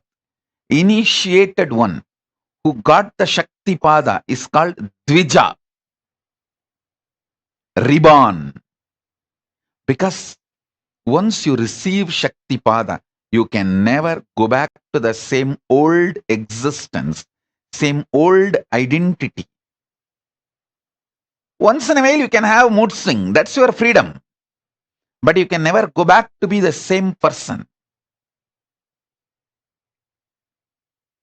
Listen.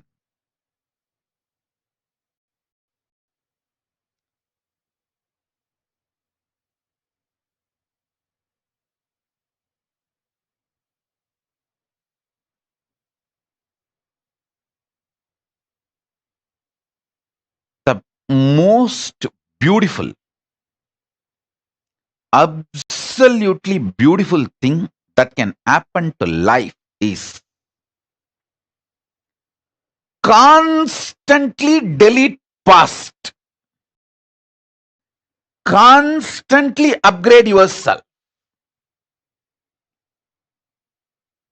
The more and more you get into a space where you cannot go back to your past, the more and more you will find higher way of existing,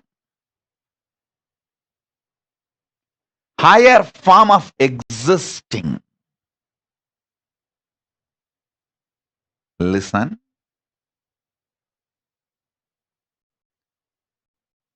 I have seen some of the most beautiful beings in my life.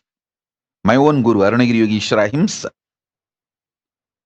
an extraordinarily beautiful and graceful. I have seen most graceful, beautiful beings in my life from all walks of life. My own Guru Arunagiri Yogeshwara, Raghupati Yogi, Ram Surat Kumar,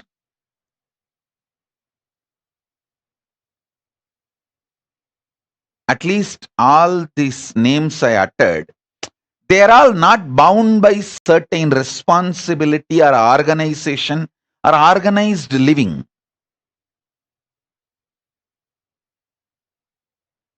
But living inside the organization, very organized living, but very graceful beings I have seen. Srimad Swami Gautamananda ji, he is still alive. If you are in Chennai or Tamil Nadu, never miss having his darshan. He lives in Chennai, Mailapur, Ramakrishna Mat. Tiruchi Swami, Kailasa Ashram.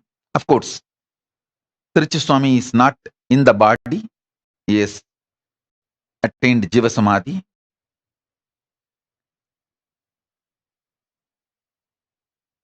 Some of these beings, especially Srimad Swami Gautamananda ji, is within the organization. Very organized living. But I have seen him in close quarters. The kind of the conscious sovereignty he manifests, an absolute clarity, extremely powerful understanding of Vedanta, highest truths, unimaginable. Same way, Swami Kamalatmananda, he is still alive. He is the head of the Madurai Ramakrishna Mat. I had the fortune of sitting at his feet and learning. He radiates the grace of Shiva Bhakti.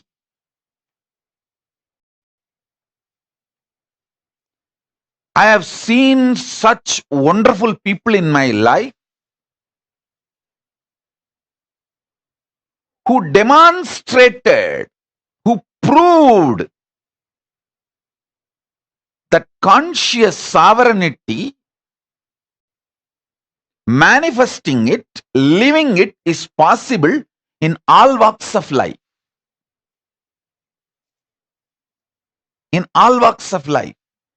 Whether you are a free living individual or living in an organization or even married and living with wife, a householder life, I have seen so many graceful people in my life radiating conscious sovereignty. Listen carefully. Some of the greatest revelations I received from my Guru, Arunagiri Yogeshwara. And when I started implementing it in my life,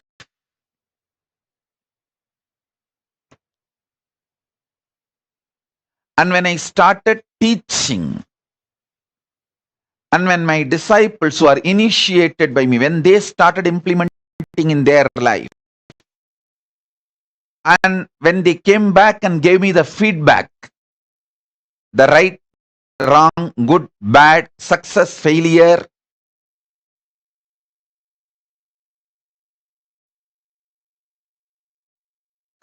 compilation of all this knowledge, the essence of all this I am sharing with you all. So listen, understand.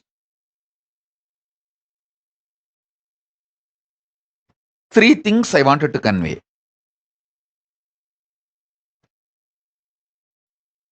Conscious sovereignty brings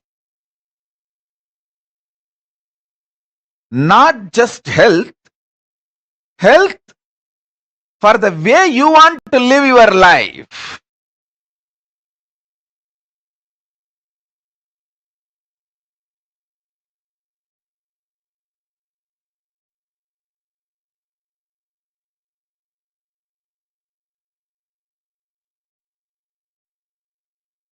Conscious sovereignty not just brings freedom, it brings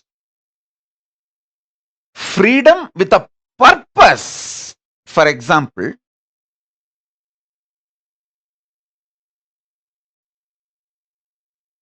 when you are suffering with diabetes,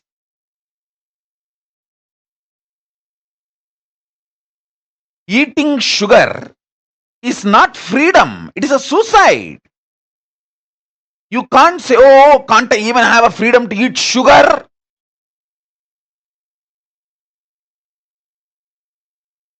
People cry, saying, are they kept in prison? Don't they have the freedom to eat sugar? Hey, listen. When you are having diabetic, freedom to eat sugar is not freedom, it is suicide. Freedom to have the food for your health in a tasty way is freedom.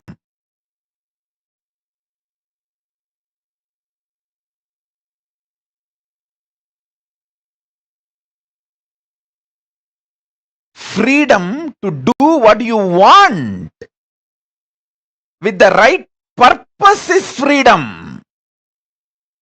See, realizing the right purpose of your life and having freedom to live it, progress towards it is freedom. I feel so happy when I see Soumya and her mother, both of them in the Hyderabad, when they come, religiously they will sit. Especially mother is elderly person, but even if she feels little sleepy, because now it is already 11 o'clock late night in India, but I have never seen her missing the satsang. Actually, this is freedom.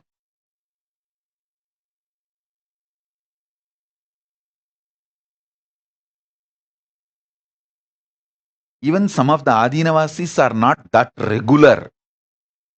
They try to crib, saying, oh, are we put in jail or what? Anytime the satsang, we will have to come and sit or what? 11 o'clock, are we not having freedom to sleep? Hey, when there is a satsang going on, if you have all the infrastructure and you are freed from all other work or responsibility to attend the satsang is the real freedom.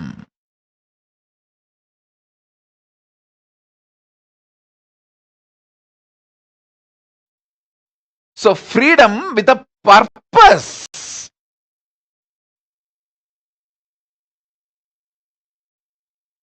understand freedom for your purpose is the freedom.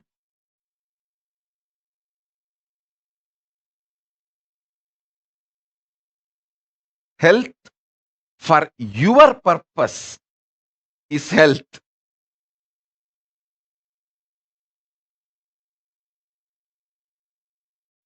Wealth for your purpose is wealth. I tell you, last 3 years studying many different ideas about economy and many different countries' economy policies, how it is geopolitical centered, how it is the ideology like communism or socialism or capitalism centered, and how various countries function their economy. There are some countries which gives high interest for deposits. There are some countries which gives minus interest, means they take money from you to keep your money. So all kinds of economies I studied. I wanted to tell you all few things.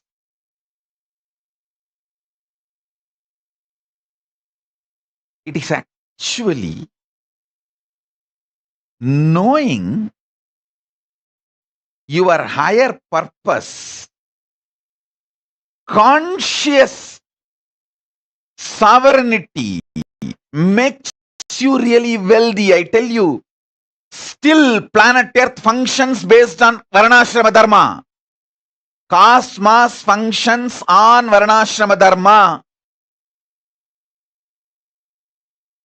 After studying so many countries' economical policies, how the economies are kept alive, to come up with a right economical policy closest to Veda-agamas. See, I wanted to implement the Veda-agamas as it is, map it as it is. So the closest possible structure on which I can map, so I can fine-tune the whole thing to focus as Paramashiva wanted, the whole Vedagamic civilization. So I have spent huge resources, energy, time, ultimately Paramashiva's blessings and samadhi and revelations he gives in samadhi. With everything I thoroughly analyzed, I came to the realization planet Earth runs based on Varnashrama Dharma. Wherever Vaishyas exist with their Vaishya Dharma, that nations become wealthy. The economical intellectuals, their thought currents, and the ecosystem they want to nourish. I am studying the Japanese economical intellectuals and the ecosystem they are nourishing. The US economical intellectuals and the ecosystem they are nourishing. The Indian economical intellectuals and the ecosystem they are nourishing. All this I studied. Finally, I realized, I could see clearly what exactly Paramashiva revealed in Vedas and Agamas and penned down in Dharmashastras. That exact Varnashrama Dharma is the most successful strategy for life. I was studying elaborately.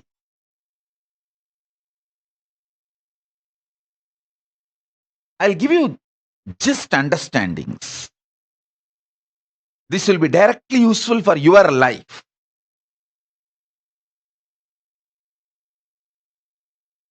There are many countries which attract the investments which is not needed for them. Those investments become load on them, and then they try to lend with less interest rate just to rotate that money and keep that money circulating, because they don't know what to do, and those loans become NPAs, non-performing assets, in 3 to 5 years. It's a vicious circle. They are caught in vicious circle, having wealth without purpose. The conscious sovereignty is not nourished. Listen. If the conscious sovereignty in you is nourished, you build muscles, not fat. You build strength, not load. Same way in your economic principles. I am not saying money is bad. Be very clear. Money is good when you have the purpose. If not, you will not know what to do with it. I have always seen how the Indian middle class people think, first let me become engineer, then I will think what I want to become in my life. By the time you become engineer, you are already a fool and you don't know what to do with your life. And you don't even see, actually, after completely dampening you with the dumbest ideas and all outdated machineries which can be seen only in museum. Only those machines you will see in your workshops when you study engineering. The great museum pieces. Only after all this is done, the certificate engineer is given to you. So by the time you absolutely develop the mentality of extremely non-involving and lazy, and your expectation, just because you are here, the society should serve you. That mentality is the source of all corruption you find anywhere in the world. Anywhere in the world.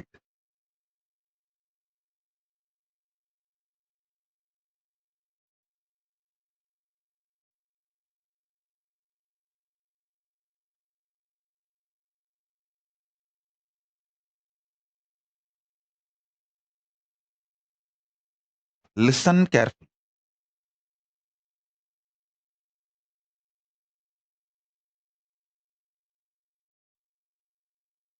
Many times,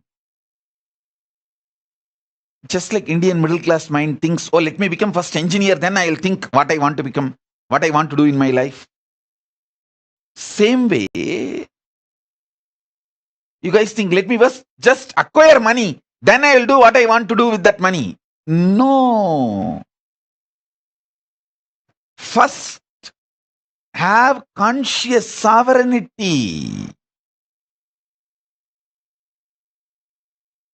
The society has become such now, none of you are in poverty and none of you are going to die without food.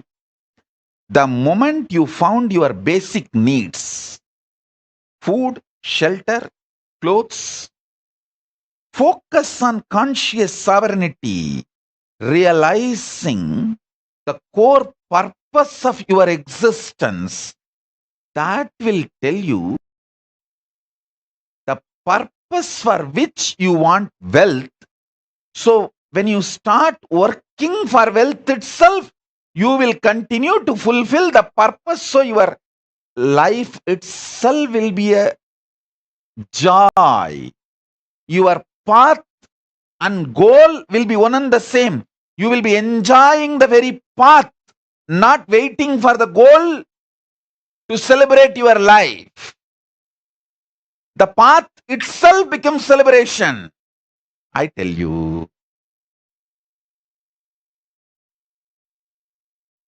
person who made path itself as a celebration lives in eternal vacation. See, I live in eternal vacation.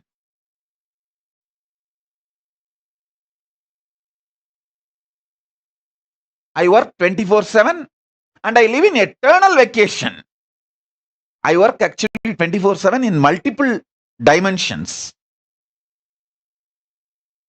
multiple time zones, not just horizontal time zones, vertical time zones also.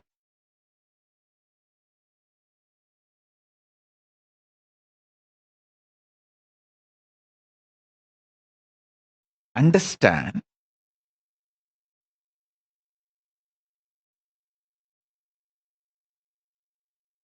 especially if you are young. When I say young,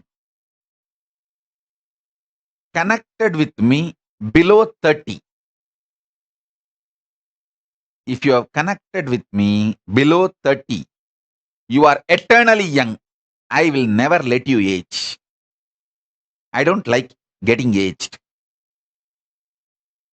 I like getting matured, but I don't like getting old or getting aged. So I will not do anything to you which I don't like. I will keep you eternally young. If you met me before 30, you are blessed. This is the time to find conscious sovereignty. Focus on that. If you met me before 30, I make you 16 and keep you 16 ever. Listen. When you find the idea of conscious sovereignty, you will never do the stupidity of questioning your life. Oh, why can't I eat sugar? Eating sugar is not wrong. But when you have diabetes, eating sugar is suicidal. So you are not controlled saying don't take sugar. You are protected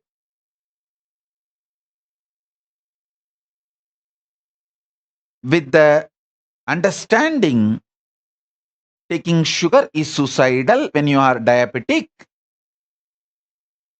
Even otherwise, taking sugar is not good for health. That is separate. I am telling you, listen. People think, let me find wealth, then I'll decide what I want to do. Hey, by the time you find wealth, you abused you and built a wrong mental setup. When will you break that? That breaking that becomes a big headache.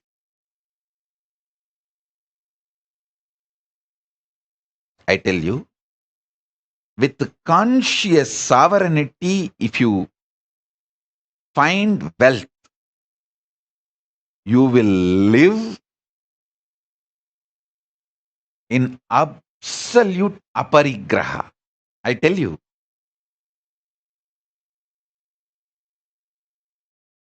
Listen, I have seen some of the most graceful beings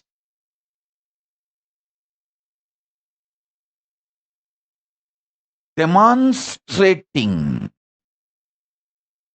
minimalist lifestyle, literally having the amount of wealth equivalent to kings, whether Tiruchiswami is the founder and head of the Kailasa Mahasamsthana in Bangalore, which has branches all over India. He built a beautiful Devi temple, which is literally now golden temple. The whole Garbhagriha, Vimanam is golden and Garbha Mandir is golden. He literally built a golden temple for Devi. And the amount of wealth around him and the minimalist life he lived, he had everything, including golden throne, crown, jewels, everything. He will sit in the golden throne, silver throne, on those timings when he is receiving the Pada Puja or when he is doing his responsibilities.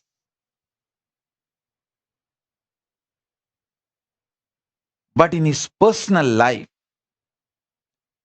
he will not take one more extra bitter leaf from his own garden. He will not waste one bitter leaf from his own garden. And he will not get the third set of dress for his personal room. I asked him once, Swami, it is all for you. Why can't we have the few more sets of dress? He told in Tamil, hey, Simmasanam, Koda, Sapparam, Samaram, Ella, Namakku Vela, Urima illa, Odama illa. Means the palki, all the umbrella, paraphernalia, throne, all that is our job, responsibility. Neither right means neither we are the owners, nor it is ours. Listen.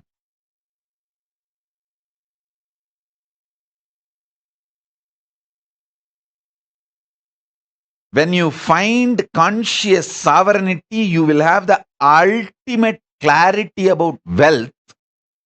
Why wealth? And you will accumulate it with the right mental setup.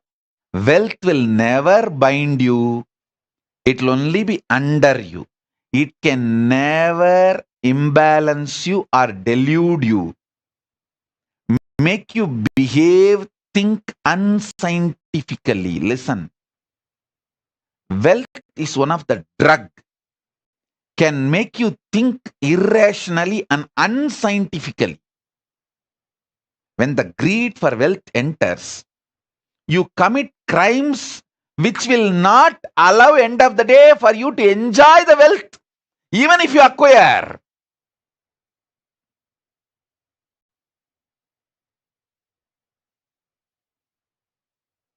That's the funny thing. Listen, greed for wealth is nothing but unconscious lifestyle. The conscious sovereignty will make you realize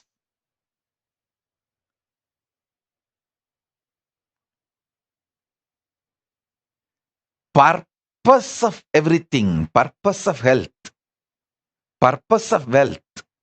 See, what is the purpose of my health? I should be able to sit in Padmasana for any number of hours I want to sit, and my brain should be fresh, alive, to download the Akashic records and radiate it, share it with you all. That's all is the purpose of my health. So because I know the purpose, I keep myself healthy for that purpose. Over.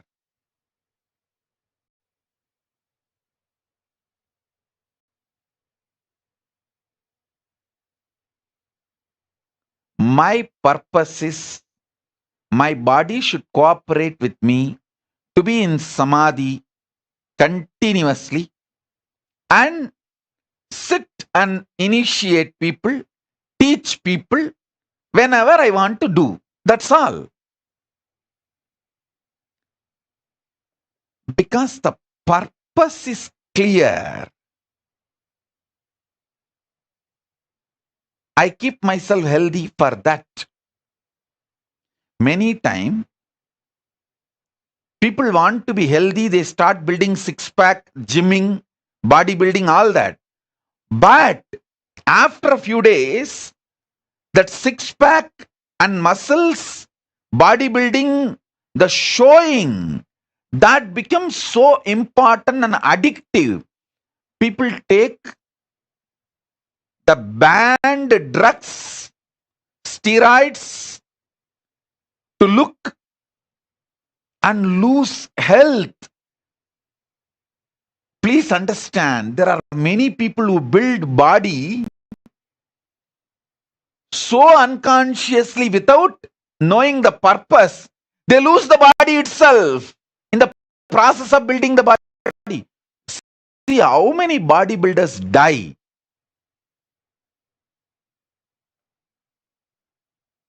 By taking the wrong drugs, steroids to show. I tell you, same way, wealth. There are so many people unconsciously acquired wealth and don't know what to do. That load kills them. Our people around them exploit them, bind them, destroy their life, and life is lost.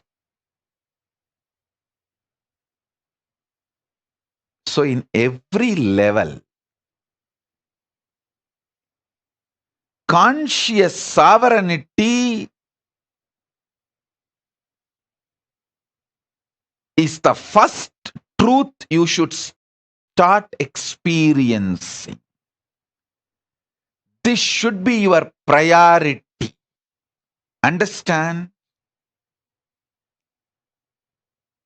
Not just wealth, purpose of wealth. Not just health, purpose of health. Not just living unconsciously, purpose why you exist is the basic need for life. Listen.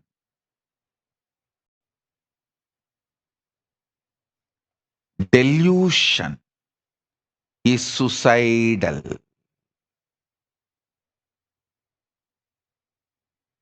Delusion is suicidal. In every level, delusion is suicidal. I have seen people, the most graceful people,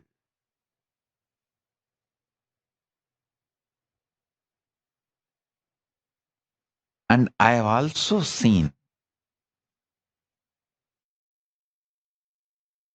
most stupid people. I have seen people not just talking something in the morning, talking something in the evening. Even in one conversation, the beginning they will talk some logic, and just in few statements they will completely opposite to the logic with which they started. I have seen sometimes people, having one logic and talking for the other logic. I have seen that level lose that kind of deluded people.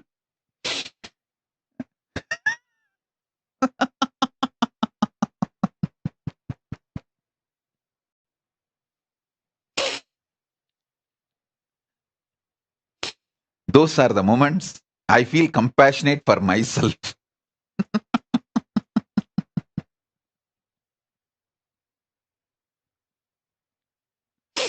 I feel really compassionate for myself.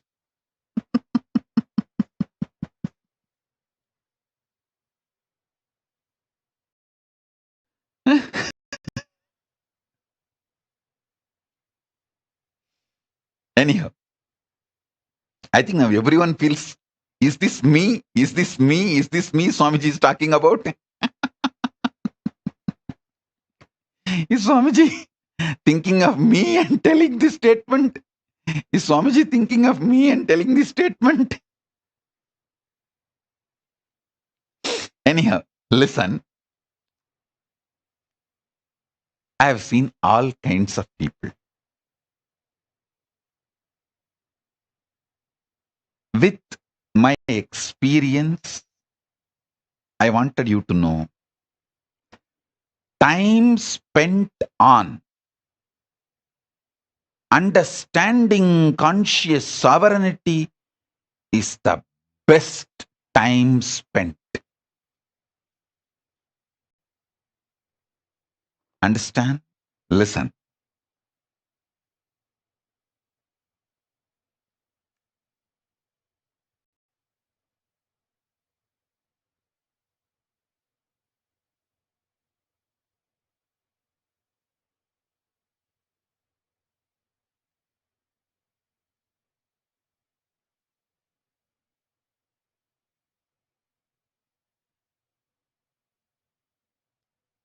Even manifesting powers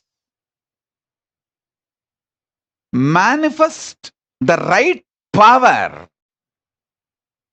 for your purpose. Understand? The purpose you want to exist.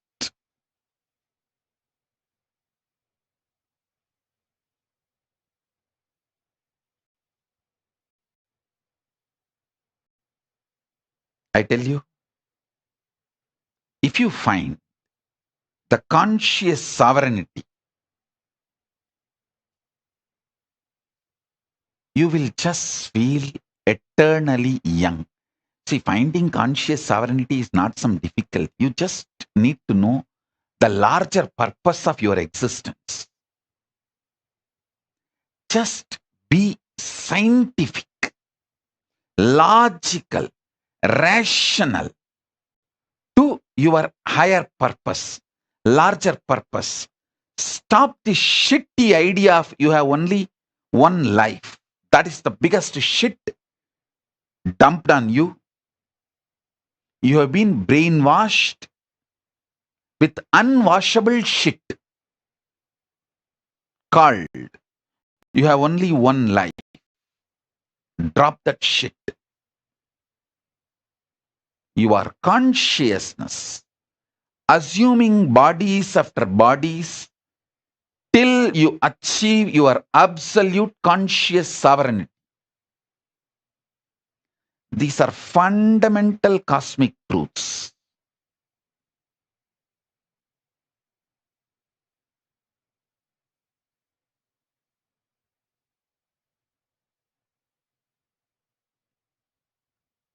Start looking at your life with these fundamental cosmic truths. Understand?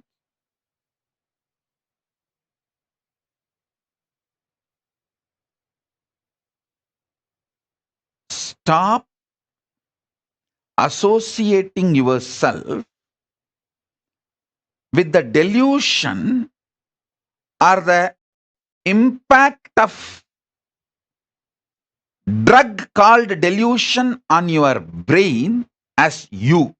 See, the impact of the delusion drug on your brain forms a fog called mind.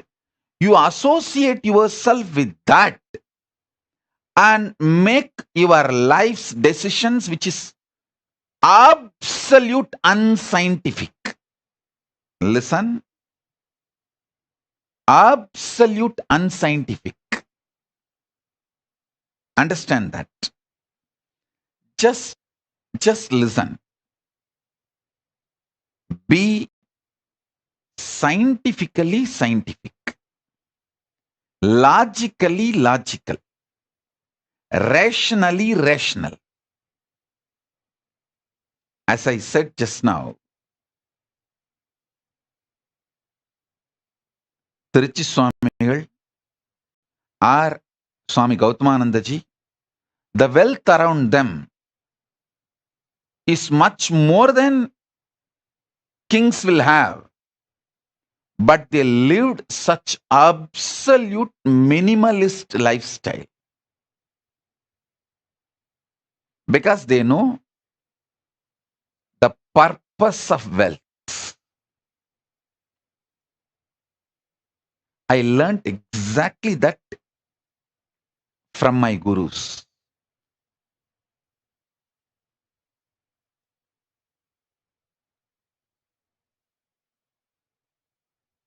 Kings living minimalistic lifestyle is possible only in Hindu tradition. Because if you know the conscious sovereignty, you will know the minimalistic lifestyle is powerful. It's an absolute power.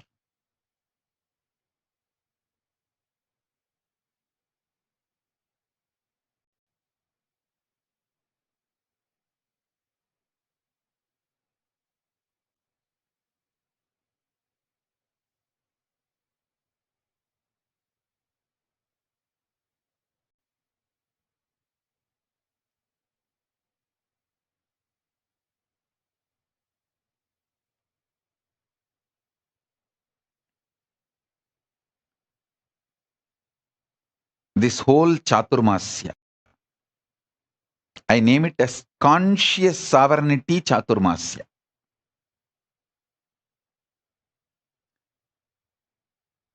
Manifesting powers through conscious sovereignty. See, manifest the right powers. There are many powers you may not need. That may just become load on you. Manifest the right power.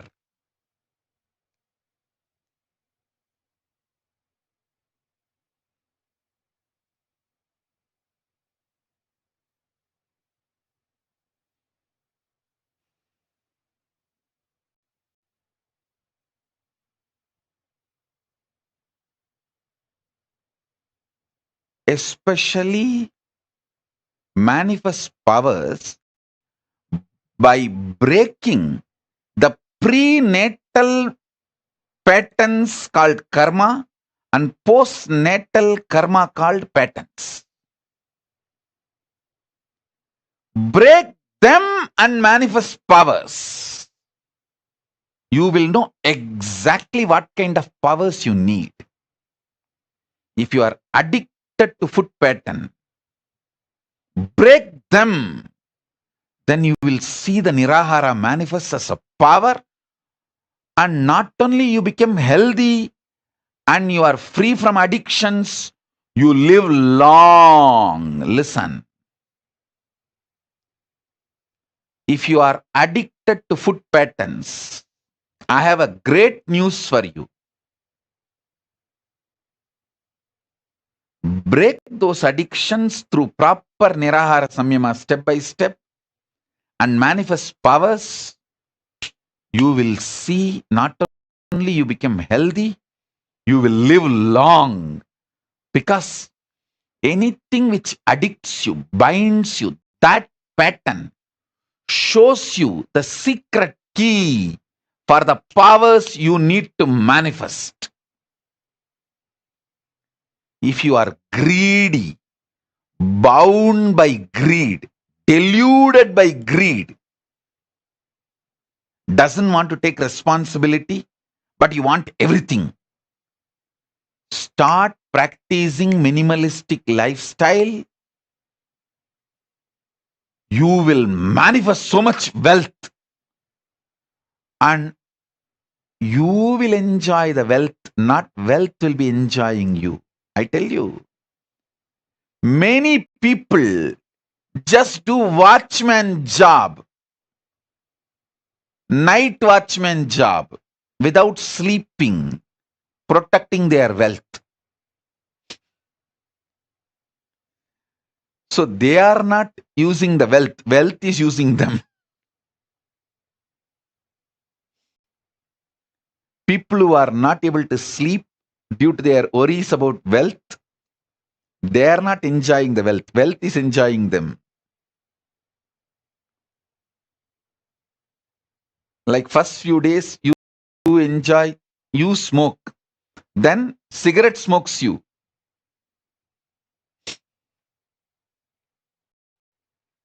Understand. Understand what I am trying to tell you.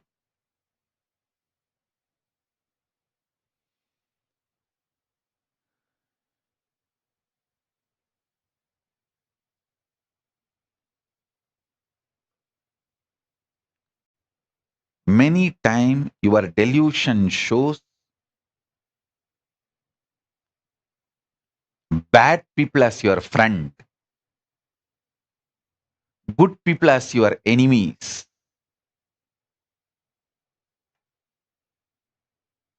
The pressure of hormones, chemicals, frustrations inside you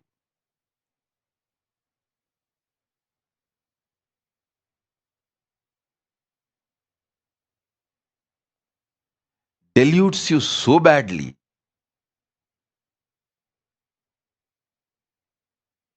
Conscious sovereignty is the only solution.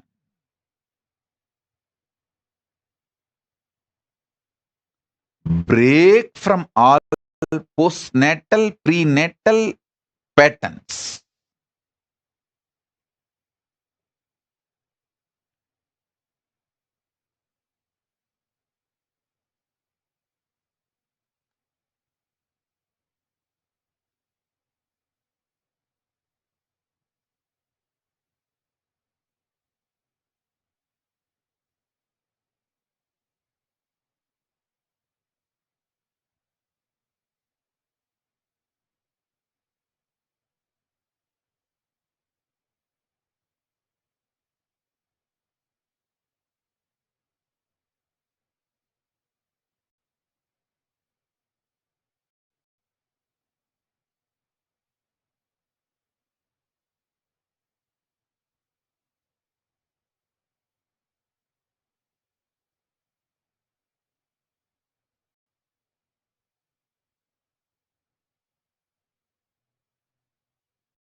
List all the prenatal, postnatal patterns and karmas binding you.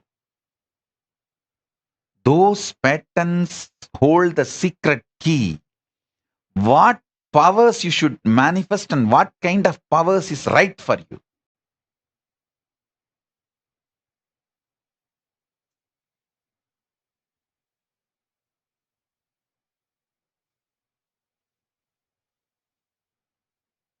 I'll give you a few minutes.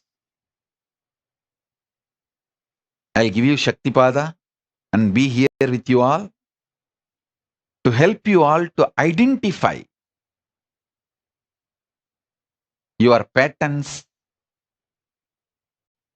break them, and manifest as powers. Let's start. First day. Conscious sovereignty, power manifestation process in this Chaturmasya. Get paper and pen, sit. Pen down all the patterns which chains you, binds you. Start writing.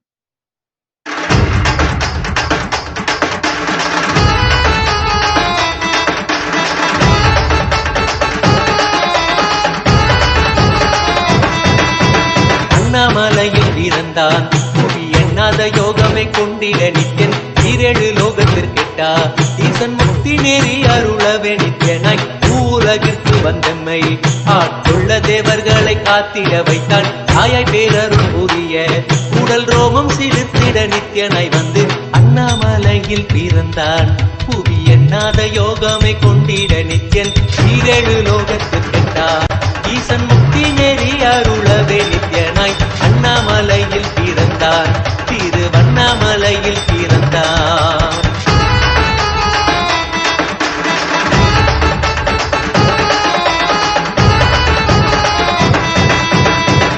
கிளப்பி விட்டேனில் பர தத்துவம் கற்பித்த பாரமஞானியாய் ஞானக்கண் கொடுத்த நமக்கே ரூபம் காட்டிய மாய வித்தை செய்யும் நித்யன் வித்தை கிளப்பி விட்டேனில் பர தத்துவம் கற்பித்த பாரமஞானியாய் ஞானக்கண் கொடுத்த நமக்கே ரூபம் காட்டிய மாய வித்தை செய்யும் நித்யன் அண்ணாமலையில் பிறந்தான் புவி எண்ணாத யோகமை கொண்டிட நித்யன் ஈரேழு லோகத்திற்கெட்டா ஈசன் முக்தி நேரி அருளவே நித்யனாய்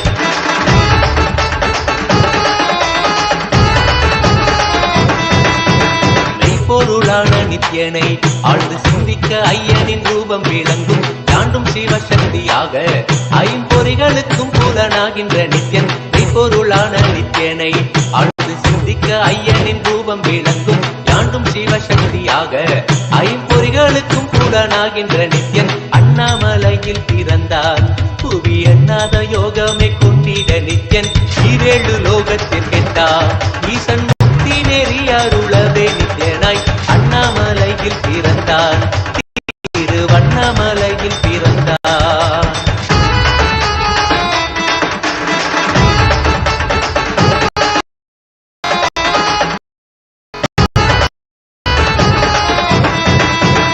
உள்ளும் புறமும் இருந்து உயிர் பக்குவமாக்கிடும் பரமனாம் நித்யன் ஞானப்பாடித்தங்கள் ஏழும் கொண்ட ஞானமும் ஆகியே ஆண்டிடும் நித்யன் உள்ளும் புறமும் இருந்து உயிர் பக்குவமாக்கிடும் பரமனாம் நித்யன் ஞானப்பாடித்தங்கள் ஏழும் கொண்ட ஞானமும் ஆகியே ஆண்டிடும் நித்யன் அண்ணாமலையில் பிறந்தார் புவி எண்ணாத யோகமே கொண்டிட நித்யன் ஈரேழு லோகத்திற்கெட்டார் ஈசன் முக்தி நெறி அருளவே நித்யனாய் அண்ணாமலையில் பிறந்தான் நித்யன் அண்ணாமலையில் பிறந்தான்.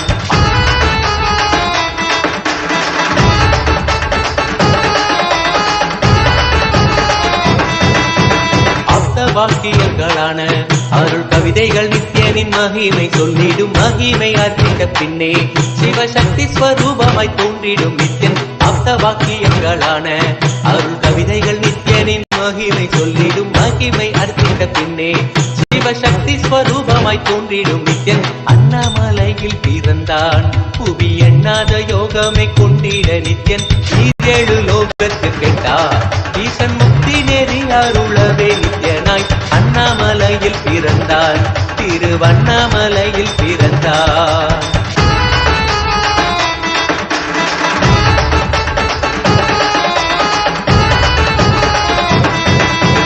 புண்ணிய கேத்திரம் தனிலே நித்யன் உன்னத நீலை மூலத்தில் வருமே விண்ணவர் மன்னவர் ஒப்ப அகிலம் ஆளும் கீர்த்தியுட ஈசன் நித்யானந்தன் புண்ணிய கேத்திரம் தனிலே நித்யன் உன்னத நீலை மூலத்தில் வருமே விண்ணவர் மன்னவர் ஒப்ப அகிலம் ஆளும் கீர்த்தியுட ஈசன் நித்யானந்தன் அண்ணாமலையில் பிறந்தார் யோகமே கொண்டிட நித்யன் ஈரேழு லோகத்துக்கெட்டார் ஈசன் முக்தி நெறி அருளவே நித்யனாய் அண்ணாமலையில் பிறந்தான் நித்யன் அண்ணாமலையில் பிறந்தார்.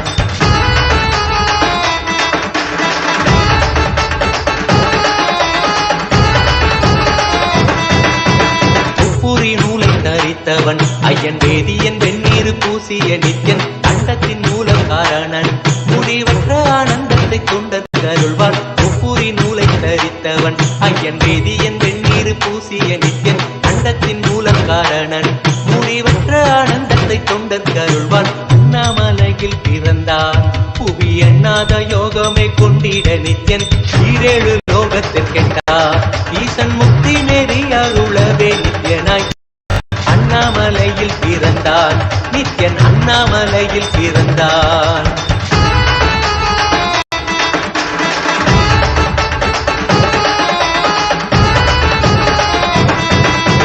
பேரறிவு பொருள் நித்யன் உலகாளும் ஊரை மன்னவர் கழித்தவன் அர்த்தநாரீஸ்வரனாக அருள் செய்திட்டே எம்மை ஆட்கொண்டிடும் நித்யன். பேரறிவு பொருள் நித்யன் உலகாளும் ஊரை மன்னவர் கழித்தவன் அர்த்தநாரீஸ்வரனாக அருள் செய்திட்டே எம்மை ஆட்கொண்டிடும் நித்யன்.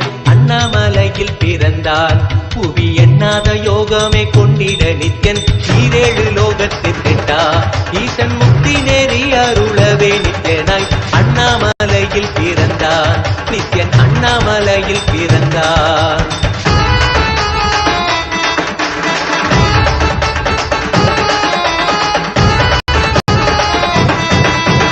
பிறவி பிறவியாய் தேவர்கள் பரம்பொருளான பரமனையை தேட ஈசன் பிறவாமல் ஆட்கொண்டு எம்மை ஒரு தத்துவம் தன்னை உரைத்திட நித்யனாய். பிறவி பிறவியாய் தேவர்கள் பரம்பொருளான பரமனையை தேட ஈசன் பிறவாமல் ஆட்கொண்டு எம்மை ஒரு தத்துவம் தன்னை உரைத்திட நித்யனாய் அண்ணாமலையில் பிறந்தான் புவி எண்ணாத யோகமே கொண்டிட நித்யன் ஈரேழு லோகத்திற்கெட்டார் ஈசன் முக்தி நெறி அருளவே நித்யனாய் அண்ணாமலையில் பிறந்தான் திருவண்ணாமலையில் பிறந்தான்.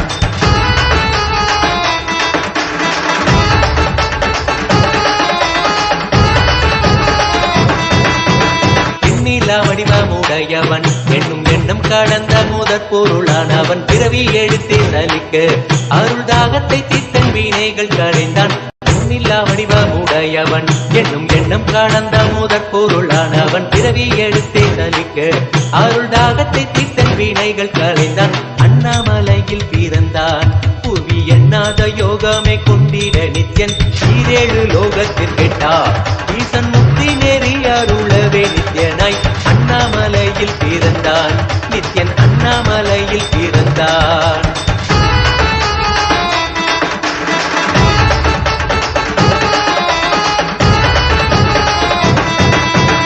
ஆனந்தமாய் என்னுள் நித்யன் முக்தி மார்க்கத்தை காட்டி விட்டிருந்த அருள்வான். மாலையன் காணாத சோதியன் தெளித்தேனாய் இனித்திட ஞானம் அருள்வான். ஆனந்தமாய் என்னுள் நித்யன் முக்தி மார்க்கத்தை காட்டி விட்டிருந்த அருள்வான். மாலையன் காணாத சோதியன் தெளித்தேனாய் இனித்திட ஞானம் அருள்வான். அண்ணாமலையில் பிறந்தான் புவி எண்ணாத யோகமே கொண்டிட நித்யன் ஈரேழு லோகத்திற்கெட்டார் ஈசன் முக்தி நெறி அருளவே நித்யனாய் அண்ணாமலையில் பிறந்தான் நித்யன் அண்ணாமலையில் பிறந்தான்.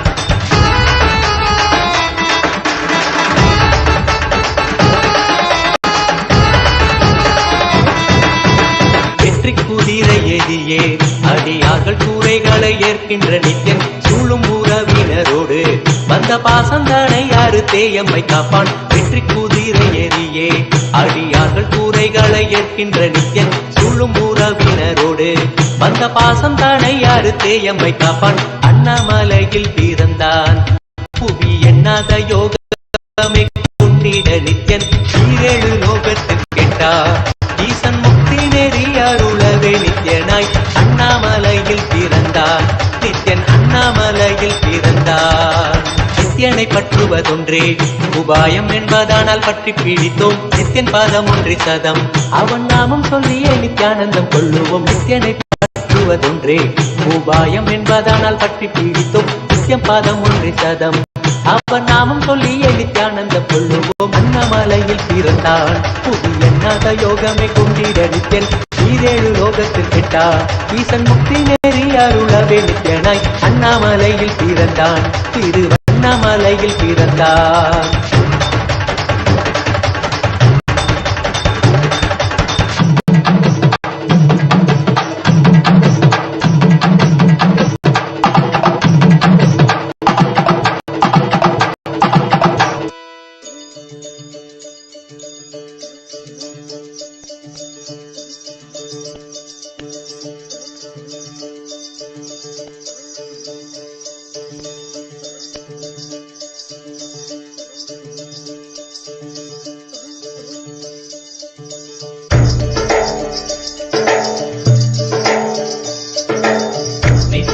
நித்யானந்தா நித்ய ஞான நித்யானந்தா ஞான சிங்க நித்யானந்தா நித்யானந்தா நித்ய சிங்க நித்யானந்தா நித்ய ஞான நித்யானந்தா ஞான சிங்க நித்யானந்தா நித்யானந்தா நித்ய சிங்க நித்யானந்தா நித்ய ஞான நித்யானந்தா ஞான சிங்க நித்யானந்தா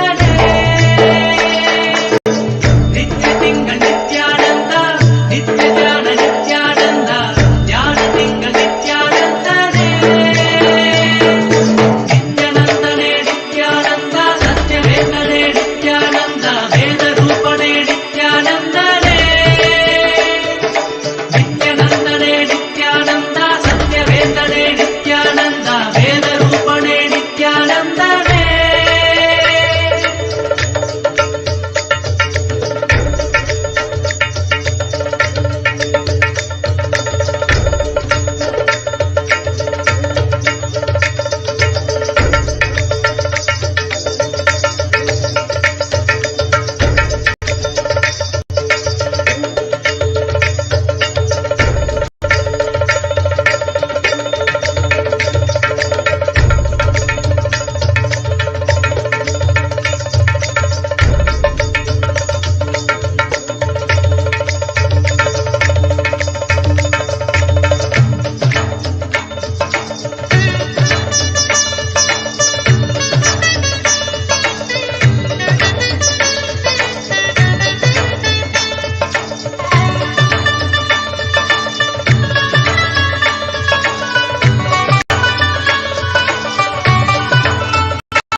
நித்யசிங்க நித்யானந்தா நித்ய ஞான நித்யானந்தா ஞான சிங்க நித்யானந்தா நித்யானந்தா நித்யசிங்க நித்யானந்தா நித்ய ஞான நித்யானந்தா ஞான சிங்க நித்யானந்தா நித்யானந்தா நித்யசிங்க நித்யானந்தா நித்ய ஞான நித்யானந்தா ஞான சிங்க நித்யானந்தா நித்யசிங்க நித்யானந்தா நித்ய ஞான நித்யானந்தா ஞான சிங்க நித்யானந்தா நித்யானந்தனே நித்யானந்தா சத்யவேதனே நித்யானந்தா வேத ரூபனே நித்யானந்தனே நித்யானந்தனே நித்யானந்தா சத்யவேதனே நித்யானந்தா வேத ரூபனே நித்யானந்தனே.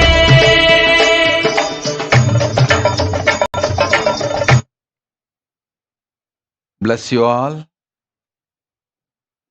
as a living, complete manifestation, as a living Purnavatara of Paramashiva.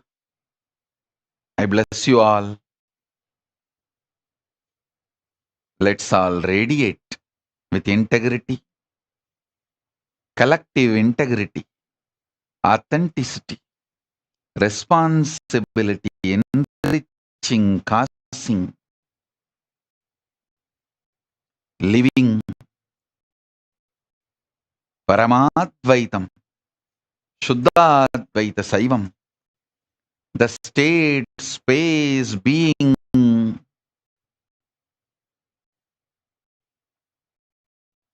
powers, superconsciousness, and Kailasa of Paramashiva. Paramashivoham. Om Nithyananda Paramashivoham. The eternal bliss, Nithyananda. Thank you. Be blissful.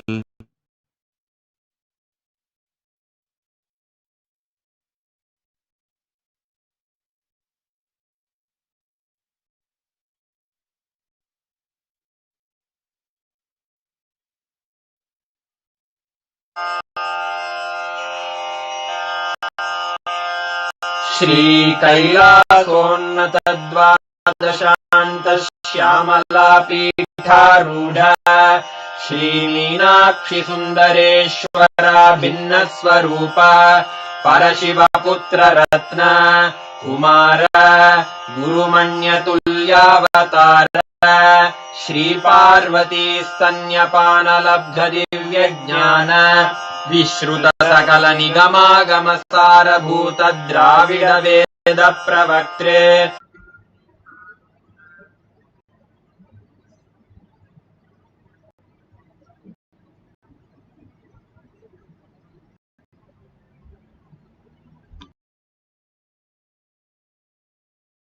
were the rishis, munis, ganas, nainamas, alvars, siddhas. All of them are authority of Hinduism, who have manifested all the powers of Paramashiva, which is authentic, time-tested, scientific, and foolproof. Atma Pramana, account of His Divine Holiness, Bhagavan Nithyananda Paramashivam, this millennium's avatar's personal experience of power manifestation. Bhagavan's very own Leela. Bhagavan has showcased that how a human can have a superconscious breakthrough as conscious sovereignty. Atma Pramana, Shakshi Pramana, the experience of the millions of disciples, devotees, followers all around the world manifesting the powers of Paramashiva. Bhagavan's initiation makes them manifest all the powers. Bhagavan says in Kailash Courtyard, I myself will be present and manifest all the powers of Paramashiva. And he is very much available more than us in the Kailash Courtyard to make each one of us as conscious sovereignty. Pratyaksha Pramana, the scientific study measuring the effect of being in the enlightened state. Bhagavan has beautifully given us world, they are searching for peace. And here, by sipping a cup of coffee or a chocolate, enjoying Paramashiva into the oneness space and being in the Shakti Pada, Shakti Nipada, manifesting the thoughtless space just like that. This is the greatest science Bhagavan has given us, the humanity. And manifesting this every day for few minutes, we are doing the tapas, Bhagavan says, as conscious sovereignty becomes the reality for our life. Here, let's get into the Shastra Pramana. The Shastra Pramana are the eternal, unchangeable truth revealed in the source scriptures as Vedas and Agamas. Beautifully, here the scriptural reference for us for the power of teleportation. यथा स्थितं तत्तथा बलमाक्रम्य न चिरात् सम्प्रवर्तते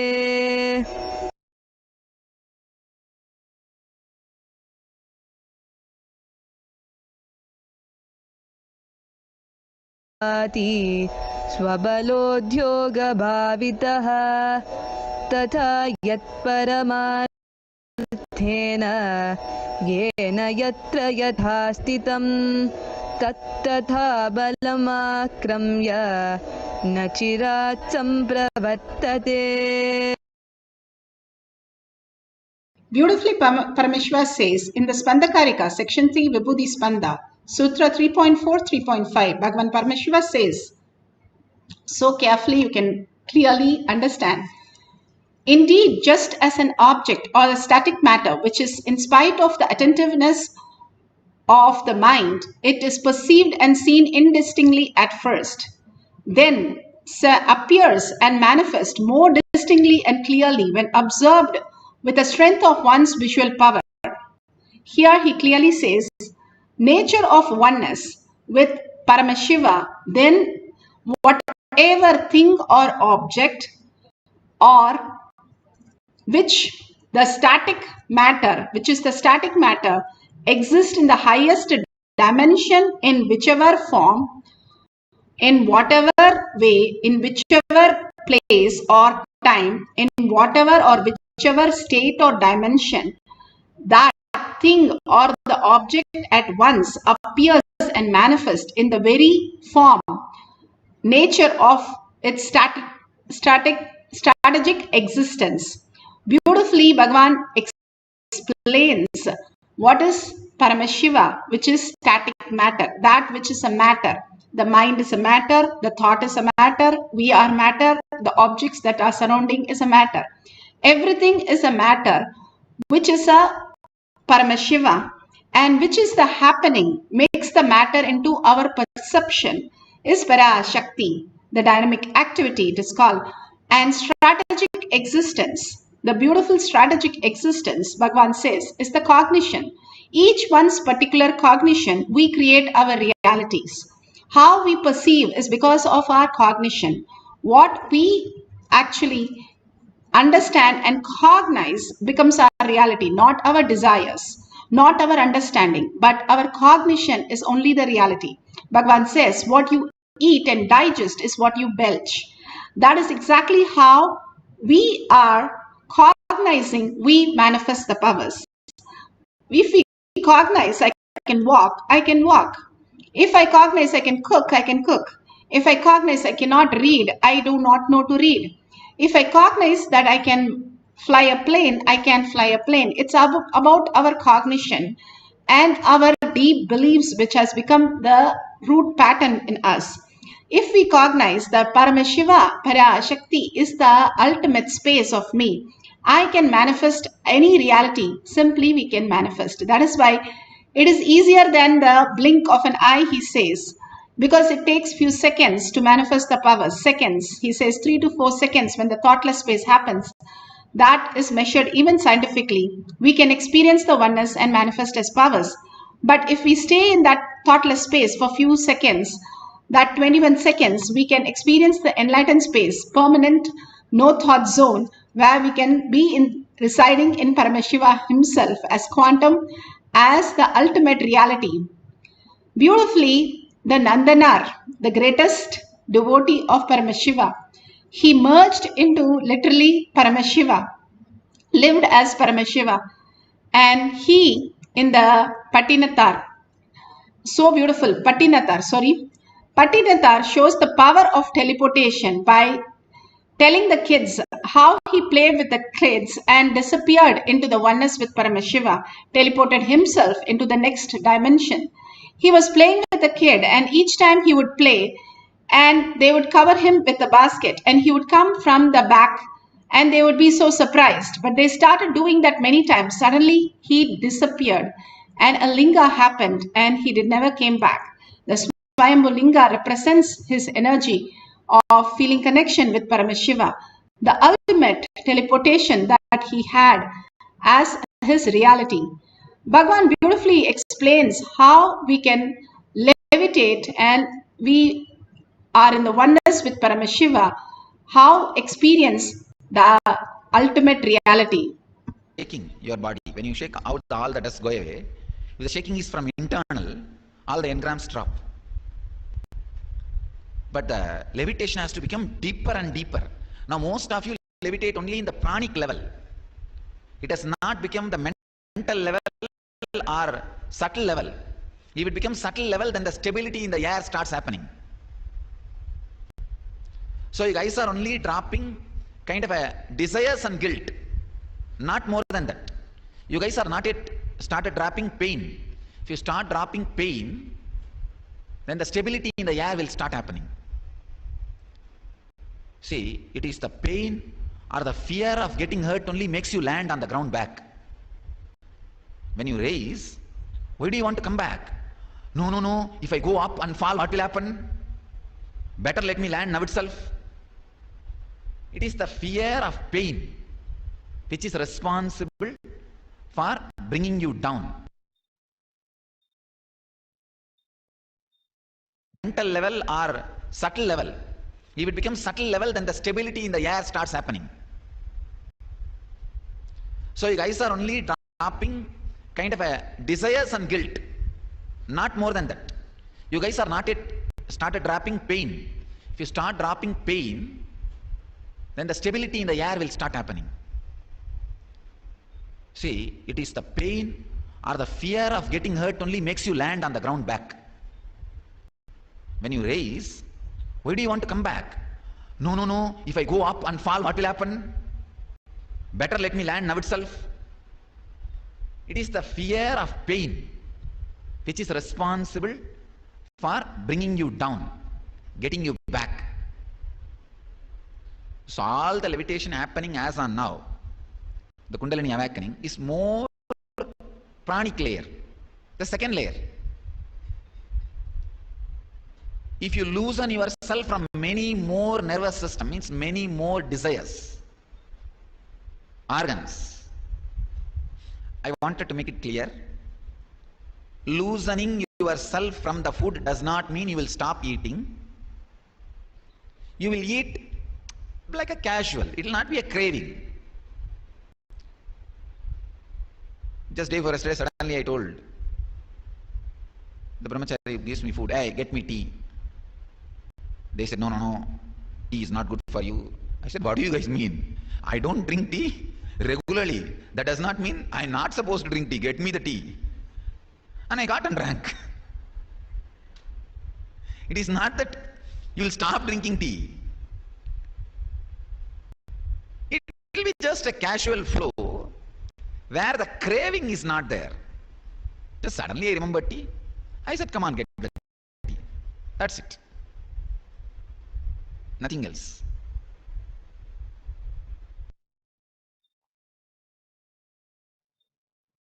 Now let's go to Pramana of Bhagavan himself manifesting and teleporting the kumkum turmeric in the courtyard.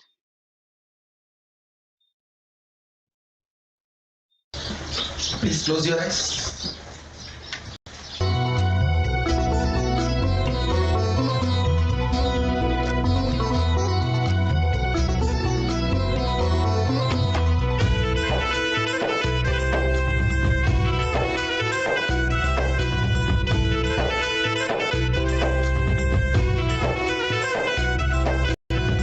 वेदरूपिणी हिमगिरिवासिनी मनोन्मणि पापनाशिनी त्रिभुवन पोषिणी विशेषिणी ज्ञानदायिनी नित्यानन्देश्वरि जगदीश्वरि शरणं सदाशिवेश्वरि सर्वसाधनेश्वरि पवित्रसुन्दरि कन्याकुमारी कामनाशिनी सुभाषिनी विश्वरूपिणी नित्यानन्देश्वरि शरणं सर्वेश्वरि नित्यनित्येश्वरि शरणं सर्वेश्वरि नित्यनित्येश्वरि नित्येश्वरि शरणं Nityanand जगदीश्वरि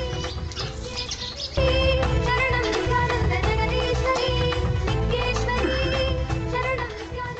Relax. You can open your eyes. Balasan, start manifesting. I bless you all. All of you will manifest. Start doing.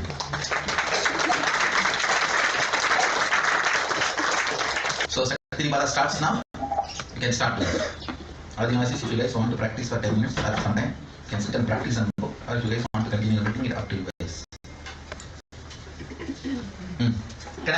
All Balasans, just same thing. Bring oneness, like a 3D printer. Visualize what you want and just take it out to the precious serum. That's all. First start with powders. That will be easy. Vibhuti, kumkum, sandalwood paste, kadakapudi, all the kind of powders things. It will be a lot more easy. Maybe you can, each person can have one or two Nithyananda participant, so they can choose what they want and then you materialize that.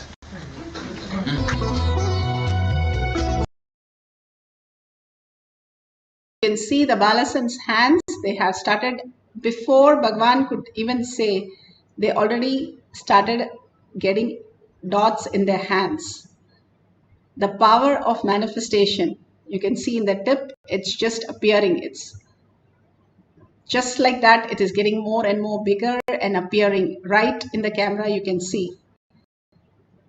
The Balasans simply manifest all these reality just out of nothing, just connecting with Paramashiva. You can see the turmeric appearing in our hand. So many people witnessing that continuously, how the balasans are materializing. Amazing.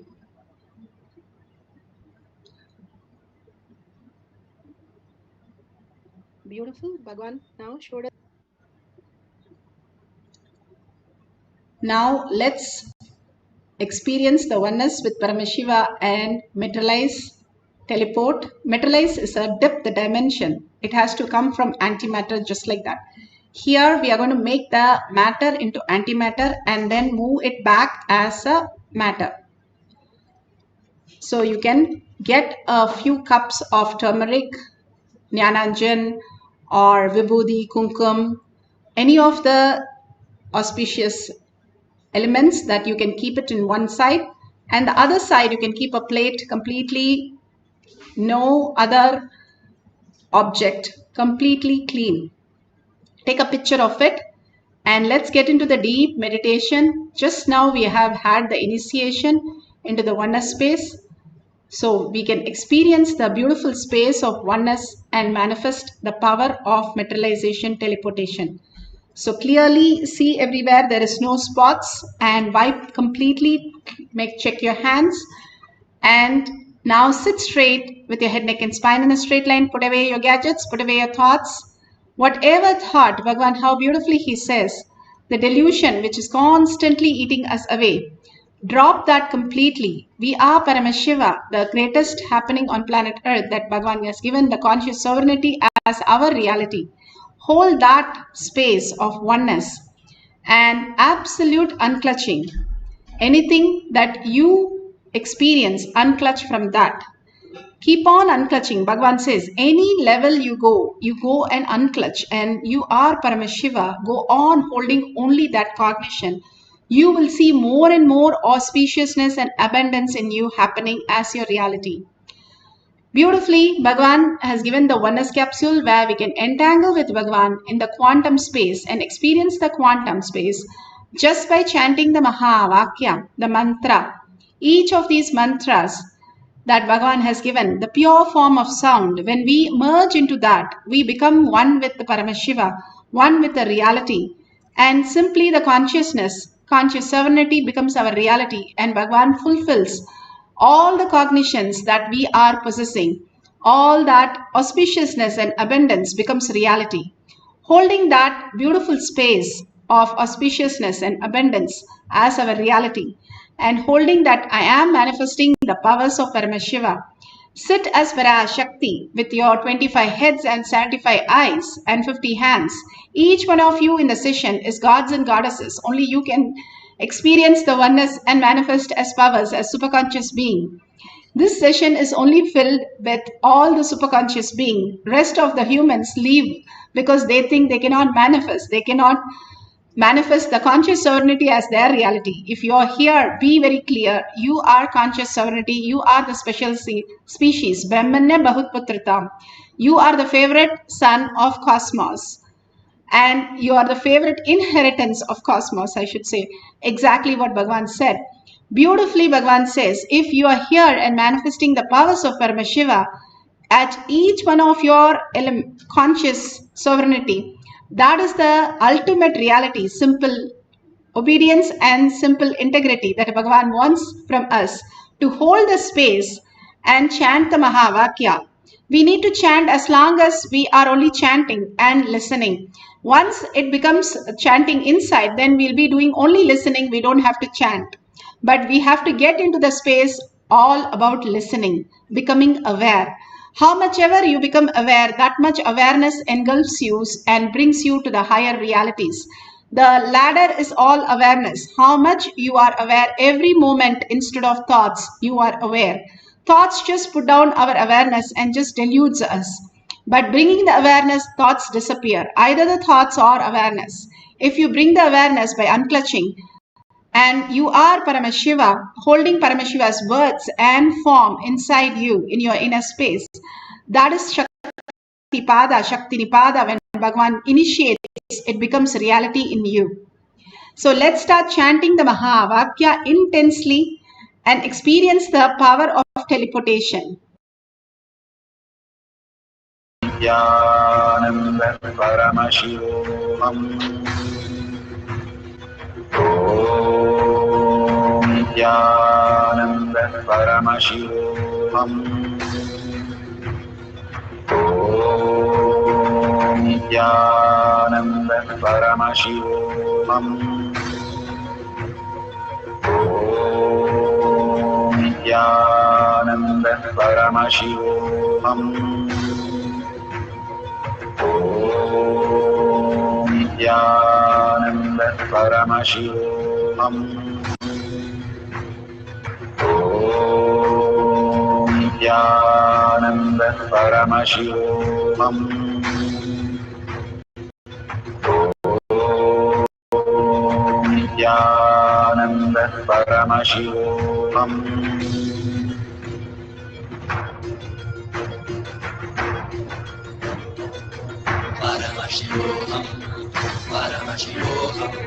Let Paramashiva's third eye manifest in all our third eyes. Let the Amrita pour, let the Vani open up, manifest in all of us.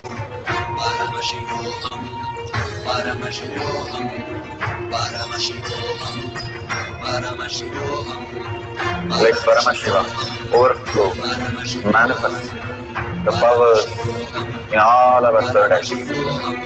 Om Nithyananda Paramashivoham.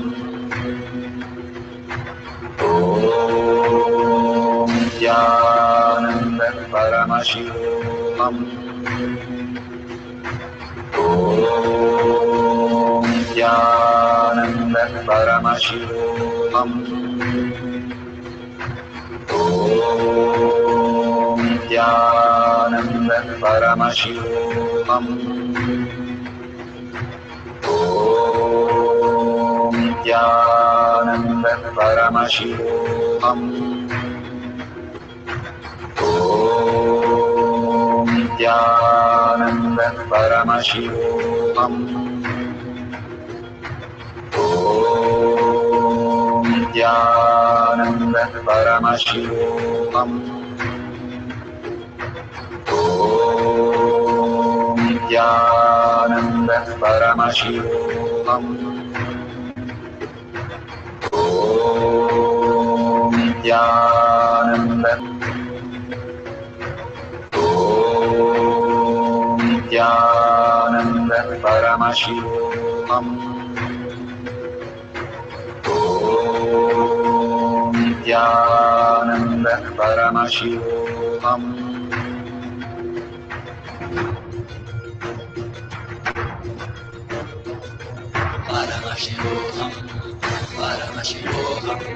Let Paramashiva's third eye manifest in all our third eyes. Let the Amrita pour, let the Vani open up, manifest in all of us.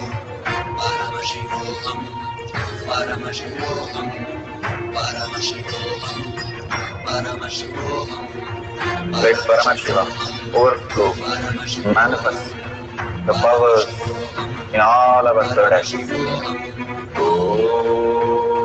Om Nithyananda Paramashivoham. Om Nithyananda Paramashivoham. Om Nithyananda Paramashivoham. Om Nithyananda Paramashivoham. Om Nithyananda Paramashivoham. Om Nithyananda Paramashivoham. Om Nithyananda Paramashivoham. Om Nithyananda Paramashivoham. Om Nithyananda Paramashivoham. Om Nithyananda Paramashivoham. Om Nithyananda Paramashivoham. Om Nithyananda Paramashivoham. Om Nithyananda Paramashivoham. Om Nithyananda Paramashivoham. Om Nithyananda Paramashivoham. Om Nithyananda Paramashivoham. Om Nithyananda Paramashivoham. Om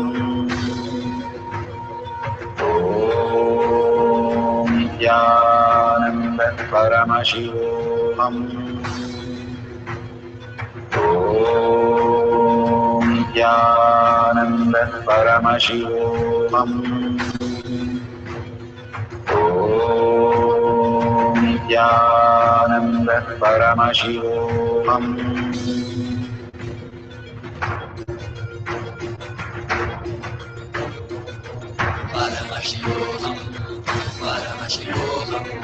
Let Paramashiva's third eye manifest in all our third eyes. Let the Amrita pour, let the Varni open up.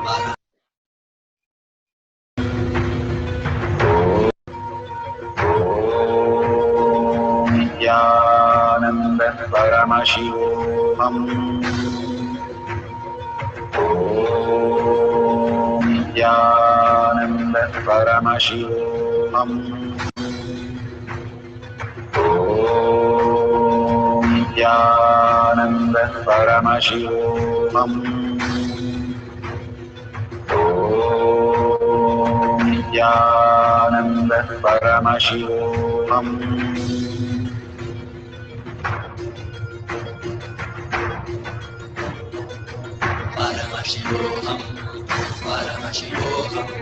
Let Paramashiva's third eye manifest in all our third eyes. Let the Amrita pour, let the Varni open up, manifest in all of us.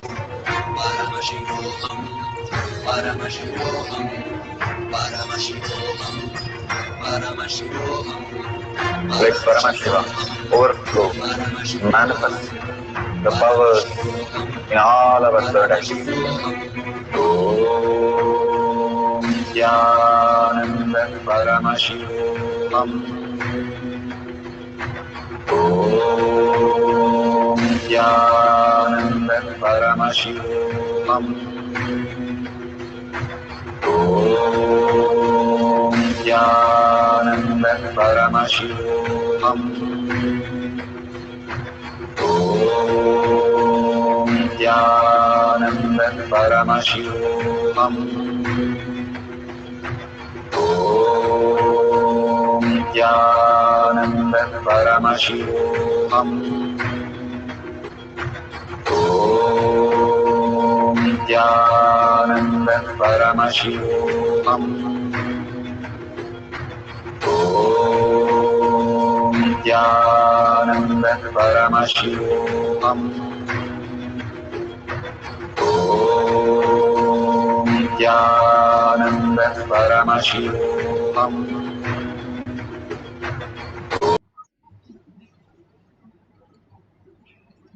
So beautiful. Please open your eyes and verify whatever prasada that you have received from Bhagwan. Please make sure you take a picture of that so that you can show to the world what Paramashiva can manifest. Billions of dollars are spent for these experiments here with just a cup of coffee and entangling with Bhagavan, our own Guru, as Paramashiva, who has come down to liberate each one of us. Such a joy and such a bliss and such a deep oneness, we are experiencing the ultimate reality. Please go ahead and take a picture of whatever you see. If you can see glitters on your hand, go ahead and put a torch and see and take a picture. The cell phone torch would be perfect to take a picture, and you can see how the glitters are happening. This ultimate science, how Bhagavan has given us as conscious sovereignty, is the greatest blessing for us to understand the reality. Beautifully, we can experience one when we surrender the state, space, all that we have our identities. When we surrender that, we can experience the higher reality. The delusion continuously holding us back from what we are. Bhagavan says we are stronger than the nuclear power. Then how we can create the Agastya, Vishwamitra, Veda Vyasa, Narada, all of them, the greatest munis who have created all kinds of powers, and these are on planet Earth, and they were humans before they started manifesting the greatest powers. Janaka was an emperor, Pandya the emperor. All of them manifested all the powers. And the greatest Pandya king, he can teleport even the Tyageshwara from the Svargaloka to Bhuloka. To that possibility, they existed. We are teleporting few little dots of Jnananjan and the Bhasma.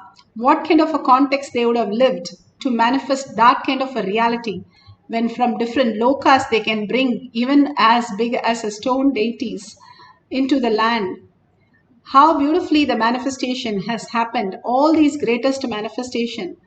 How Ganga flows all the way through Bhagavan and into the planet Earth to liberate all of us. How much ever we pollute, it is still clean and so auspicious and full of abundance, just to heal us into the next reality, the conscious sovereignty to be experienced.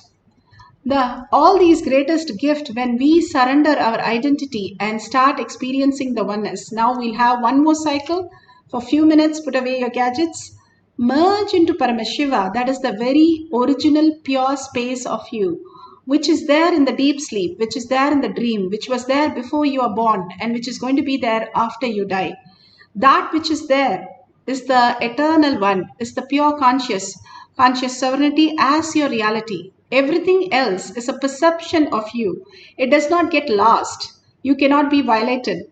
You are quantum, infinite, absolute. Nothing can be taken from absolute. Then it is not absolute. You are Purna, complete. That was Bhagavan says. You are already complete. There's nothing that is left. And only thing you can experience that more and more you unclutch from outer world and understand what your perception is only your own dream that you are creating unconsciously. He's teaching you how to create it consciously from conscious sovereignty as your reality. If I can create my reality consciously, what would that be? That is the extraordinary space these Siddhas, Munis, Ganas experience. Now through the power manifestation, the science is revealed to us step by step for us to understand the greater science. So let's sit straight with the head, neck and spine in a straight line. Bring Paramashiva to your third eye. Again and again Paramashiva to your third eye. Remember his grace, gesture, his gorgeous looks, his ultimate boons that he showers, his incomparable compassions that he showers. All that is the greatest gift that we have received. Even Avatar just commands the whole humanity, all the universes, lokas, just vibrate with that. So hold that, the higher space. Bhagavan has initiated me. I am the Brahmanya Bahuputratam. I am the ultimate. And I am manifesting what Bhagavan says as my reality. Hold that powerful space and start experiencing the oneness with Paramashiva, chanting the Mahavakya with a deep surrenderance and gratitude. And experience the power of teleportation. Let's start chanting the Mahavakya. Paramashivoham. Nithyananda Paramashivoham.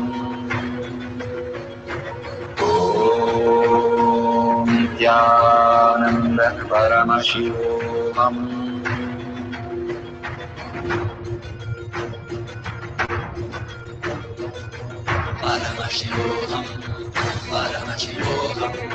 Let Paramashiva's third eye manifest in all our third eyes. Let the Amrita pour, let the Varni open up, manifest in all of us.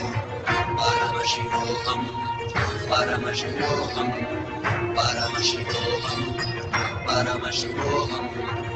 Let Paramashiva overflow, manifest the powers in all our third eyes. Om Nithyananda Paramashivoham. Om Nithyananda Paramashivoham. Om Nithyananda Paramashivoham. Om Nithyananda Paramashivoham. Om Nithyananda Paramashivoham. Om Nithyananda Paramashivoham. Om Nithyananda Paramashivoham. Om Nithyananda Paramashivoham. Om Nithyananda Paramashivoham. Om Nithyananda Paramashivoham. Om Nithyananda Paramashivoham. Om Nithyananda Paramashivoham. Om